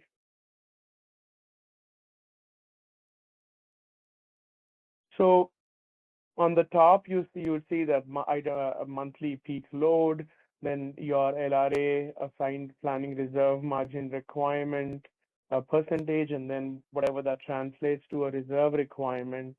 And then for each of the 12 months, you would list out all the resources that would meet the the monthly RA requirement. It will obviously change with the peak load changing, but then you would get all the information. And if we get 100% survey response rate from all of the resources, then you would have a system BAA-wide 100% showings for the year ahead time frame. Next slide. Yeah, I'd like to go through the midterm study scope and before I take any questions. So we'll have next slide, please. Yeah, the concept of the midterm is also very similar. You take the installed capacity, you add in the authorized procurement and known resource additions that will be added to the system. You perform a probabilistic assessment and you determine LOLE and capacity shortfall or surplus for each of the year for that resource mix. And then you can also calculate ELCCs by resource types by year, or for a snapshot year. We can talk about the timeline and how long these models run and how quickly the information is needed. That will determine how many data points of ELCC by resource types by year can be calculated. But the next slide, if you can go to that, please, gives another survey example, right? We would need the year-by-year resource portfolio. Again, annual peak load, when you would have your requirement that determines how much capacity needs to be built, brought from the RA standpoint, then list of all resources. Because this is a midterm time frame, we would need information like the queue number, the resource name, the installed capacity, COD, estimated fuel type, and QC, deliverability and location and area for the modeling purposes. I agree that I know that NQC might not be available, so assumed NQC for resources would be sufficient. There's also some discussion around when certain resources should be will be retired, so that retirement discussion also should be part of the survey. Basically, the goal is to represent the resources that can be reasonably expected year by year, and then you assess their sufficiency. So you have a forward-looking view of what the system BAA-wide array ability to meet a one-day intent target looks like. I guess that's the last slide of my discussion. Can you confirm that, please? Yes, that's the last slide. Yeah, thanks.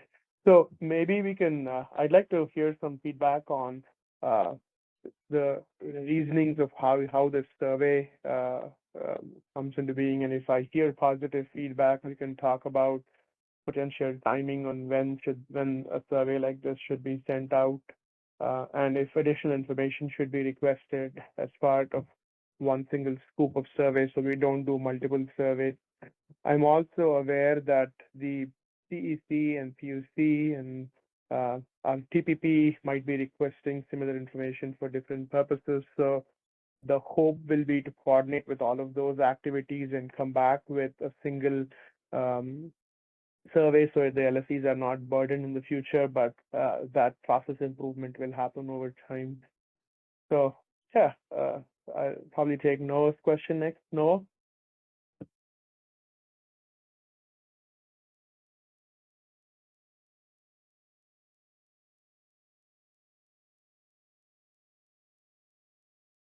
Ahmed, can we unmute Noah's line?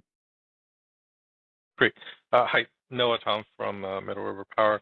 Can we go to the short-term study sort of point just real quick? Yeah.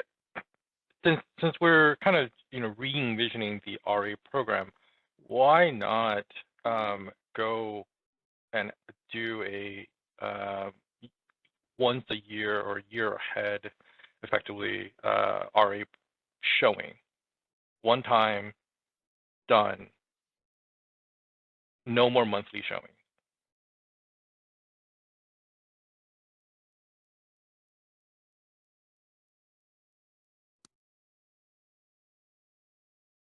So yeah, so I think Noah, you're really sort of tying it back to probably more of the problem statement 2 than problem statement 1 in terms of like what the RA processes look like. And at least I would maybe open it up for others to provide feedback first on kind of what the, there's obviously a reason why it was designed the way it was, and it had different requirements. So at least like at the PUC side, different requirements for showing between the monthly and annual processes. And so I think there's probably some questions on tie-ins with other LRA programs, or some tie-ins to like the changing resource mix. I think it's a fair discussion to tee up, but it'd be a fairly big change to, all right. And I think, are you imagining this would be just on the CAISO side, then it looks like on the CAISO's end, here's a sort of a holistic change to our process, or there's basically a 100% requirement on a annual basis to show capacity with must-offer obligations and, all the rest of the rules applied. Is that how you're imagining it, Noah? Yeah, mainly on the former if we're taking a step back and looking at how we want to redesign our RA program, why not get rid of the monthly showings and only do a year ahead one-time showing for all other, and then there are other obviously sort of domino effects that would occur. What would you do with outage planning, COSO, so on and so forth? We can sort of deal with that sort of in a separate thought process. But in order to help the ISO achieve its analysis, right, that's concrete rather than non-binding soft showing, which may not get you to 100%. Why not go to one showing, done and done?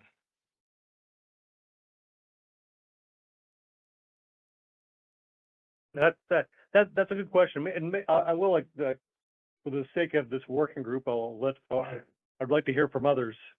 And then certainly if you wanted to put it in your comments, that'd be great. If you wanted to present on the idea as sort of, here's how it would work and here's how it would work with different LRA programs at the ISO, I think that'd be a worthwhile conversation to have on, at least from my part. But at least in terms of responding to it sort of on the fly, this would be a pretty large change. And we've internally discussed these types of options and some of the challenges with the monthly showing processes, some of the benefits. I don't feel like sort of opining on the fly here would be constructive on my end, but I think it'd probably be a worthwhile topic to tee up for others, Noah. So yeah, thanks for bringing it up. Yeah, and okay, great. And then second, on the midterm analysis, I've seen and looked at the CEC LOE or their descriptions of their LOE process. I'm not certain yet whether or not their process is going to yield sort of a procurement-esque PRM based on how we have monthly shaped NQCs as well as monthly shaped demand. And so what we've seen certainly on the PUC side is taking one value and apply it to all 12 months of the year may not achieve the same reliability metric as we originally, or the LOE analysis originally intended. And so I'm hopeful that the ISO, as you guys are doing the midterm analysis, will sort of understand how the monthly requirements are, and try to essentially redo, and in iterative steps, redo your analysis based on the PRM that would ultimately result based on the basket of goods that would be shown to the ISO. Because while we have sort of very, in a sense, lower PRM values in the summertime, applying them to the shoulders may ultimately present a higher, or result in a higher LOE than the 0.1. Thanks.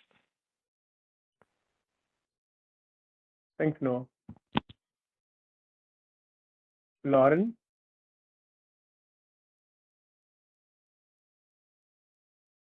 CCA. I wanted to comment on the short-term assessment and the need for surveying LSEs. I guess the intent would be to fill the gap between what you get year ahead, which is 90%, and estimate what you'll get month ahead for the 100% requirement.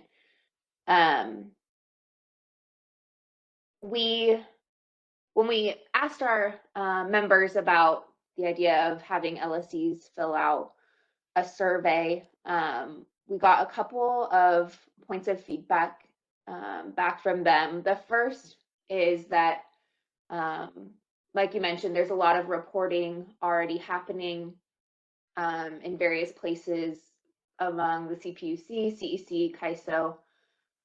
So limiting the amount of reporting that LSEs have to do to limit some of the burden associated with that should be a goal. But also, it might be impractical to ask for LSEs to fill out a non-binding survey in the year ahead timeframe because they don't know, how exactly they're going to go from 90 to 100% between the year ahead and month ahead, especially now when there's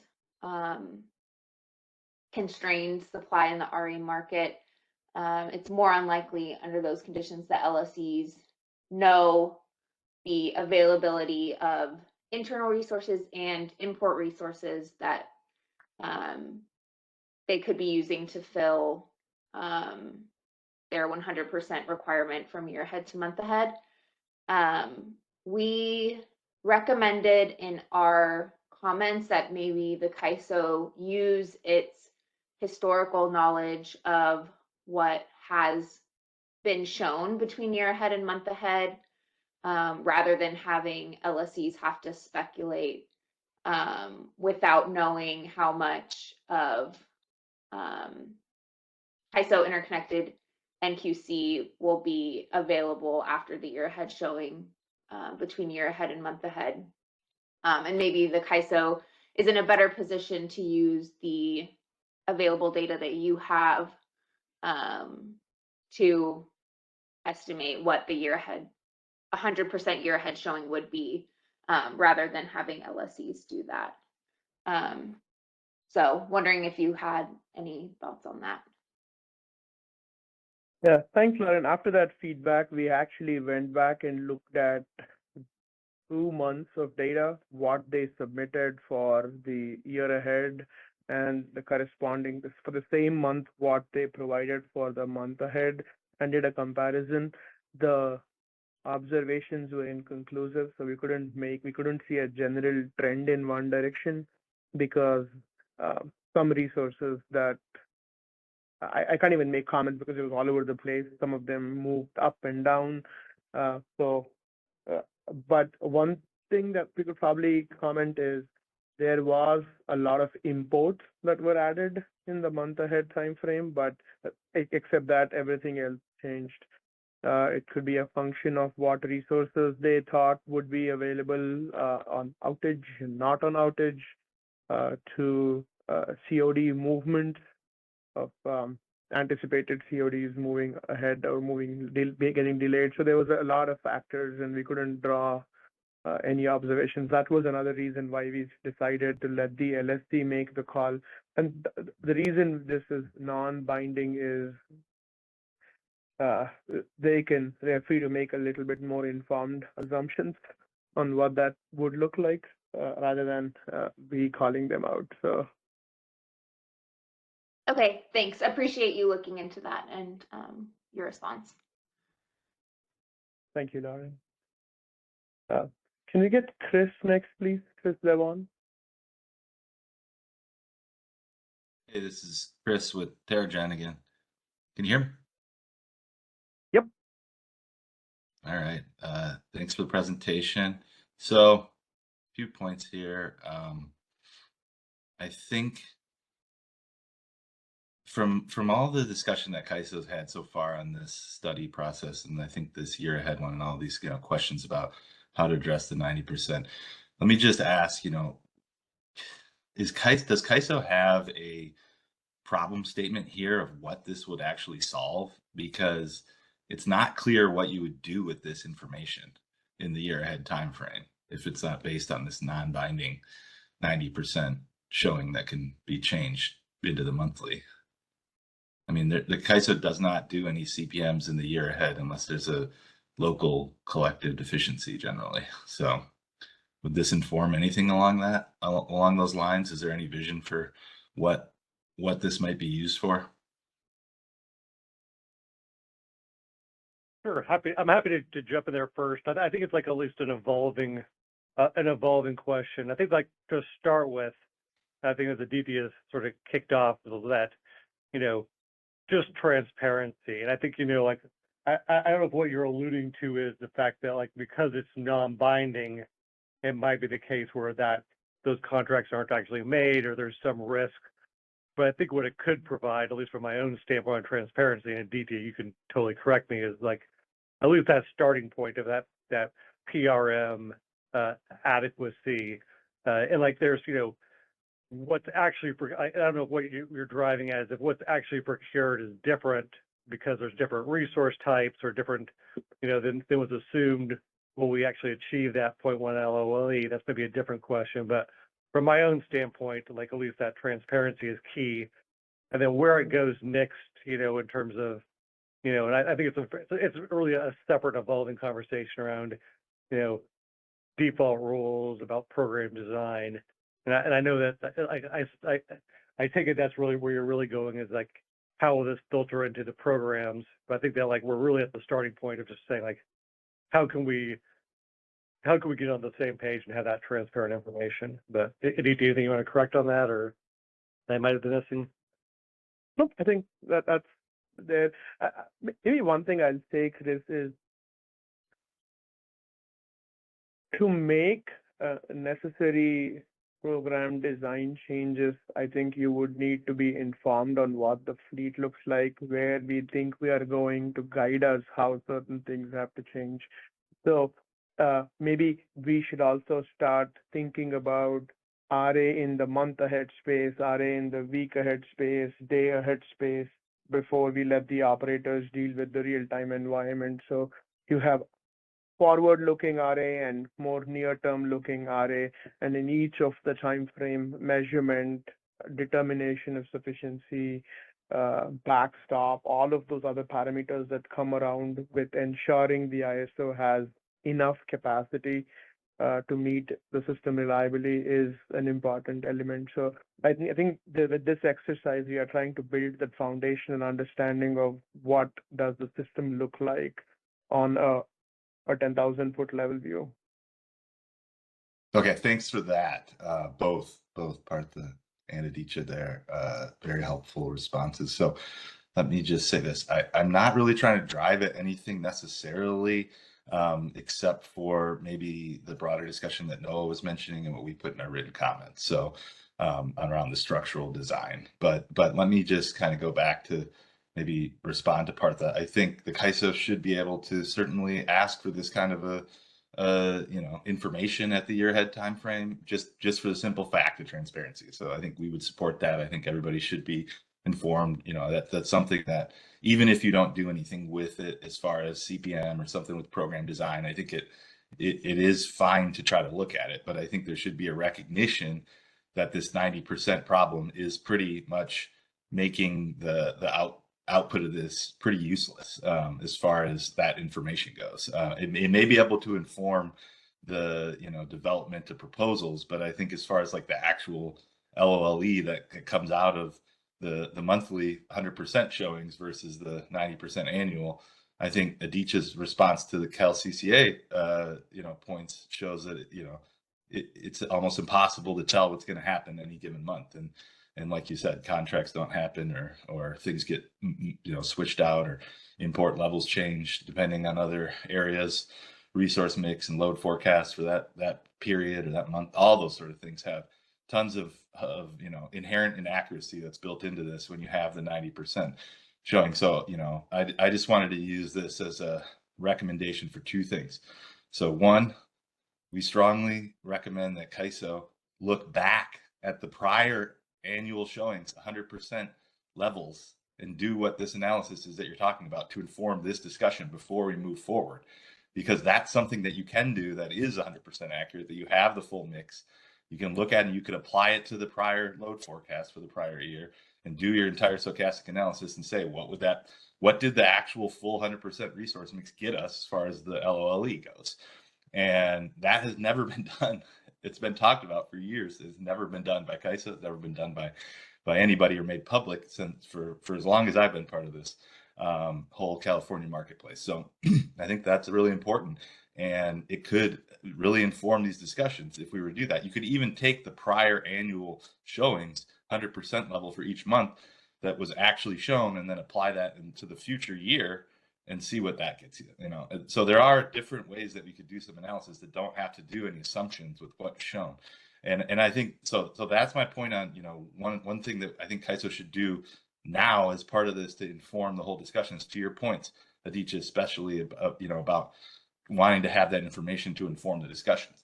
And then the other one on the structural element is, I think we recommend that this really be a comprehensive look at the overall structure of the RA program, because there's a lot of things that are tied together. I've said this for years, that the plan outage issues and some of these other concerns with just information transparency and the ability to ensure that there's going to be a reliable system, CPM decisions, all those sort of things would be addressed, or at least would potentially be addressed or impacted by a potential change where we did what Noah was raising, what we raised in our comments, which is to talk about, let's not have monthly RA showings anymore. What about 100% annual? What about quarterly? What about seasonal? What about winter and summer? There's a lot of other things that should be part of this discussion. And I think just doing a, short-term 100%,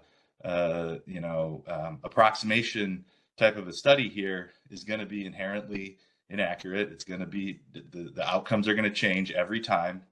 And, we could resolve this. That should really only be like I guess, in my view, that should only be a stopgap measure if we can't get to something that's, more reliable and more forward looking, where we have those things locked in place, at the annual time frame.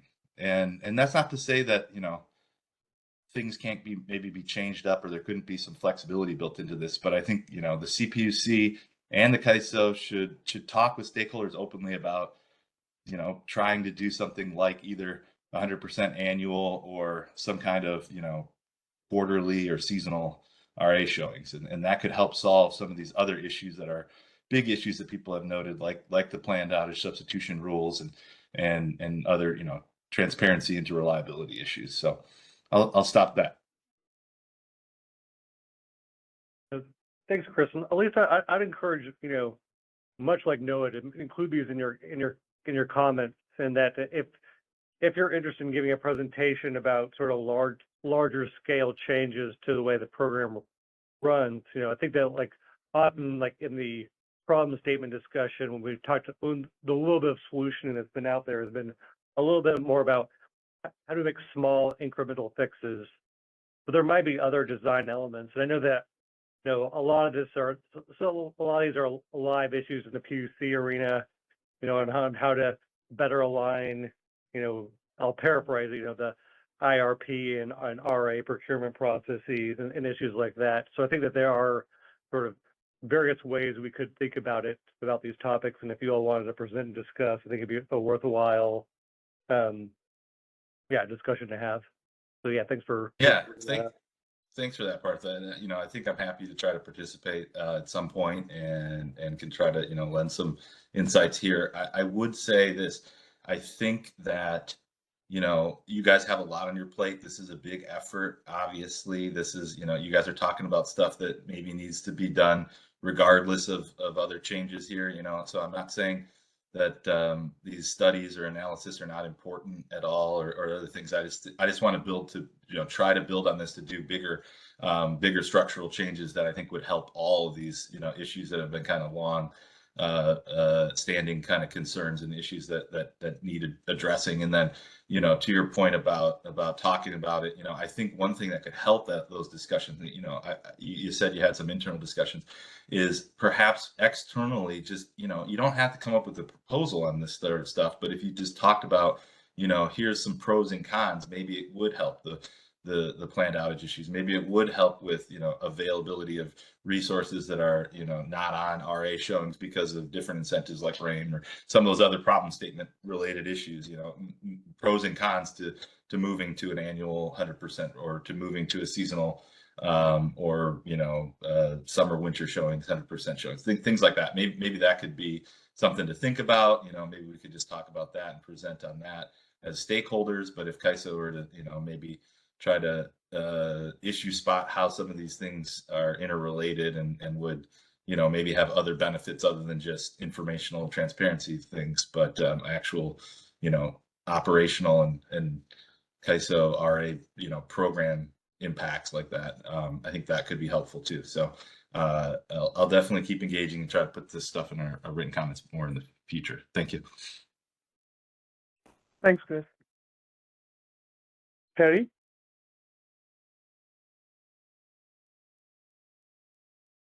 So video at CISA, can you hear me? Yep. Thanks. I'd like to first just agree with what Chris was talking about just now. He has a really good idea to do the look back, given the hindsight is 2020, to see what LOLE was actually achieved with the fleet that was purchased and shown. I think that could inform the discussion really well. The other point that I wanted to make, and this is just really just to add to the discussion that I believe I heard Noah and Lauren talking about, and it gets into what's the purpose of the monthly showing. And in my view, the monthly showing has really two objectives right now. The first is to true up things to the 90% to a 100% showing. The second is to allow some kind of reconfiguration to happen if it needs to happen, and it also has a little bit of a planned outage sort of element to it that has to do with that reconfiguration. But nonetheless, I think that Noah's idea of the annual showing is an important thing for the CAISO to consider, and that's because, and I believe you mentioned it, that a lot of the remaining 10% may come from import resources if you went back and looked into it. But what's going to be happening now going forward, given the Western Resource Adequacy Program, is that the following summer capacity is going to be basically all accounted for as of October 31st of the year prior, because that's whenever their summer seasonal showings are going to be due. So that means any of that last minute sort of procurement that had been occurring in the past that opportunity is going to be even more scarce than it is today. The other point that I wanted to mention that for is because it has an impact on the way that CAISO determines if it would need to do an annual CPM. And generally that decision doesn't happen until some point in time after October 31st. So the benefit, I think, of an annual 100% type showing would be that you could sort of sidestep that. You make sure you have all of the resources available that are procured or at least contracted and planned to be online before the summer or before any given month of the planning year. And also it would have then, if you time it, you probably need to work on the timing, but the timing's got to be right so that resources would be available for CAISO to CPM if it were to need to CPM based on the result of that showing. So that's, I understand that's sort of separate from this short-term study discussion that we're having here, but my comments on the short-term study was just that it would be good to do that look back that Chris suggested. So I hope that, just wanted to add that element into the conversation and thinking about what's the purpose of the monthly and what are the changing things in the market right now that might persuade CAISO to look seriously at a 100% annual showing. Thanks. Thanks, Barry. Maybe one thing that I'll add in this context is right now we are thinking about showings and outage substitution and RAIM and all the other current design elements together. But what we are trying to suggest in this analysis is what capacity can you rely on, and that's the 100% showing part. And then if you put it together, is that fleet reliable? We are not focusing on the outage substitution and other requirements in this design. So when we talk about a survey that's non-binding, we're not asking for all the other information expectations. So if you have capacity that you would otherwise use to substitute substitution available, so you could just put that and make your 100% agreeing that if the month ahead current design exists, then you will also have to have substitution, which means you may have procure other resources. And so what I'm saying is the current design and its elements and the proposed where we go are very different thought processes. And all we are trying to say is, do we have enough beans when you count the beans? So thanks, Ferry. Yeah, and then just on that, sorry about that, I got cut off there. Just on that last point, it just kind of popped into my head related to the short-term study. I think it would be good if the CAISO were seriously considering whether the result of that study, of that type of study, would be in some way setting a PRM or a default PRM going into the future. Maybe the short-term study isn't the right place for it, given the timing of it all, but perhaps even the midterm study. But any way in which I get that there's the transparency objective of this type of showing, and the CAISO can produce a result, and at least the market knows what's going on. But the secondary objective could be to actually do something with this information, such as setting a PRM maybe in a medium term. Yeah, absolutely. Thanks. Thank you, sir. Mary Neil.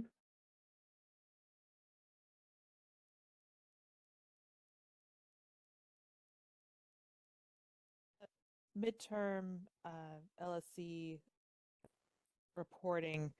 So for the CPUC, every 6 months, they have to report using this resource data template what the new resources are to meet procurement requirements. So is there any reason why we couldn't just use the same spreadsheet?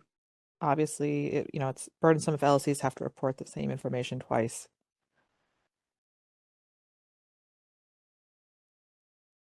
I think there was one gap that was identified as for the non-CPUC jurisdictional LRA and LLCs.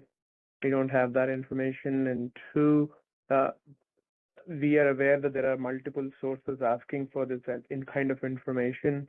I promise to coordinate with the other entities and make sure we have a particular framework, but I don't think we can wait for all of that to happen for this study process. So there may be one inconsistent survey for this time around, but from next year when we do this annual process, it will be better coordinated. And then what's the consequence if an LLC doesn't submit the survey? Good question. I think the idea of making this non-binding is to encourage 100% survey response rate. We will work with LSCs to hopefully get their information provided to us. But if it is non-binding, then how do you know that they're not just making stuff up?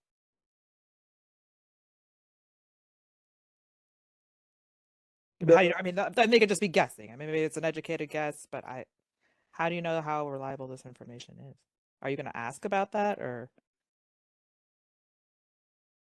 The only data QA check I think that we can do is to make sure that the resource belongs to their LLC and they have that. It's maybe historically shown that resource or stuff. But if there is like imports 223 megawatts, then we could probably go back and ask them, hey, what do you mean by that? Do you have any more information, or is it just like assumed imports or things like that? I think we will probably do a high level QA QC, but agreed that we can't get to the full granular check that the current model does. It just, I'm hearing some other feedback here. It just does seem that if you can't get something reasonable, then, the goal of transparency isn't well served, I would say. So I will leave it at that. But thank you for those answers. Thanks, Dave. But I think that's one thing that we are also debating. How do I make sure we get 100% survey response rate? How do we make sure we get good quality information provided to us? and what is considered good quality and who is the judge of that information. So the assumption that the reason we are trying to do this survey is to make sure the LSCs are the best judge of that information. Abdul, do you still want to add something? I was going to ask Mary, I mean, I guess, why do you think the LSCs would have an incentive not to I guess, to provide potentially inaccurate data? I think the exercise we're trying to do in this assessment is for the benefit of the LSCs, essentially, in the CAISO reliability need, which essentially would benefit the LSCs directly. There's no consequences for having a shortage right now. It's non-binding. We're not CPMing. It will just benefit the outcome would kind of be informative to CAISO and to the LSCs, how we're doing from a reliability perspective based on the study. So I think it's an incentive there is an incentive for the LSCs to provide the data and to provide accurate data so we can all be informed. So I guess that's do you think that's not the case, or do you disagree? Well, I haven't spoken directly to our members, so, I'd have to talk to them some more. But, anytime you ask for them to take time to fill out surveys and give you information, still someone has to do that. And, it's always a question of, who's going to be doing that. And, if they don't really know how they're going to get to 100%, then what are they going to put down on the survey? Right? I don't know. It's not binding.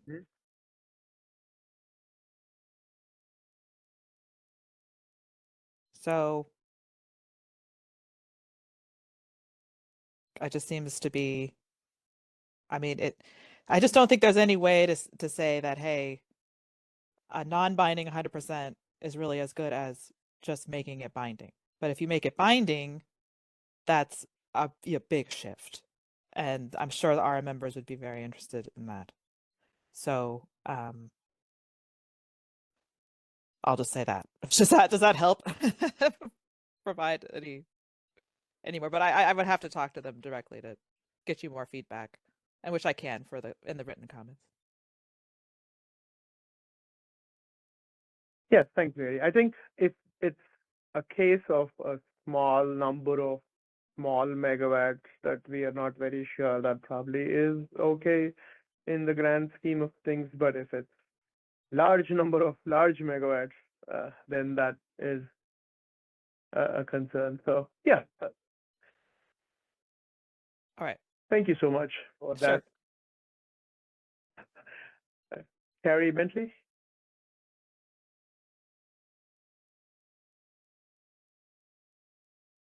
Western Power Trading Forum. I just wanted to support a couple things and provide a few comments. The first thing is we also support doing a backward look first. We believe that this will be useful just to check the methodology, among other things. The certainty level is also a benefit of that. And then once you do the backward look, it could also act as a benchmark going forward. I do disagree, though, with some of the comments that, doing the 90% or the uncertainty makes it useless. I think you need different levels of certainty and data for different purposes. When you're looking, tomorrow, do you have enough electricity? When you're doing cost allocation, I think you need a high level of certainty of most of the megawatts. But even then, it's not perfect. For something like this, which is a transparency exercise above all else, I think you get really far very quickly just with the 90%. And then that remaining 10% is not this mystery that maybe some people think it is, right? In the summer, we know we need every single internal megawatt. It's not that hard to look at prior showings and fill in that 90%. I think there's different ways you could do it that are more and less reliable. But I don't think the fact that you're taking a survey of that 10% and it's non-binding will impact the quality of the data to the extent it renders it useless. I wouldn't use it for cost allocation, but I certainly would use it as a loose estimate of, are we hitting a 1 in 10 in the near term? And if you think about the midterm and the long term, when we do IRP planning, all of that is very theoretical data, and we still rely on it for our planning.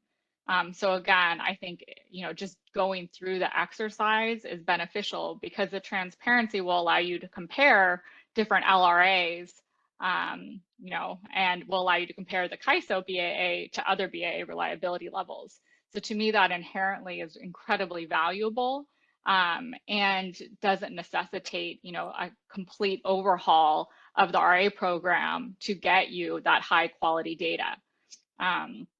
That said, I don't think, you know, structural design changes are not needed, and certainly they could be looked at hand in hand with this. But I don't think you need to do that structural design change to get the data you need for this. And then just a couple more comments on, you know, how you could get this data and what happens if the LSC doesn't provide it. Well, assuming this leads to a tariff change, it could be a tariff requirement that LSCs provide this data. And already in the tariff, if the CAISO asks for data and LSCs do not provide it, or scheduling coordinators don't provide it, there's penalties in place. You guys don't even have to create new penalties. That's already part of the tariff. CAISO gets to ask for data, and if people don't reply, there are penalties. So I think that would be well served. I also think it's okay if it's a guess, and you know, a rational QC would be able to do that. And then two more things. One, I agree with Perry. I think the midterm would be a great way to set the default PRM and even default counting rules. I think being more proactive and using that midterm is a great idea that he had. And then finally, it sounded like you had a call to present. And I'm wondering if you could talk more about that now or at the end on what you guys were looking for from stakeholders in terms of actual proposals. I kind of thought we were still in the working group stage, so I was surprised to hear maybe we were entering into the proposal stage. So more info on that would be helpful. Yeah, and I think, Carrie, I made that last comment, and at least the way I think about it, we don't really have a bright line where it's like we leave the working group phase and then we're in the initiative phase at this point in time.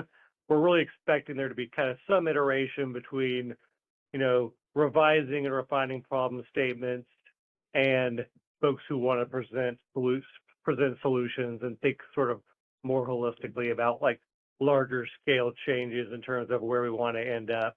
And so Jeff might, you know, I think we'll sort of raise this up again at the end, but like I think there'll be sort of discussions about, there's certainly a desire for people to discuss both their experience with the programs, some of the challenges they have today, some of the challenges they have with the evolving grid, but also like if there is some discussion just in terms of like frameworks and how they want to think about like potential solution and pathways forward in terms of resolving those problems. At least for my part, I think that, you know, at the right time and venue, I think that it would certainly be, you know, good to sort of to have those type of discussions too with stakeholders, because we're not wanting necessarily just limit it to say no problem solving and no solutions to be at this venue. But, you know, but kind of we want to recognize that as you problem solve, tying it into a problem statement so other people can understand it. And then we'll, you know, there's not really there'll probably be an iterative process as we work through these various pieces, how things would fit together. But is that helpful, Carrie, or any thoughts? It is. Yeah, no, that makes sense to me, and I'm glad that I think I'm understanding where we are in the process. Very helpful. Thank you. Thank you, Carrie. Alva?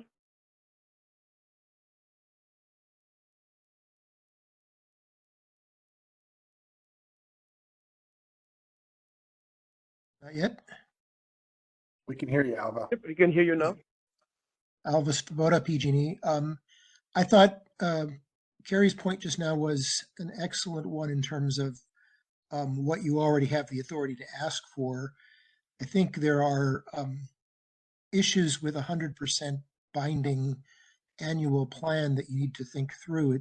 First of all, there are contracting and recontracting costs that might not be worth that additional effort. As you pointed out, if the amounts are relatively small, you're essentially boxing people in in a situation where they don't need to be boxed in and where you can save by not boxing them in. But by carefully doing the consistency checks you mentioned and within your existing authority, I think you could get a sense of whether participants actually have a plan for how they're going to meet their annual needs without forcing the issue of whether there's a guarantee of all of the different above 90% resource being contracted for. Another issue that comes up that I was thinking about was just the issue of new resources coming in, which is a significant part of what's happening in CAISO. And they don't necessarily come in when they're anticipated to come in. And it may be that there's a strong assumption that they'll be used for RA as soon as they're available. But if you force the plan to have some form of binding, start date on a plant, you may be hamstringing yourself and the participant unnecessarily. So I thought the idea of some form of data request essentially that is within your existing authority, which you would then take care to check for consistency, could serve the same purpose. Thank you. Thanks, Alva.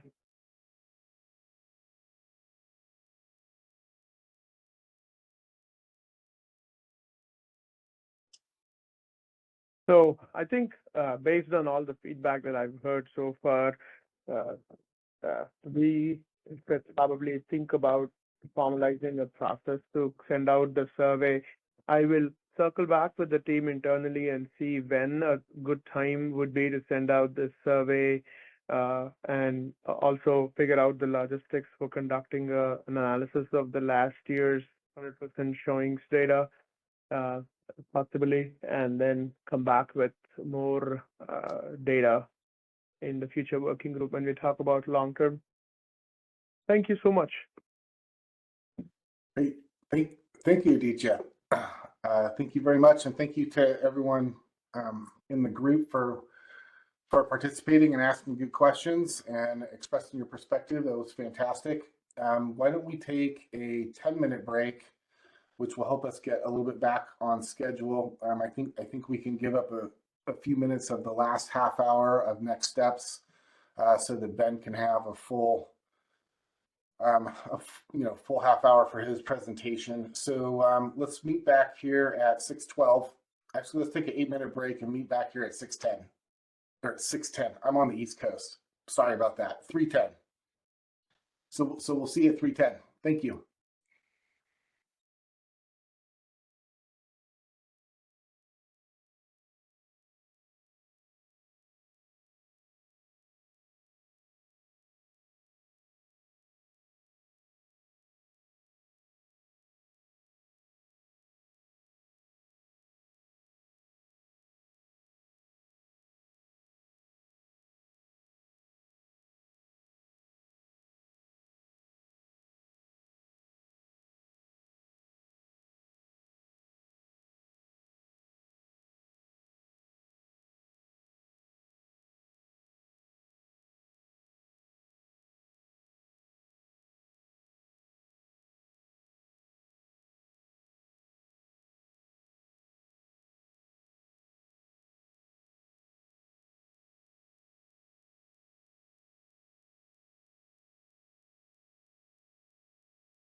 Can you hear me, Isabella?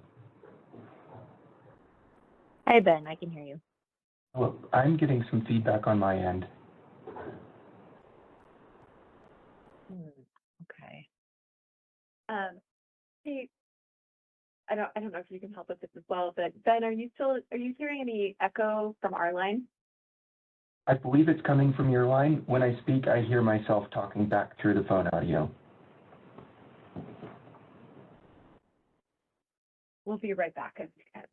I'm going to go ahead and mute our line. Can you just talk for a bit in 3, 2, 1? Can you hear me okay now?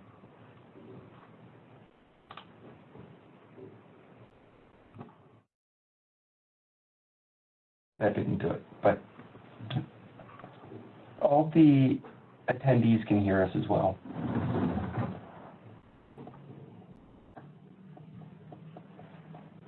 All right, thank you.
All right. So it's 6:10. Hopefully everybody had a good brief break. Got a chance to get up and stretch and move around. So up next, we have Ben Dawson from the Department of Market Monitoring. And he and his team have done a deep dive into ensuring energy and resource adequacy with storage, and in particular, having a look at storage availability during different system conditions and across different periods. And Ben did walk through his presentation with me a little while ago, and it's as I mentioned earlier, an excellent empirical analysis. I think a few things fall out of it that are interesting questions to ask.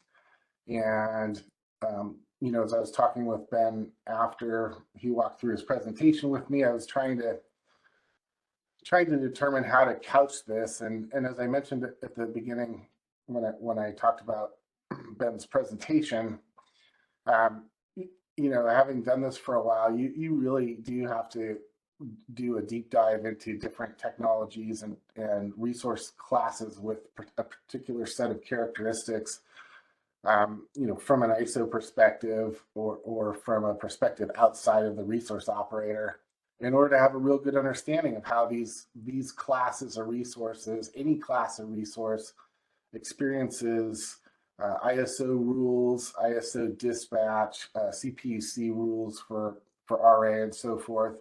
And so, really through focusing in on a smaller, narrower class of resources, you really gain a better understanding of how, like I said, how those resources experience the market and policy environment around them. And so, one of the things that I took out of Ben's analysis and presentation is there some potential, modeling issues that weren't understood or maybe aren't understood that bear some additional analysis and digging into to determine whether or not the market rules, the RA rules, the dispatch rules have a consistent understanding of how these battery storage assets operate and how they experience that environment that they're operating within. And I thought it was a fantastic presentation. So having said that, I will turn it over to Ben and look forward to seeing your presentation again. Thank you, Jeff. Can you hear me? I can. All right, great. Yeah, we'll kick it off. Jeff gave a nice prelude to what I will be going through. One thing I do want to put a pin in right away is that we're not trying to isolate storage, but we do see this as a nascent technology and is in need of some investigation. And here on the kind of title page, we've linked to a report that DMM has put out on storage that goes into some of the depths of this a little bit further, but I thought I would bring this to the group to kick off a full discussion. I want to begin by saying that we don't really understand the full story of storage operations, so we consider this as starting the conversation. And I would like to run through all this before we really open it up to questions and discussion. But if there are clarifying questions, please do jump in and ask. So really, I'm going to give you a quick overview here. In the near term, storage and solar are really making up much of the new development, and storage has increased about 100% in the last year. One of the issues that we're seeing in 2023, audio is pretty choppy.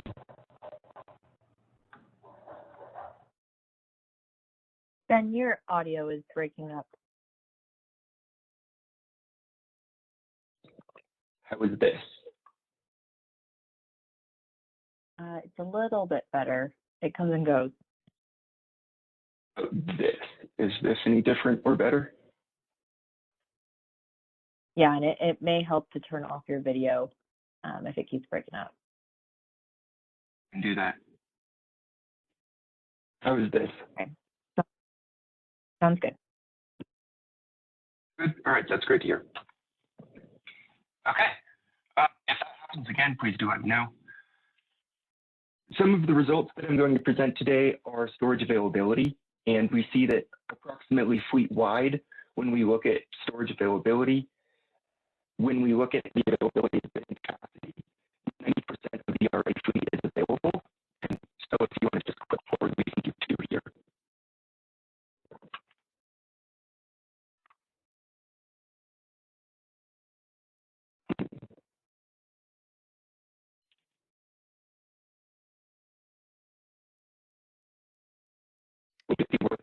Ben. Ben, this is Jeff. We're still experiencing pretty broken up and intermittent audio from your end. Yeah, Ben, I'd suggest disconnecting from the computer audio and dialing into the phone only line. You'll probably have better connection that way. That sounds good. Give me 1 second. Okay.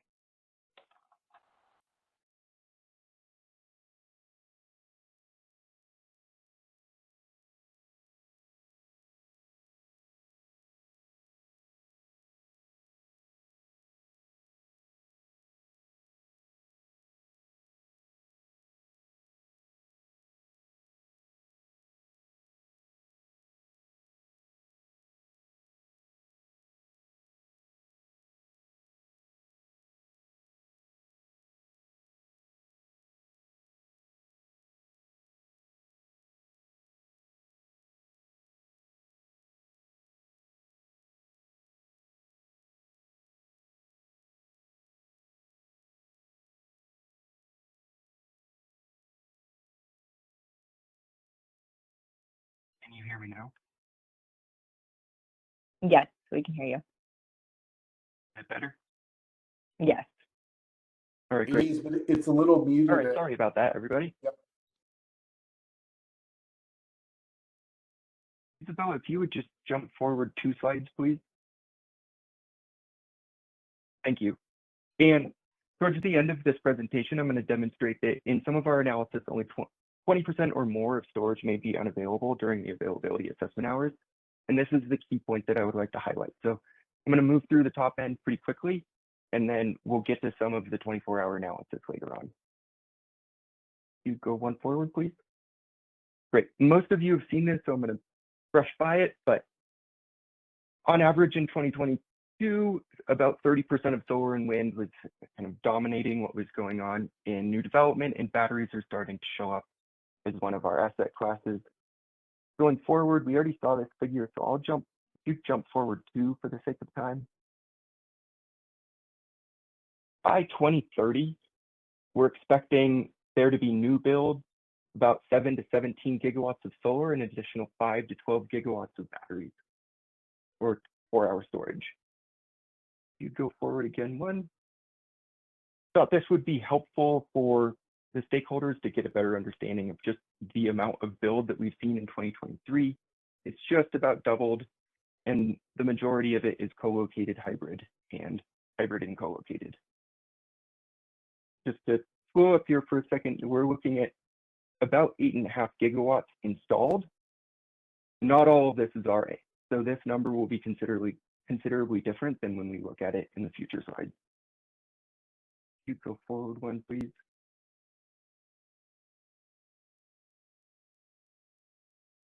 Okay, this is a table that's adapted from the DMM annual report. It's the procured RA capacity that's in the market, and we're looking at this as a bid availability and the day ahead in the real-time markets. We're doing this during the RMO plus hours, which are when the ISO is issued a restricted maintenance operation declaration, or any EEA hours. So these are all of the 2023 hours, and I think the headings are fairly self-explanatory, but we have the Pmax of all of the resources that are RA resources, and then their corresponding NQC. And then in the gold here, we can see the procured capacity. So the procured capacity will be less than the NQC, either because they're derated or not all of the RA has been sold on the resource. The next 2 columns are DMM's look at day ahead and real-time bids and the availability of these RA resources as they come into these 2 different timings of the market. we've refined this definition of availability over quite a bit of time, but this is the way DMM likes to think through the availability of the RA resources. I'm going to pass on this question that just popped up, but if you click forward one slide, please, I'm going to use storage as the example.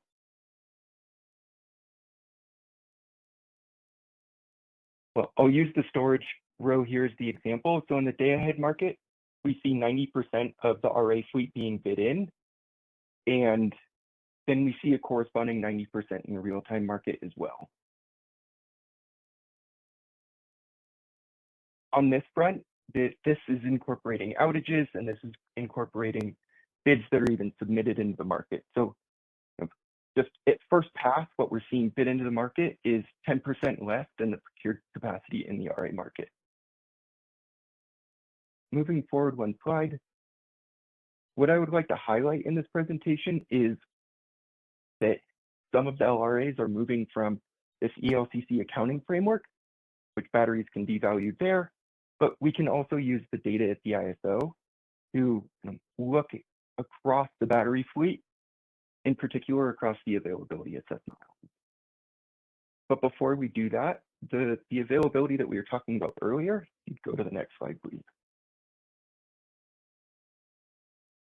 I want to take these RMO plus days that I was talking about earlier and just simply look at outages or derates that are taken in the RA battery fleet. We can see that on average, across these high load days in 2023, about 12% of capacity was missing or on outage against 100%, and it was pretty consistent across the 10 high load days. But to unpack this further, if we go one slide forward, please. We can look at this on a 24-hour framework. So you can see that that 88% average that we were seeing across all days is actually also pretty consistent across the 24 hours. If you take a look at the y-axis, it's pretty tight. So we see variation down to about 87% and about as high as 90%. But when we get into the red shaded region, which is the availability assessment hours, this time period, we see batteries coming in with higher availability, and then it falls off towards the end of the availability assessment hours. You could go to the next slide, please. This figure comes from our storage report, and this is going to be the backbone of what I would really like to get to in a moment. In the day, what we're looking at here is 2022 data, so it's a little outdated, but you can see that about 20% of battery capacity may not be available, and I'll explain this in a second. In the day ahead, we see that we're getting scheduled across the normal markets we're accustomed to, the discharge charge, for spin, non-spin, for reg, et cetera, but then when we get into the real-time market, we see that there are these two red and orange categories where batteries aren't being dispatched, and they've been broken out as whether the bids are below or above LMP. Both of these we see as there being restrictions on the storage resource that we would like to understand better. So if it's above LMP, that could be because there's economic purposes that they're bidding above LMP, or there are reasons why the scheduling coordinator is trying to keep battery out of the market, but knows they have a must-offer obligation, so they're bidding it. If it's below LMP, there are other restrictions that we'll get to in a little bit, but you all might be familiar with ancillary service data charge constraints and similar other battery-specific considerations that could be leading to a battery not being dispatched, even though its bid is below LMP. You go forward one, please.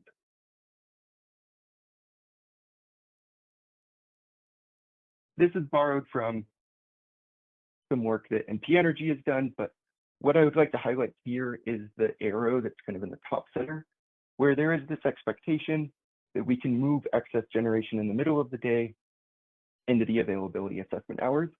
And what we're going to go and look at now is how much we're seeing that occur empirically across the market. So next slide, please. So I want to start with just a very toy idealized version of how we might be thinking about battery charging, think of this as just simply one resource, and it charges in the middle of the day when the solar is shining, and it's charging at 100% of its P-min. So it's charging at full capacity. We get into the evening hours during the availability assessment hours, and it's discharging 100%. And in this case here, the battery is cycled one time. If you go to the next slide, please. This is a demonstration of what we actually see. I'm picking one day. It's one of the RMO Quest days that I brought up earlier.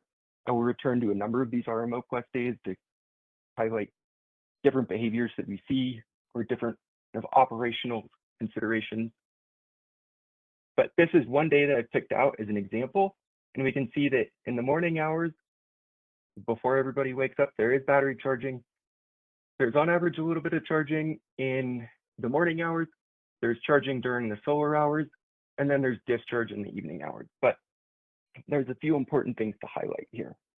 First, the y-axis is capacity or percent of full RA fleet capacity. And we see that during the solar hours, about 50% of the fleet is charging at peak. And then in the evening discharge hours at peak, we see about 55% of the fleet is discharging.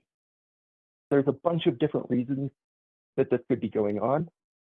Batteries could be charging or could be providing ancillary services. There's a suite of other reasons that I'll get to later that we can talk about. But this is just to show that on these high load days, we're only seeing about 50% of capacity being functionally used in the market. And it would be helpful, I think, for us as a stakeholder group to talk through what these limitations should be, and then moving beyond that, what the capacity value of these resources should be. Before we go to the next slide, I'm going to introduce what I'm going to call my integration function. If you take the blue area and integrate underneath it, or sum that area, if that area equaled 1, that would mean that the 4-hour battery fleet is cycled one time over. So I'll show that here in the next slide.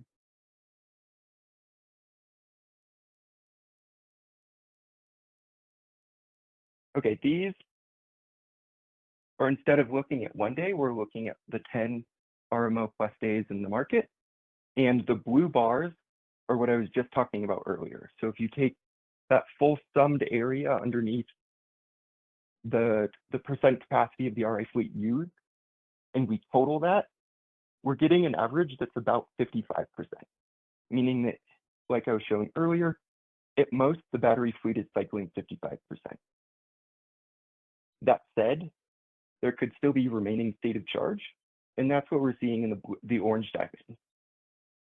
That on average is about 30%, so batteries will end with about 30% state of charge fleet-wide. And so then if we take the total cycling or the total integrated dispatch plus the remaining state of charge, we see that on average batteries are sitting around 80% usage.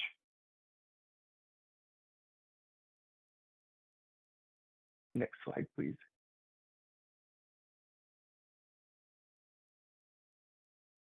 This storyline, though, there's a lot of heterogeneity to the storyline. So the 100% cycling is the far right vertical line, meaning that's a battery, a 4-hour battery that used all 4 hours. There are some batteries to the right of that, meaning that they cycled more than once. But the fleet median comes out at about 65 to 70% of the whole fleet being cycled. And I just wanted to highlight here that there's a lot of heterogeneity across the fleet, and this is just the RA fleet during the high load days, so the RMO Quest days.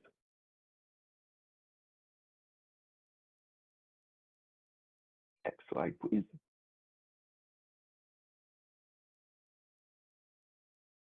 So similar to what I did with the orange and blue figure earlier, where I was showing the capacity use across the day, I'm going to take the same concept here on the right bar.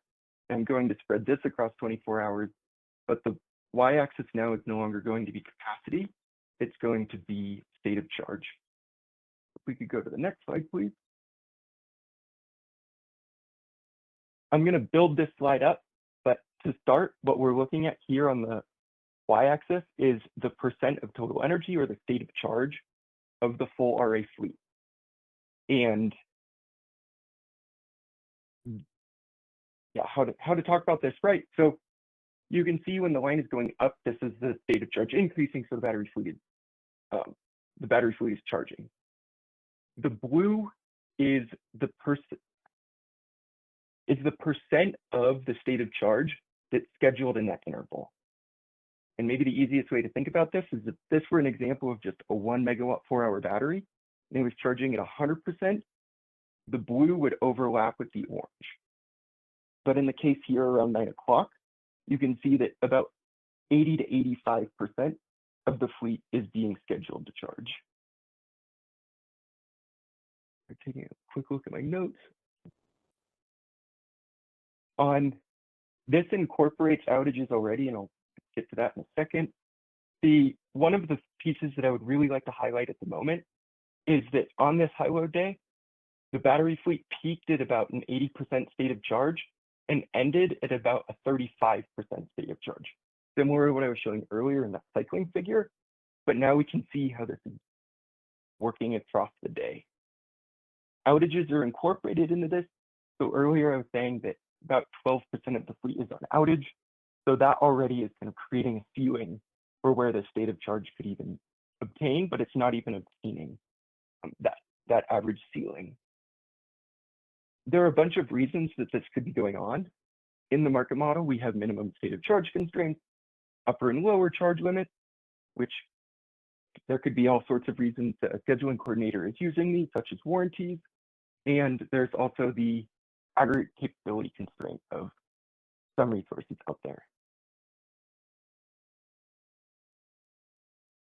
If we could jump to the next slide, I want to incorporate the role of prices here. We can see that this purple line here I've now added to the right-hand side, and this is the ISM or the day-ahead price.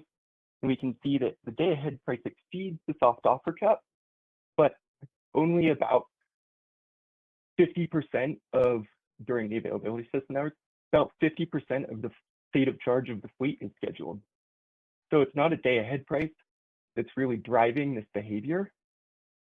We could jump to the next slide, please. There's a couple of pieces I would like to pick out here. So batteries are generally operating in the real time, and you can see that here with this light green line. This is the 5-minute price. The thick green line is the 15-minute price. You can see that batteries are, well, they can't bid above the soft offer cap generally. And so when the real-time price hits the soft offer cap, a lot of the state of charge of the fleet is being scheduled to discharge. Something else I'd like to highlight here is that we started at about 80% of the state of charge of the fleet, and then going into the availability assessment hours, we're a little bit below 70%.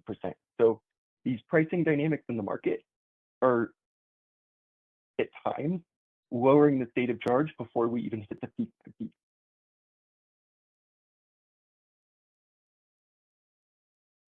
There's a couple of reasons this could be going on, which we'll talk about later. But the one thing to keep in mind is that we use multi-interval optimization here in the market. And so this could be teeing up some of the issues as well. And next slide, please. Okay, so returning to that bar graph I was showing earlier, there was the orange and then there was the red. And we can see on this is the same day. We can see that going into the availability assessment hours, much of the unscheduled capacity was actually unscheduled under LMP. And we go to the next slide, please. There's a bunch of reasons that this could be going on. One of the characteristics of this day that I picked out, there were exceptional dispatches that were having batteries not discharge, so we could have them during the availability assessment hours. There are also other parameters in the market, such as the end of hour state of charge or the ancillary service state of charge, that could also be preventing this behavior. In addition to that, as I mentioned earlier, there's the minimum state of charge constraints, the upper and lower charging limits, and the ACC. We could jump down to, let's go 2 slides forward, please. I want to highlight one other day And this is a day where we don't see exceptional dispatches. And we can see that coming into the availability assessment hours, we're still sitting at about 75% of a full state of charge, and we end at about 20%. So we're still operating on a pretty narrow window of the full state of charge of the fleet on these high load days. And we at DMM have some hypotheses, but this is what we're trying to bring to the stakeholder community, is better understand what is going on with the battery fleet, that even on these high load days, we're having an operational range of, let's say, 55% of the full state of charge. You could scroll actually 2 forward. There's one last point that I would like to make, and that is that even with these high prices in the real time, just up about the bid cap, soft offer cap, there is still 20% of the remaining state of charge around hour 19, hour 20 that is unavailable, and these are storage resources that are unscheduled under LMP. And this we can't explain with exceptional dispatches. I think I'm doing pretty well on time. We can go to the last one and wrap this up. At DMM, we have a number of working hypotheses. There are the state of charge limitations. So these could be reg awards that are defeating the state of charge or not allowing it to reach its full capacity. There is the ancillary service state of charge constraint. And this will influence adjacent hours. There are parameters that we can't see in master file and elsewhere that could be leading to some of this behavior. So we do know that batteries need to be cell balanced across all of the cells in the resource. There's foldback issues, which is you can think in your cell phone, the battery doesn't work as well in the like 0 to 10 or 20 range and the like 80 or 90 to 100% range. And so there are engineering controls that will limit the resource from operating in those extremes because the technology isn't perfect there. And then lastly, there's bidding, market rules, and operations. One of the things that was going to be addressed earlier was that there is a lack of a must-offer obligation for the charging range of a battery. We do generally see that bidding is predominantly done in the real time, and ISO operators are also using exceptional dispatches. So that's what I've got. Thank you.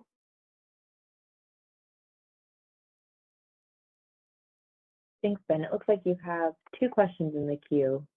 Let's go to Chris Devon. Hey there, can you hear me? Yes. Yes. Thanks, Chris, Devin, Terragen. Thanks for the presentation. Lots of good data there. So my first point, I guess I should ask the question on this undispatched bids above or below LMP. What LMP is that? Is that the day ahead LMP? Sorry, I should have mentioned this. All of the figures that we were looking at above are for the 5-minute market. Okay, I see. So yeah, I just want to point out that I think that maybe the way you characterized it was that, SCs were bidding above the LMP to not be dispatched, but they don't know what the LMP is going to be at T75 when they're submitting their bids in the real-time market. So just a point of clarification there. I think it's probably maybe based on their forecast of what they're thinking the price will be and their costs and, their charging costs and the spread that they expect to be able to clear, those sort of things. So just something to maybe think about there. I definitely want to caution any concern about, these units the storage units in general not cycling 100%. I don't think that really informs the RA value of these units because of a lot of these things that you have here on this slide. And I think, providing ancillary services is one of the primary, actual participation in the market that a lot of these units, particularly our units at Terragen, provide. So I just wanted to maybe ask for a future improvement or enhancement or addition to this analysis to break this out and take out the units that are providing AS and then look at just the ones that are providing energy or just the amount that's been providing energy.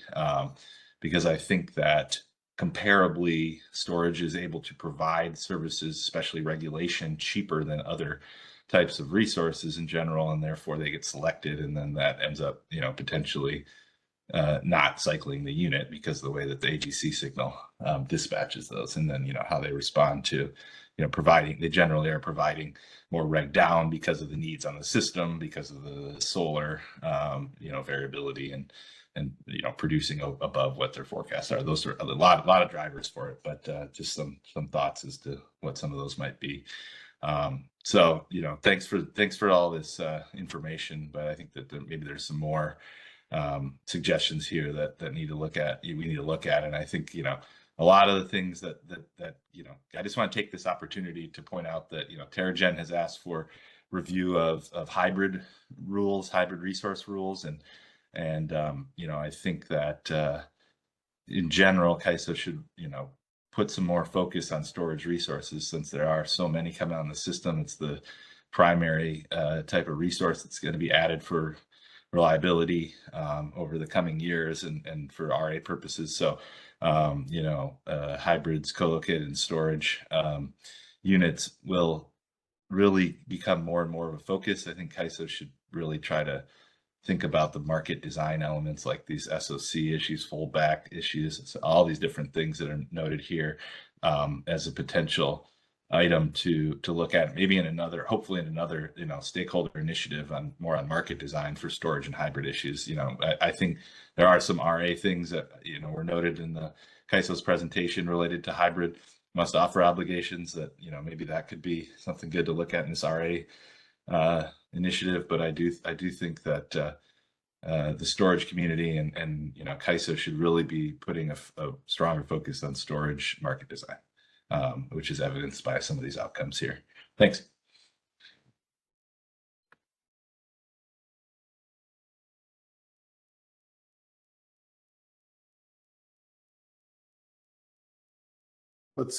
Let's go to Doug Bassioni. Hi, Doug Boccignone for the Bay Area Municipal Transmission Group. I think one of the things that's going on is directly related to the flexible RA requirements to submit economic bids in real time. And because the look ahead in the real time market is only 65 minutes, and Ben, you alluded to this, and I think Perry alluded to it earlier, you can get two things can happen if people's bids in the real time market don't result in the resource getting charged as expected because prices are higher than their bids, then they don't have the state of charge needed, or prices are higher and they end up getting discharged too early in the day. And I think, we've advocated for a longer look ahead in the real-time market, but we understand there's some technical challenges for that. Another solution would be, it goes back to this, are we requiring too many resources to be flexible, and therefore, then they have to submit economic bids in real time? If instead you allowed them to self-schedule to their day ahead awards, then you wouldn't have this problem.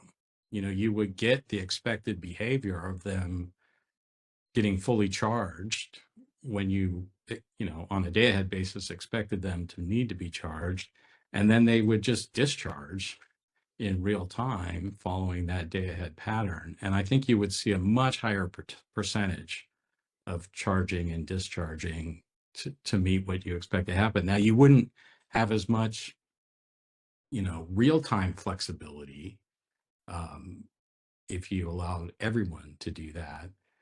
But I think my suspicion is we are requiring more bids than we really need. And if we let people self-schedule following their day ahead awards, we get a much better result. And, you'd still end up, some people are going to want to be on, actively monitoring and managing in the real-time market. And I think that hopefully would provide the liquidity needed to deal with the real-time DB differences in real time versus data expectations.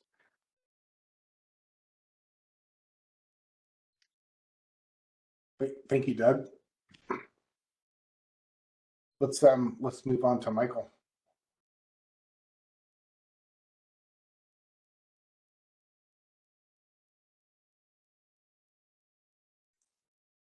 Can we unmute Michael's line?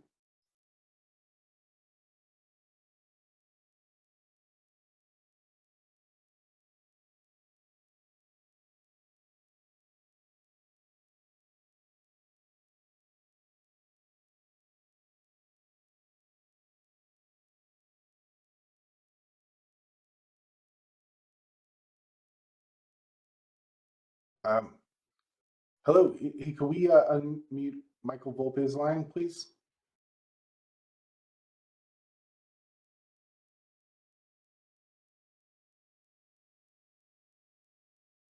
Okay.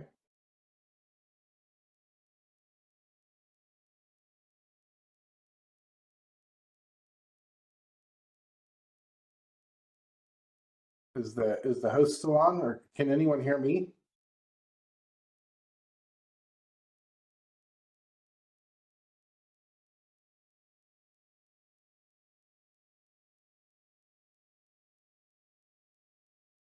Okay, somebody can hear me. I'm not quite sure. Thank you. Thanks for chatting. I got a few people who said they can hear me. I'm not quite sure how to get Michael and then Perry unmuted at this point so that we can hear from them. Okay, Michael. Yeah, I see you're still muted. Michael, is it possible, Michael and Perry, if you type in your question or comment, whichever one of you gets it typed in first, I'm happy to relay it orally to the group, and then I'll do the next one second. I apologize for the difficulty. I tried to unmute each of you and I wasn't able to do that.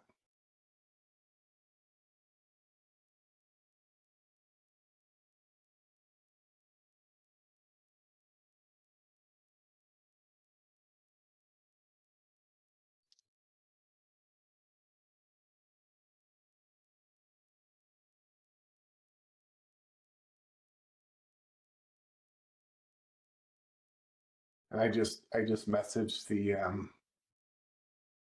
host.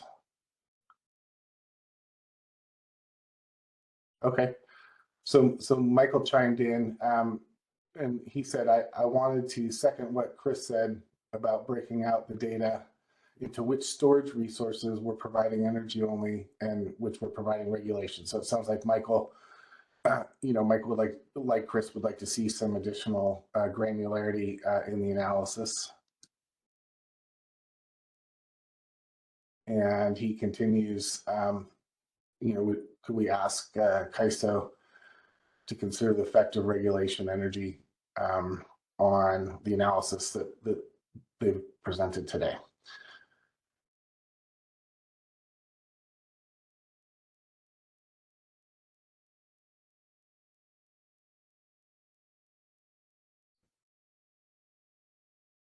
And still waiting to hear back from the Inteller events host.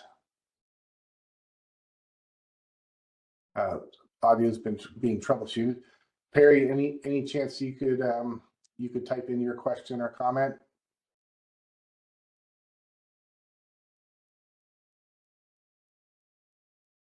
I see. I think Perry noted that that wasn't possible at this point. So I apologize for the audio issue and not being able to unmute you.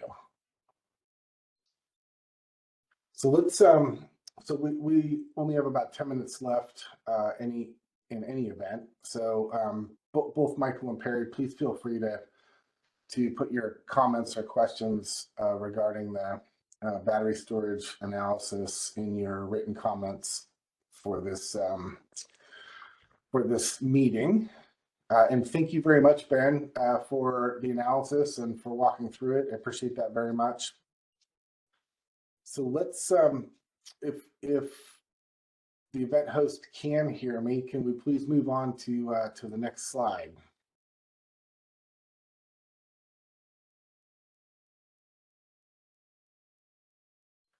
Okay, thank you.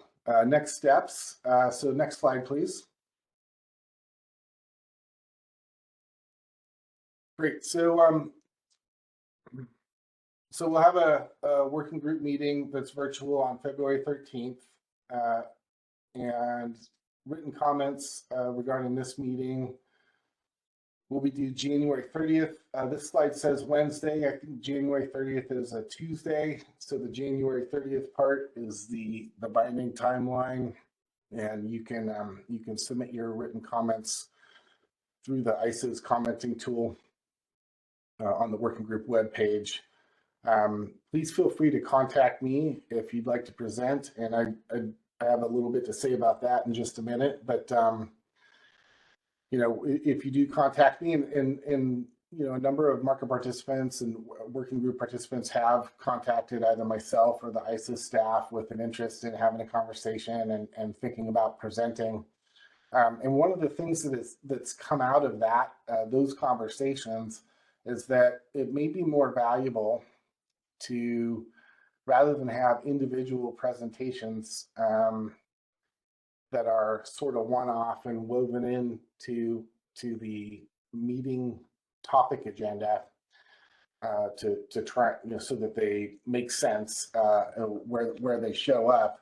It may make sense in some instances to have a panel discussion if there's enough interest, if there are enough working group participants representing different interests in the market on that topic, that we can get, you know, hopefully 3 or 4 participants on a panel representing different interests and who are all willing to present. You don't have to have, you know, detailed graphs and formulas and tables of data, but you know, but having your message in a presentation and being able to present that and discuss it and debate it in more of a panel format seems like it might be a productive way to have conversations on some of these subtopics that we're honing in on, like UCAP and its related topics, like backstop procurement and you know, meeting the 0.1 LOLE, which has been discussed by a few people in Middle River in particular, and there may be other topics as well. And so in that vein, if you think that you'd like to present in a panel format on a particular topic that is in line with, you know, sort of the priorities that have been popping out of our meetings and discussions, please contact myself or CAISO staff and let us know, and I'll talk about one panel discussion that looks like it's going to happen in a couple of meetings as soon as we get to the next slide. So let's go ahead and go to the next slide, slide 95. Great. So this is a proposed, I mean, obviously January 16th is almost behind us, so it's no longer a proposal, but the next 3 meetings, 2 February meetings and a March meeting, these are the proposed topics for the different meetings. And I want to provide a sense of how we arrived at this set of topics and the sequencing. So as I mentioned, you know, we've spent quite a bit of time going back through comments. We had the polling. The comments are actually a great revelation of what's important to individual participants. And so we've looked at, you know, the last probably 3 sets of comments in terms of trying to gauge level of importance, you know, a subset of topics that are the most important and a level of importance for each of them.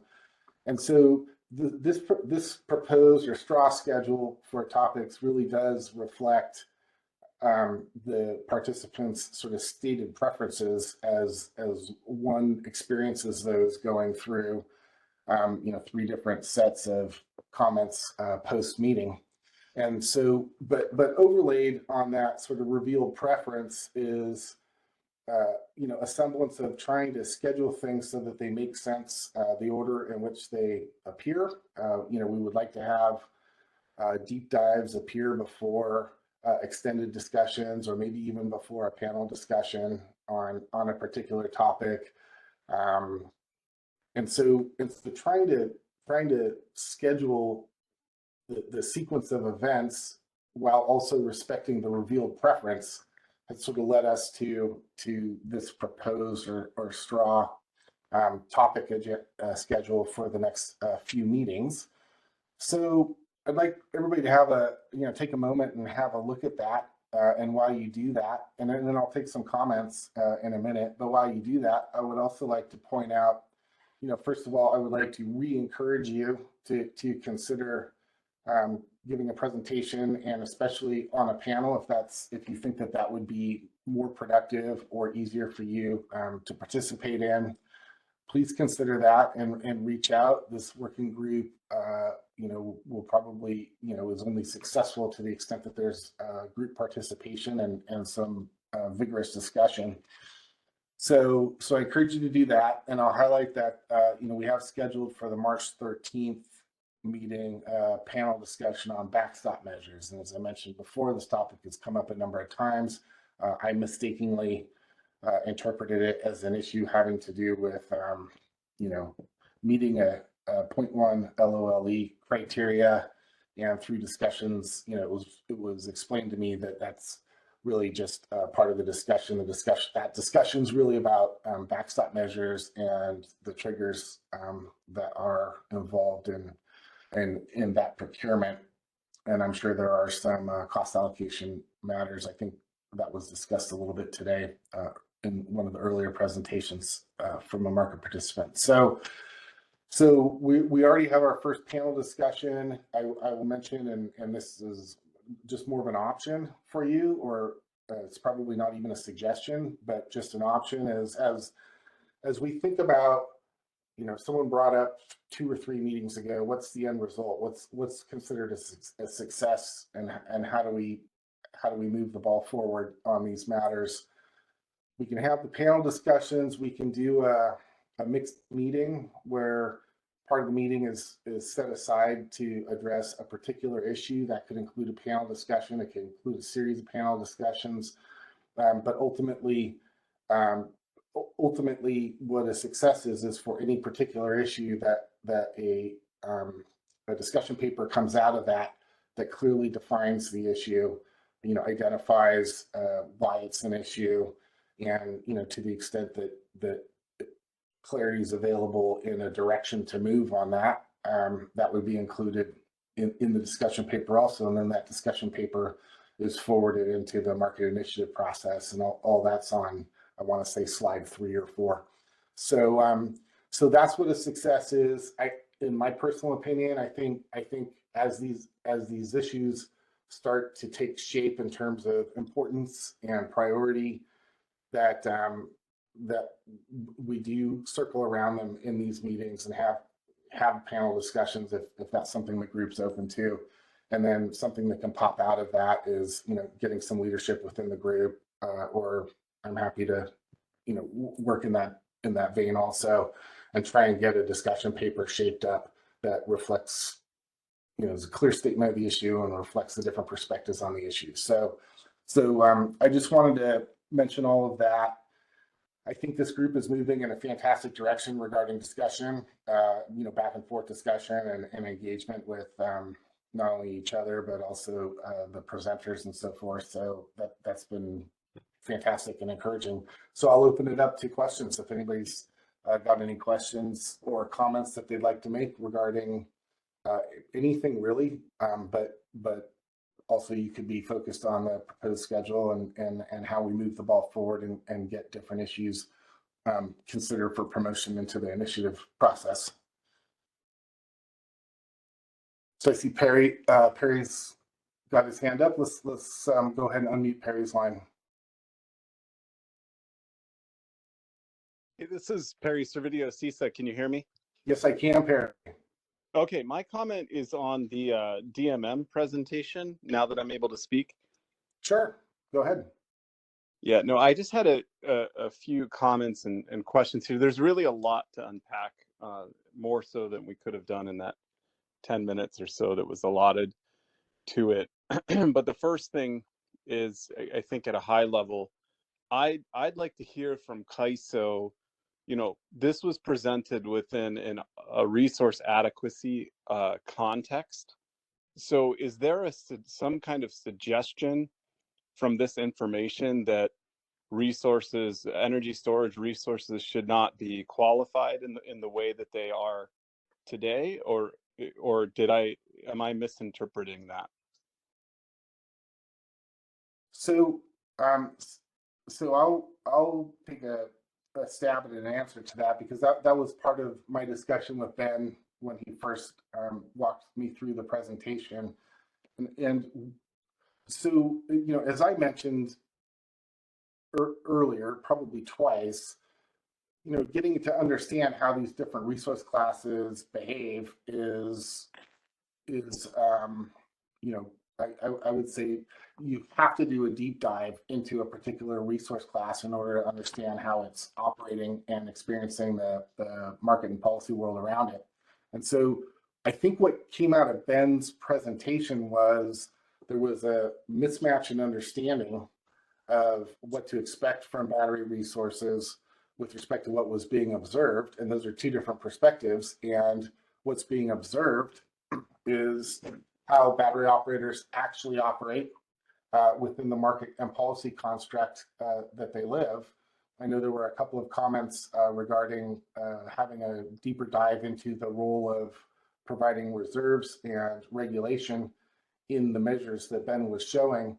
I don't know that there was an assertion that these resources, that battery storage resources, shouldn't be qualified at the level or in the specific manner in which they are. At least to me, what popped out of Ben's analysis was there's a mismatch between what was expected, at least at a high level, and what was being observed. And there may be some issues within there that are modeling issues or information issues that need to be looked at more closely. But I didn't take Ben's proposal to necessarily intone that battery storage resources are rated too high for qualified capacity, if that was your assertion. Yeah, first thing on that comment. Thanks for that description, Jeff. The thing is, you know, seeing a headline number on a slide that says they're 20% not available with a new definition of what available means is going to open some eyes. And I don't think enough time was really devoted to that, but I understand we're at the end of the time here now. But I just would like for CAISO to be a little bit more sensitive to that in the future, or at least devote a little bit more time to describing what's behind the 20% number. Now, the other thing that you mentioned, Jeff, though, was that this is perhaps providing some insight into the way that resources are doing business or are operating. And I'd like to just say that I think that at least the last DMM slide gets it the closest. And it's on that slide where it essentially points out that the problem is not with the resource or the resource or the scheduling, but rather a problem with the CAISO's model, CAISO's price formation. And it highlights a number of issues that would need to be fixed outside of the context of resource adequacy. So that's, you know, I'm glad that slide was on the end, but I'm still a little bit unsure about this 20% unavailable slide that I saw. And that can be broken down in a number of ways. Chris Devon mentioned a good consideration to break that down, because if you break it between hybrids and energy storage and co-located resources, you might find that the problem has more to do with maybe a grid charging restriction, or maybe it has to do with a POI limitation that's not priced in the market. And the other breakdown, and it's an even higher level breakdown that I would consider doing, is the portion of it that is due to outage. It would be really good to see if those are short-term, extremely short-term forced outages or planned outages, and what type of outage types they are, because there's another limitation within the CAISO's market model, and it has to do with how resources are able to respond to dispatch when they're at below 20% state of charge or above 20% state of charge, and the ramp rate in which they can achieve. And right now, the only tool in a scheduling coordinator's toolkit in order to manage that is really outages or bids.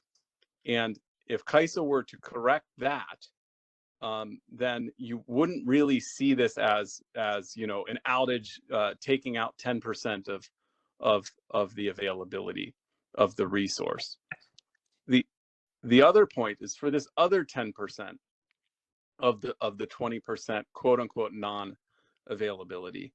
And this is, I have an extremely I have a real issue with the characterization of that as not available. And I've explained why. There's lots of reasons on the CAISO side that would need to be fixed in order to get to that other 20%. However, there was this notion and this breakdown of within that extra 10%, the portion of that state of charge or that dispatch that was in intervals in which LMPs bids were less than or greater than LMPs. And again, within that breakdown, you're going to see that the underlying problem there is a CAISO problem that was highlighted on the last slide of the DMM slide. So that's, you know, without getting into it more, my main point is to please be sensitive to the way that is communicated, because it's not really, you know, a resource owner or operator or scheduling coordinator, you know, outage unavailability. The energy is there. CAISO can use it if only CAISO could get out of its own way. I'll leave it at that.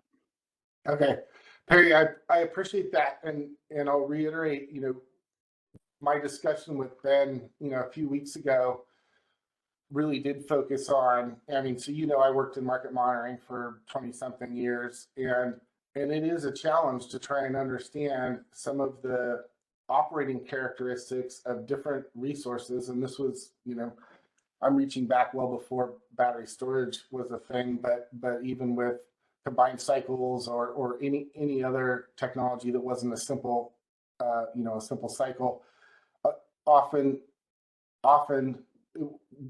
it took some digging to understand how the specific characteristics of the resources were conflicted with the way you pick any ISO software was able to deal with pauses and changes in ramp rates as you move up the output curve, for example, and there are other examples too. So the things that you mentioned are very useful in this context, and they were, you know, certainly not the particular issues you mentioned, but the fact that there must be characteristics with respect to battery storage that we don't understand, or that the market model is not capturing, that are driving some of this also. So just so you understand, that was actually part of our discussion, and I'm glad that you chimed in with some specific examples of that. Thanks, Jeff. And we'd also be happy to talk with you more offline about some of these issues that we're seeing with CAISO's market model. Just to reiterate, though, that this is not, we don't view this entire slide deck is not really, we don't view that as within the sort of an RA discussion context. So still a little bit confused by that inclusion. Okay. Thank you, Barry. Thanks. So let's go to Mary. Mary Neal again from ARM. I just, on the schedule, if I've missed it, I apologize, but is there a like planned date for a new white paper? I just don't know. I mean, you've read some of the ARM comments. I know it's popped up in some of the slides here, but I just don't have, when do I know whether or not that's landed and that's going to get incorporated into the document directly? Or do Sure. I know? No, that's a good question. I saw your chat message on that also. So Yeah. So I've talked, actually it was just a couple of weeks ago, I spoke with the CAISO staff about that in particular. And well, actually it was probably early December. And at that point, we didn't feel like we had sort of coalesced, like the group had coalesced around a couple of issues. And then we talked about, so the original discussion paper has quite a bit of potential content to add because of the numerous different sub issues within the 3 problem statements.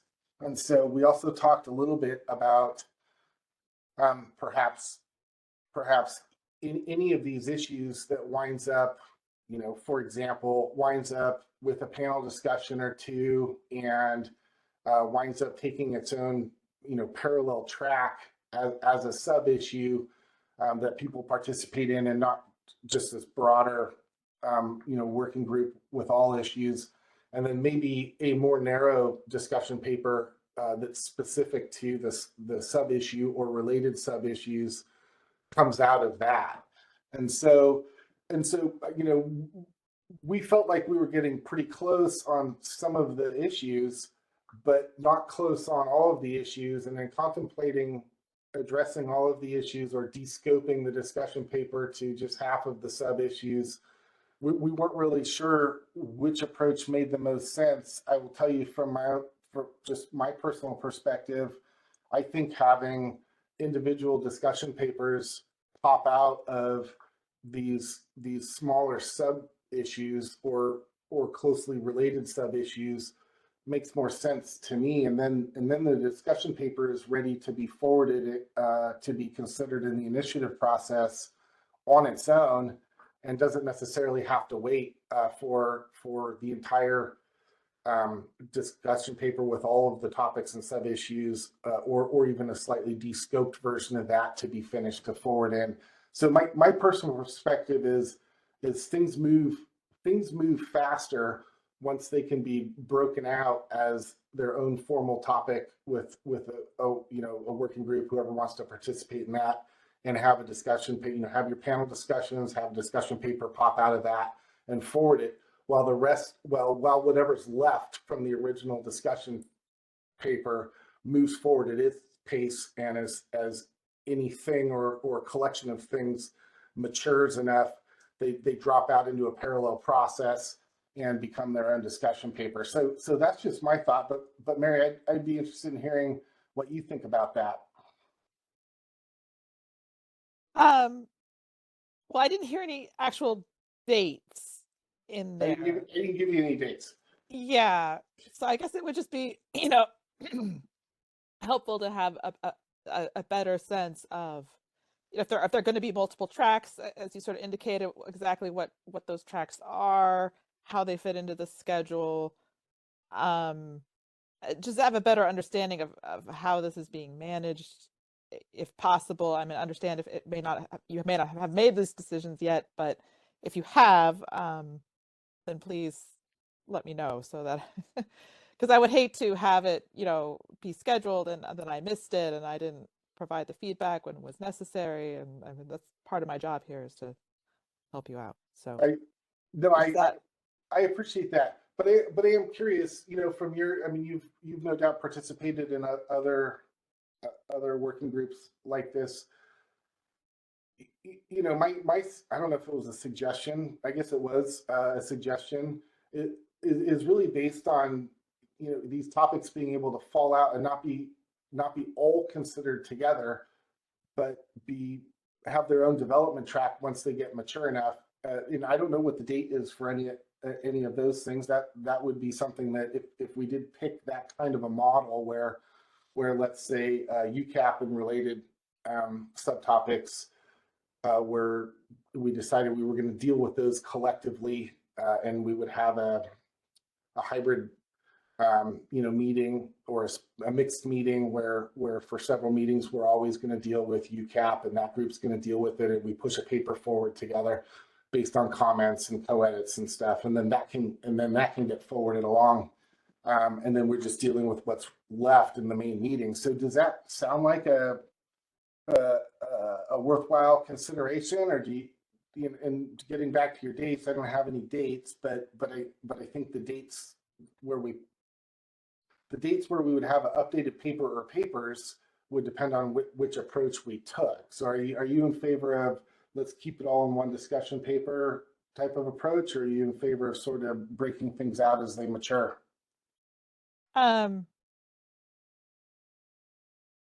I'm not sure I have an opinion as to whether they should be broken out or not. Sometimes breaking stuff out does help herd the cat, so to speak, and get to a decision. But I mean, at some point, executive decisions have to be made as to the approach to get to the end point. And my primary concern is I'm just not sure if those, or what the schedule is.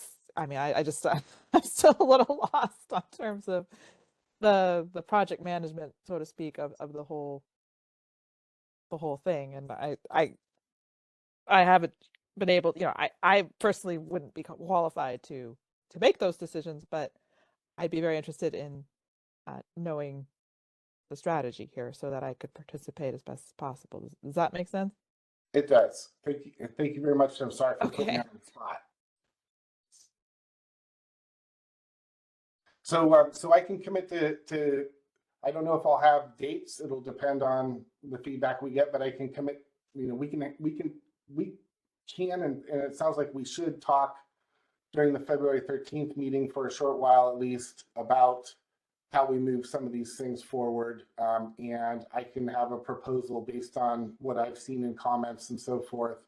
I can have my straw proposal for the list of topics or grouped subtopics that might merit their own, I think it's the right term to say parallel process, that might merit their own parallel process. And then we can talk about that and figure out how we want to move forward.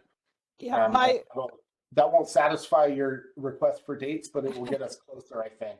Well, and another, at least a straw proposal on how it's going to work. If it's, my rule of thumb is usually if you can get a straw proposal about 80% there in terms of agreement on things, that's a good straw proposal that'll help you move the ball forward. So okay. And you're not talking about a straw proposal for process. You're talking about a straw proposal for a discussion paper on these topics. Well, that could be part of it, but also as what you just said, like some kind of proposal about which topics get addressed when, to sort of help focus the discussion here on getting specific topics to an endpoint and how that's going to happen. Great, perfect. Thank you. All right. Yeah, thanks, Mary. All right, so I don't see anyone else who'd like to make a comment or ask a question. I do appreciate everyone's participation. I am seeing over the course of these meetings more conversation happening, and I think it's great. And I will. Mary brought up a very good question, and I think in the next meeting we'll allocate some time to figuring out how we want to move forward. And how we want to break things out. I'll have a straw proposal, and we'll see if we can get some things in motion and moving in the direction of being, considered for promotion into the initiative process. So thank you. I'm sorry we went over, but we actually did pretty well staying on topic and somewhat on time today. So appreciate that from everyone, and we will talk again in February. So have a great rest of your day.